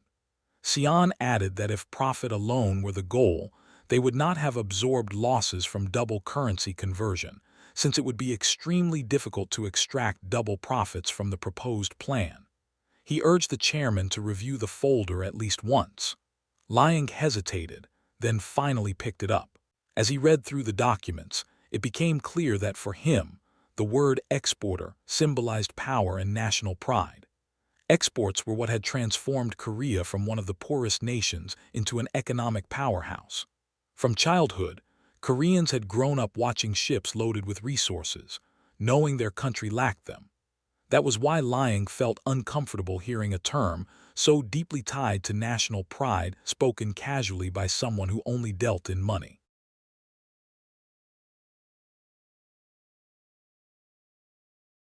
Placing the folder on the table, Liang summarized the plan as an attempt to create a mecca for Korea's media industry. With a slight smile, he asked Sion whether they planned to invest the full $2.2 billion into media. Sion replied that media was only one area, explaining that they intended to invest across multiple sectors and act as managing partners in Korea, while gradually transitioning control to local investors. Liang folded his hands and thought deeply before asking what industry San had decided on. San hesitated, clearly nervous, while Jun noticed his uncle's shock. Liang praised Sion's intellect, which only made him more flustered. Seeing this, the protagonist smiled slightly, remembering a meeting with new millennium entrepreneurs, where the government had pushed hard to support venture capital as a way to stimulate the economy. He also recalled discussions about cultural enrichment, realizing that removing the American investment label from fantasy investments would align perfectly with current government priorities. Listening carefully, Lee Jong nodded as Jun explained that this sector would significantly support small and medium-sized businesses. He gestured confidently, saying that if government policy shifted in this direction, the results would be outstanding. Liang expressed strong agreement, clearly pleased. Jun noted internally that politicians only wanted to hear answers that matched their own desires, and what Lee Jong wanted most was a vision of a strong future. Liang then asked Sion whether he was considering investing directly in this sector, but Jun suddenly intervened, stating that their company had no such intention.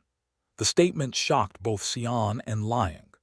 Liang frowned, irritation surfacing, but Jun calmly explained that the industry should grow through new technologies alone. If private capital interfered too early, innovation would be flattened, and young ventures would be restrained by outdated capitalism. Surprised, Liang asked whether that meant turning the industry into a state-run entity. Jun replied calmly that the government should focus on infrastructure and let entrepreneurs emerge naturally, which would ultimately bring greater profits. Liang grew thoughtful, clearly weighing the argument. Silence fell as he considered the words. Finally, he said that Jun's opinion was interesting. Lowering his hand, he announced that the plan would be carefully reviewed and that they would be contacted later. In the meantime, he asked them to explain the broader investment strategy. San stared in disbelief. Even Jun was shocked, knowing that such words from the selection committee chairman were effectively approval. After a moment, Liang extended his hand and shook Sion. Byun watched with a faint smile, noticing that the chairman did not offer his hand to him, a subtle reminder of hierarchy. Jun felt a brief sting of disappointment but understood the message. Minutes later, Jun and San walked down the street, both smiling. San asked whether Jun was interested in investments. When he disagreed, San demanded to know why he seemed so dismissive of a highly profitable industry. Jun replied bluntly that they now owned a company competing for championships with Daewoo Motors and had no place among venture firms struggling for incremental gains. San bristled, arguing that once such companies grew, they could not be ignored. Jun countered calmly, stating that their Sang branch alone had earned over $2 trillion 1 year earlier, a level most ventures would never reach. San snapped that Jun needed to understand the value of every penny. Smiling, Jun replied that San was free to invest wherever he wished and earn some pocket money. San fell silent, frowning deeply. Unaware, Jun thought about smaller firms that had yet to grow, including Windy City from Next Sun, which had launched only last year. Suddenly, San stopped him, shouting not to make a mistake. Startled, Jun asked what he meant. San erupted in anger, saying that possessing hundreds of billions did not make one a conglomerate chairman. His teeth clenched as he explained that real chairmen commanded tens of thousands of laborers whose small earnings built empires. It was with those pennies that his grandfather had bought a steel mill in China. Jun listened in shock as San continued, saying that without those workers there would be no chairman. Through clenched teeth, San accused Jun of acting like a chaebol without ever being a laborer himself. The words hit hard. Jun lowered his head, remembering his past life, realizing that for the first time in 10 years San was right. He had grown arrogant. His lips trembled as he bowed and asked for forgiveness. Surprised by the sudden change, San waved it off, saying nothing serious had happened and that realizing it quickly was what mattered. As they continued walking, San again suggested discussing future investments. Jun proposed online games, suggesting 1 billion won each in 2 companies. San rubbed his jaw, then countered with 10 billion total, nomming 2 games and letting Jun choose the rest, spreading smaller amounts across multiple ventures. He smiled and reminded Jun that the government was preparing to support the IT sector. Jun smiled back, regretting that this capable man would retire in 5 years. Winter of 1997 arrived. The streets grew cold, and for the first time, Christmas music was absent. Inside a quiet office, influential figures gathered, discussing matters softly while Jun and San observed. One man asked whether they should begin the takeover process now that merger talks with Sang were complete. San replied calmly that the agreement was not yet signed and that share adjustments were still underway. Another asked when it would finish. San said that question should be directed to Sang. As the discussion continued, Jun suddenly interrupted, saying that was not all. The men looked at him in confusion. When asked who he was, Jun bowed as San introduced him as someone summoned from the U.S. headquarters to oversee the merger and acquisition. The room fell silent. 3 men stood, offering their business cards. Jun realized they were measuring his status. When they read his card, confusion spread. Jun apologized for using an English name, explaining that as a second-generation Korean born in the U.S., he was registered as Howard Jin. Whispers followed, unease settling in as they grasped his authority. Folding his hands, Jun explained that their investment analysis team was double-checking the acquisition. One man protested, asking why. San closed his eyes, saying nothing. Jun grinned, explaining that even now, the bank adhered strictly to its systems, ignoring hierarchy. San admitted he had tried to intervene, but procedures ruled everything. Jun added that this rigidity was precisely why the system was powerful. He then laid out the original scenario. Sang had planned to acquire Agimotors but exhausted its capital buying Hando Steel. That was when they approached Fantasy. The plan was to hold Agimotors until Sang raised funds, then sell it at a premium. The room went silent. Jun struck the table, stating that during the currency crisis, the purchase price had been 1.2 trillion won at an exchange rate of 800 to $1. Now the rate was 1,800, reducing the value to around $670 million. If it rose to 2,500, it would drop even further. The men panicked, arguing that the IMF had already injected $2 billion. Jun cut them off, reminding them that 55.5 billion had been promised, but only 2 had arrived, and that a change in power would force renegotiations. The room fell silent once again. The protagonist frowned slightly and told the man that the promised money would never arrive. The statement shocked the head of the company. One representative adjusted his glasses without speaking.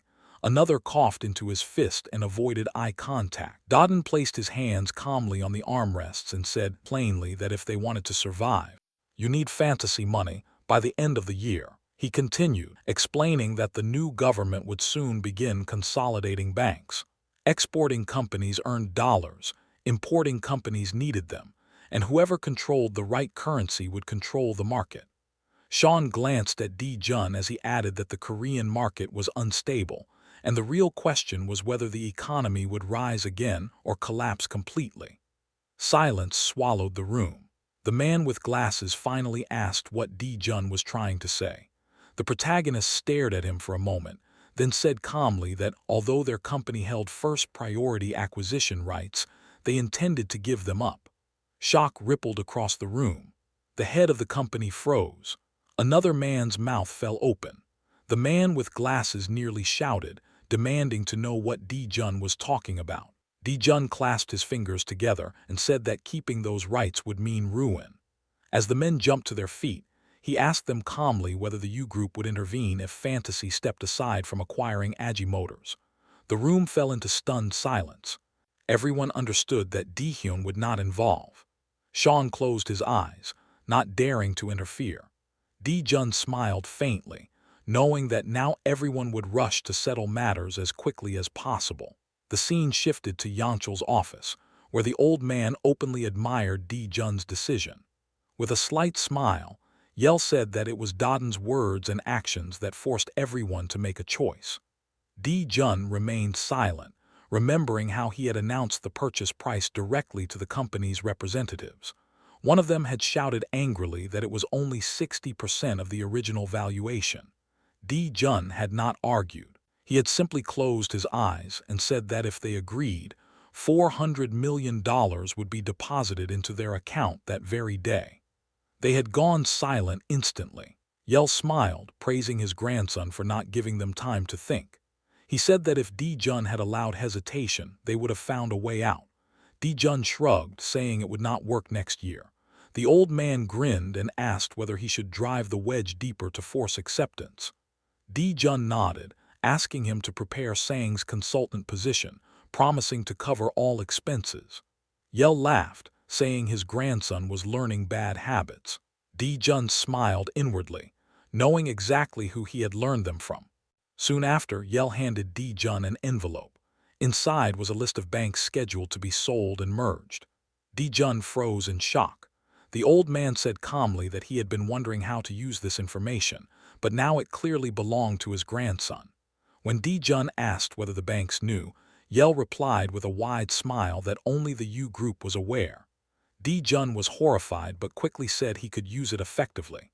Yell leaned back, remarking that Jun was simply lucky. He added that once those banks realized they were about to be discarded, they would beg and soon enough bow in gratitude. Jun studied the list with regret, thinking that if he had known earlier, negotiations could have started at 50% instead of 60%.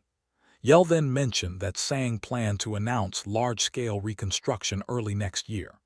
Jun understood instantly that managing $1 billion was not easy for everyone. He called the decision difficult, but Yell replied that he was tired of uncompetitive branches draining money. The old man smiled again, relieved that he would not have to listen to complaints about unfair dismissals. Jun shuddered, remembering how companies that survived the IMF crisis gained dominance and how monopolization followed. Yell stood, saying it was time to act on plans he had delayed for years. He told his grandson it was his 20th birthday present. Confused, Jun listened as Yell explained that he would receive shares in the company through the restructuring plan, allowing him to acquire them cheaply. Jun shouted in disbelief. The old man laughed, amused that someone who had taken over Suy and G Motors was thrilled by a few extra shares. That evening, Sang contacted Fantasy's New York office, and $400 million were transferred to the creditor's account. The next morning, lawyers reviewed the revised Agi Group acquisition agreement at the bank's headquarters. By afternoon, the deal was signed. January 1, 1998 arrived at the June family estate. Chandeliers glowed in celebration. Guests chatted freely while the protagonist's family stood at the center. Sangjun stiffened when his grandfather asked whether he was studying music. Bowing politely with a glass in hand, Sangjun explained that he was involved in producing music albums. The old man smiled, saying he already knew everything, then asked whether he was too old to understand such things. Sangjun hesitated, then admitted he had changed his major. The grandfather encouraged him to succeed in what he loved. Next, Yell told Sangjun to learn from his father, then turned to Yoongi, asking whether he truly ran the largest film company in Korea. Yoongi denied it modestly, but Yell interrupted, saying that in 10 years he had built a company comparable to the largest. Yoongi replied confidently that next year they would be among the very top. The room froze. The protagonist's mother was stunned. Jun simply smiled. Turning back to Sangjun, the grandfather warned him not to waste time and to finish his studies quickly so he could be the best in his field within 10 years. Sangjun clenched his fist, then bowed deeply, swearing to become the best. Jun smiled quietly as he sipped his drink.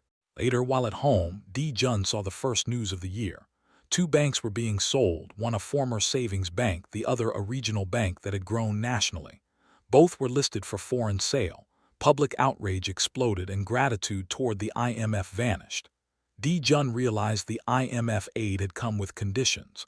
What shocked him most was that this event had never occurred in his past life. He flipped through his notebook repeatedly, unable to find any record of it. Despair hit him. If he had known earlier, could he have bought a bank himself? He clenched his fists. Having such information was like having wings. The joy of owning a major automobile company only days earlier vanished. His anger sharpened, and he set a single goal in his mind. Soon, reporters crowded the entrance of the Jun family mansion as a massive motorcade arrived. Guests praised the daughter-in-law for the invitation. She smiled, explaining that she would live with her husband's family in the main estate. Friends joked that Chaebol still lived like the Joseon era. She replied calmly that even if offered another home, she would refuse, because a princess could not leave her kingdom. Laughing softly, she said her only duty was to smile sweetly at breakfast and dinner, calling it worth it. Elsewhere at a remote estate, Yonan's friends joked about his married life. One suggested nothing would change. Yonan sighed, cigarette in hand, saying his father now demanded he take the company seriously. Stubbing out the cigarette, he smiled and said that while they ignored their wives, they also ignored the old men. As he turned to leave, he pulled aside a bearded friend and ordered him to put the supporting actress on a plane in 2 days, book her a room, and call him. The friend stared in disbelief. Yonan patted his shoulder and walked away, muttering that he had no idea what to do for 10 days with a wife he barely knew. The man waved his hand at Yonan and told him to just consider it a wedding gift. The scene returned to the banquet hall. Guests bowed one after another, congratulating the chairman. Some stepped forward to shake Yanchul's hand, showing their respect. The daughter-in-law's father extended his hand, praising the reception hall as perfect for a modest wedding ceremony. Yanchul shook hands with the matchmaker and calmly said that his daughter would never have to worry about anything in their household. Without warning, Yanchul tightened his grip, still smiling, and invited the matchmaker aside to discuss something privately. The man agreed without losing his smile. Soon, they entered a secluded room and sat facing each other, tea placed neatly on the table between them. Yanchul frowned and told Hong to stop, reminding him that he was now part of their family. Hong looked startled and asked what he meant. Veins bulged on the old man's neck as he suggested that, for the sake of their children, everything from the past should be forgotten. Hong was shaken by those words. Yanchul closed his eyes briefly, saying that although he understood the desire to investigate one's in-laws, that curiosity needed to end here. Hong grew anxious and tried to explain himself, but the old man sharply ordered him to stay quiet and listen. Fear crept over Hong as Yanchul spoke in a low, angry voice. He said that Yonan was not very bright, that even at 30 he still loved to play around, and that although he did not know what Hong's family had been plotting, it would stop now. Hong tried to interrupt, insisting it was a misunderstanding, but the old man cut him off, saying that Yanjun would be fine because he was his grandson. Hong lowered his head, saying nothing. Yanchul continued coldly, saying it did not matter what mistakes his grandson made in life because he was family. Hong's hands trembled with suppressed anger. The old man warned him never to invite his son-in-law again, declaring that he would not maintain contact with his wife's relatives. If Hong wished to see his granddaughter, he was to call her directly. His voice darkened as he said that today would be the last day Yonan ever saw their side of the family. Hong's face drained of color, but Yanchel continued, declaring that anyone with the surname Hong should never even think of entering a building bearing his family name. Rising from his seat, the old man warned that if his words were ignored, Hong's company would be destroyed completely. Sweat poured down Hong's face. Yanchel walked past him without another glance, telling him not to take this lightly. Hong stood frozen, as if struck by lightning, understanding that Yanchel viewed Yonan as a successor and protected him fiercely. Adjusting his glasses, Hong told himself grimly that he did not have much time left. Soon after, the newlyweds emerged to greet the guests. Hong clenched his fist, realizing the young couple had a bright future ahead. Grinding his teeth, he reminded himself that time was not on the chairman's side. Night fell. Yoongi sat in his father's office and leaned forward slightly, asking if there was something he wanted to discuss. Yanchel smiled and asked how his business was doing. Yoongi replied calmly that his industry was the least affected by the currency crisis. His father asked whether attracting investors to cinema had become difficult. Yoongi said that it was not a reason to despair, since others were struggling even more. Yanchel smiled, then surprised his son by asking for his help. Yoongi laughed, saying he was not young enough to be tricked so easily. His father smirked, and after a pause, told him that he would hand over the Saying Medical Foundation and its development center. Yoongi stared in shock. Hospitals like those under the foundation could be counted on one hand, and the land alone cost a fortune. The development center, though independent, served as a training ground for interns, managers, and leadership programs. Yanchel asked if that was not enough. Yoongi hesitated, realizing something deeper was bothering him. It was about his son, D-Jun. After clenching his leg, Yoongi suddenly shouted that it was not enough. The two stared at each other in silence. Yanchel asked calmly where such greed came from. Yoongi replied that he was doing his duty as a father. When asked if he meant D-Jun, Yoongi answered yes. The chairman leaned back, arms crossed, and said that D-Jun would understand, being smarter than his father. He instructed Yoongi to safeguard what he was given and pass it on later, while he himself would handle D-Jun separately, as cheaply as possible. Yoongi stared, stunned, asking whether his father planned to take money from his grandson. Yanchel sighed heavily, saying D-Jun would understand everything. Later, aboard a plane above the clouds, Yonan and his wife sat in business class. She looked around and asked if it was a charter. Yonan smiled and said he had bought all of first class for them and all of business class for their entourage. She wondered if this was the life of a chaebol.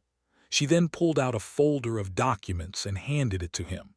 Inside were detailed dossiers on every member of his family, including photographs.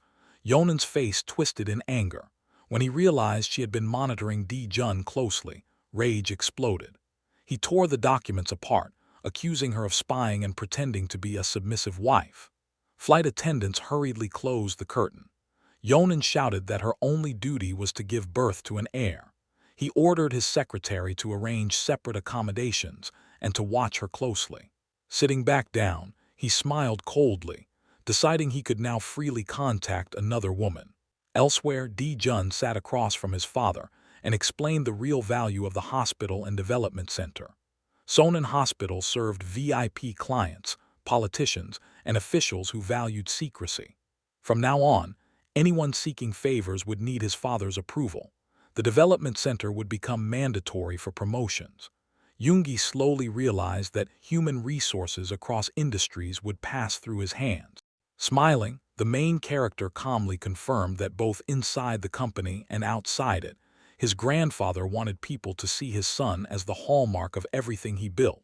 Looking kindly at the boy, Yoongi pushed back and said that this should have been his own distinguishing feature. Then asked how the boy managed to understand his grandfather's intentions so clearly. Placing his hands on his knees, the boy replied that his father was simply never interested in these things, so he never knew. Pouting slightly, Yoongi asked whether he could find out the shareholder structure of the development center and all its branches, and if his son truly wanted to know what the real situation was. The man's lips dropped at the corners as he replied that this didn't seem like just a matter of building a personal network of connections, because if that were the case, there would be no reason to keep the transfer of companies a secret. Imagining the man's sharp gaze in his head, the boy said that maybe there was something his brothers wouldn't like. Rubbing his head, Yoongi muttered that there were simply too many secrets here. Smiling faintly, the main character replied that his grandfather had always been full of secrets. Leaning back against the sofa, the man asked why his son looked so much more like his grandfather than like him. Crossing his arms over his chest, he added that it felt awkward, but he needed to fulfill his duties as a father properly at least once. A peaceful smile appeared on his son's face. Outside, employees continued working despite unpaid wages, clinging to faint hope. Watching them, Di-jun asked about their fate. Sean replied that they should be saved with back pay and bonuses. The executive director of DI Construction introduced himself and extended his hand while everyone gathered around the table. The main character narrowed his eyes in disbelief because the director wasn't supposed to be here, only the butler. But the moment Fantasy Investment bought 5% of DI Construction, the main shareholder panicked and demanded an immediate meeting. The desk was stacked with folders and documents, making the situation painfully obvious. You don't ignore someone buying shares in a company on the edge of bankruptcy, especially when that someone is Fantasy Investment, the firm that swallowed the Inc. Group whole. Sean calmly introduced himself. In a deadlock like this, everyone was terrified for their position. Mugen forced a smile and said he was surprised investors had suddenly shown interest in their company. Watching closely, Jun couldn't tell if the director's expression showed curiosity or real fear. The director sat down and said their company wasn't attractive enough for an investor like Fantasy Investment and asked for the real reason behind the purchase. Sean replied without hesitation that investment companies only care about one thing: money. The director raised his eyebrows thoughtfully and asked if they had read the news at all, because investing in DI Construction was like jumping onto a sinking ship. Sean smiled when someone compared their stock to crushed tin cans. An old man with glasses added that it would be smarter to put the money in a bank instead. Sean's expression hardened. He turned to the old man and asked if his position was higher than the executive director. Then he snapped, reminding them that he owned 5% of the company and wasn't even talking to the CEO, just an executive director. So how dare this man interrupt? The old man froze and swallowed nervously while the younger employee stayed silent. The executive director stood up and apologized, explaining that management was desperately trying to find funds to save the company. He admitted that was why they wanted the investors to meet the trustee instead. The old man immediately bowed and begged forgiveness. Sean crossed his arms and said they could leave since he wanted a quieter conversation. The employees stared in shock but obeyed and left the office. Once alone, the director asked why Fantasy Investment suddenly bought their shares. Sean frowned and asked first why the director wanted this meeting. The main character had never seen his partner act like this, because Sean was usually polite, even joking around, but now he was aggressive. Jun quietly suggested that Sean believed the management was stealing money. Mugen admitted that was exactly why he wanted to meet, because it seemed the investors wanted something from them. He asked Sean to state his intentions directly. Sean replied coldly that he wanted to make money. The director explained that profit only came from selling shares at a higher price, which was impossible right now. Sean thought for a moment, then said someone would definitely buy those shares at a great price. The director laughed weakly and said many people still believed in DI Construction's revival. Hearing that, Sean smiled and said coming here was worth it because the right person would appear very soon. Satisfied, Mugen decided to do everything possible to delay things until their plans were complete, and offered a handshake. Then Sean casually mentioned they would meet again tomorrow. The director panicked and said that would be difficult. Sean calmly replied that he would demand an extraordinary shareholders meeting the day after tomorrow, so they better hurry. The director was left alone, stunned. Outside, as they reached the car, Sean adjusted his tie and muttered that these people were way too confident. The main character suggested launching an attack the next day and auditing all of DI Construction's assets the moment they gained access. Sean laughed and asked where he learned to move so fast. Jun replied that he was still far from his partner's level. Sean immediately called his team, ordering all appraisers, accountants from Sayang Accounting, and investigators to be ready. The meeting would begin in 10 minutes. The car drove past towering buildings under a clear blue sky. Moments later, Yao leaned back in his chair and casually asked what happened and why the boy had rushed in like the building was already on fire. Jun didn't waste time. He said he needed help. That immediately amused the old man. He crossed his arms, smiled like a satisfied cat, and told him to explain everything. He promised to listen carefully and then decide how much profit he could squeeze out of the situation, because of course he would. Jun smiled back, already used to this. His grandfather had always been generous, but every conversation eventually boiled down to money.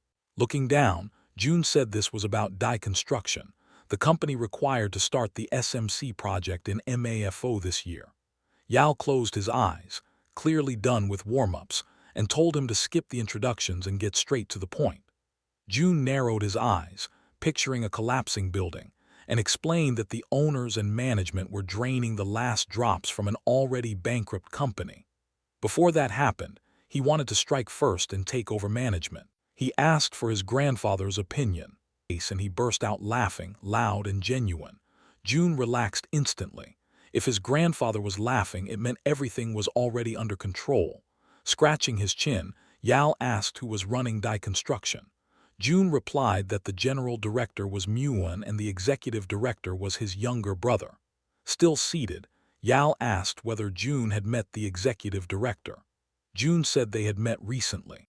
Yao smirked and asked if Jun had confirmed they were stealing money. Jun answered seriously that the company's own employees contacted him after Fantasy Investment bought 5% of Die Construction shares, and even said management wanted to buy those shares back. Yao frowned in surprise. Buying back 5% was insane. He muttered that the stock market was full of hyenas who tore companies apart for profit and guessed this stunt was Sean's idea. Jun confirmed it. When Gyudon Construction collapsed, Die Construction shares also started falling, fueled by bankruptcy rumors. That made it easy to scoop up shares cheap. Money practically rained from the sky for bitter executives clinging to a sinking ship. In a stable company, 5% makes you a major shareholder, but the cost is massive, so even predators hesitate. Yao rested his chin on his hand and asked if the company panicked enough that they would move if Jun demanded an extraordinary shareholders meeting.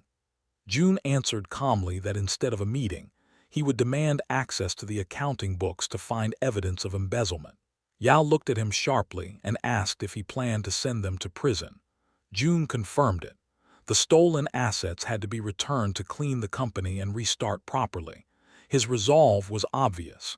Standing before his grandfather's desk, Jun watched Yao think. The old man guessed that Muan's relatives probably held many shares that would need to be seized to secure management rights. Jun explained that if the stolen funds or goods were returned through shares owned by the director's relatives, the amount needed to gain control would drop significantly. Yao smiled and pointed out that company-owned shares aren't controlled by the director. Jun confirmed it. Yao stroked his chin again and said Jun still had a long road ahead, but there was no time. The takeover and stabilization of Die Construction had to be finished before June, then they could move on to the MAFO project. Jun frowned slightly and said that was exactly why he came, to ask his grandfather to buy them time. Yao's eyes widened in disbelief. He stared at Jun and said time was too valuable to be bought with money. He crossed his arms, clearly unhappy. Jun replied that money couldn't buy an extra year of life, but it could buy dignity. Then he asked if salaries weren't money used to buy the lives of hundreds of thousands of employees. That made Yao raise his eyebrows. He closed his eyes, sighed, and said his grandson never failed to worry his heart. He then said the first step was banning Nguyen and his relatives from leaving the country.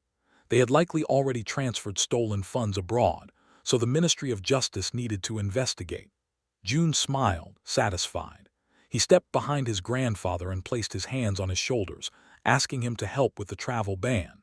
Yao picked up the phone and casually asked if Attorney General Kim was busy. June's eyes widened in shock. His grandfather knew the prosecutor general personally. While June massaged his shoulders, Yao said it would be unforgivable to let people who looted a collapsing company flee the country. He asked the prosecutor to issue an immediate travel ban. Yao promised to report everything and even invited him over to eat and play later. After hanging up, Yao turned and asked if June was satisfied. June thanked him sincerely.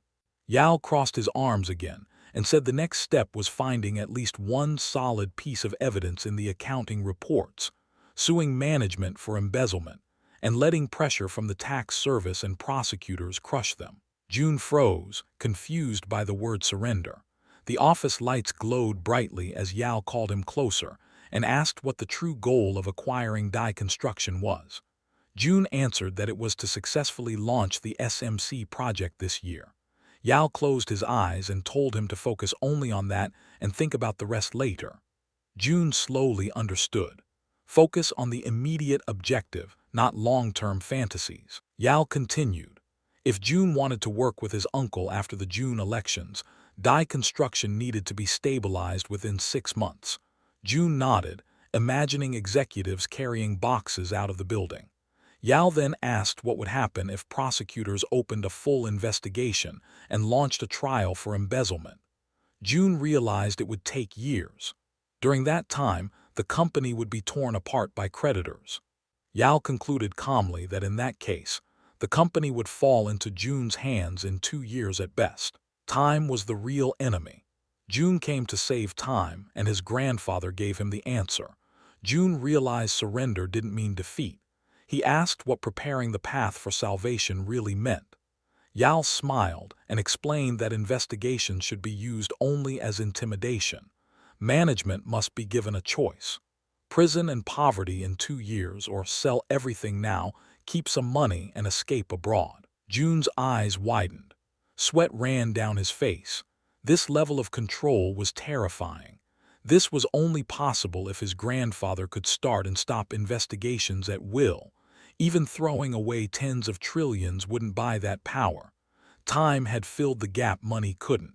Yao had paid officials for years. They sold their conscience, and in return, he owned their weakness. That weakness became the strength of the Sayang group. June squeezed his grandfather's shoulder, his expression tense.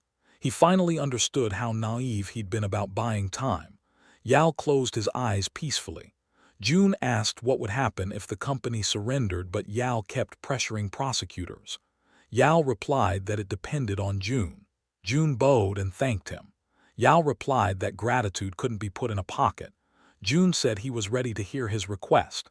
Yao's expression turned serious. He asked June to place Sayang group people into vacant management positions once Dai Construction was fully taken over. June froze, imagining the implications. If Sayang's people filled every role, including CEO, whose company would Dai Construction really be? Without turning, Yao said June had no people of his own. June argued that many from Gyudong Construction had left, and department heads at Dai Construction wanted promotions. It was a chance to refresh leadership. Yao widened his eyes and asked if June had thought this through. June asked if his grandfather would mind him considering it. Yao crossed his arms and said he didn't like that idea. He explained that construction leaders must rise from job sites. Men who could handle workers, survive sandstorms, demolish houses, evict residents, drink with laborers at lunch, yet stay sober enough to lead. June chuckled nervously. He knew construction leaders were rough, but he thought policies changed at the top. Clenching his fist, he wondered if he'd misunderstood everything. Yao smirked and asked if June thought he was offering poison when it was actually medicine. He narrowed his eyes and asked if June feared that Sayang Group would eventually take over a company filled with its own people. June stayed silent, hiding his fear. Yao stared him down. then smiled when June repeated that Dai Construction would be taken over by Saying Group. Yal asked calmly if a man as greedy as him would simply hand over such a company. June stood there tense, lost in thought. Curious what happens next? Tap that cheeky bell, subscribe, like, and share.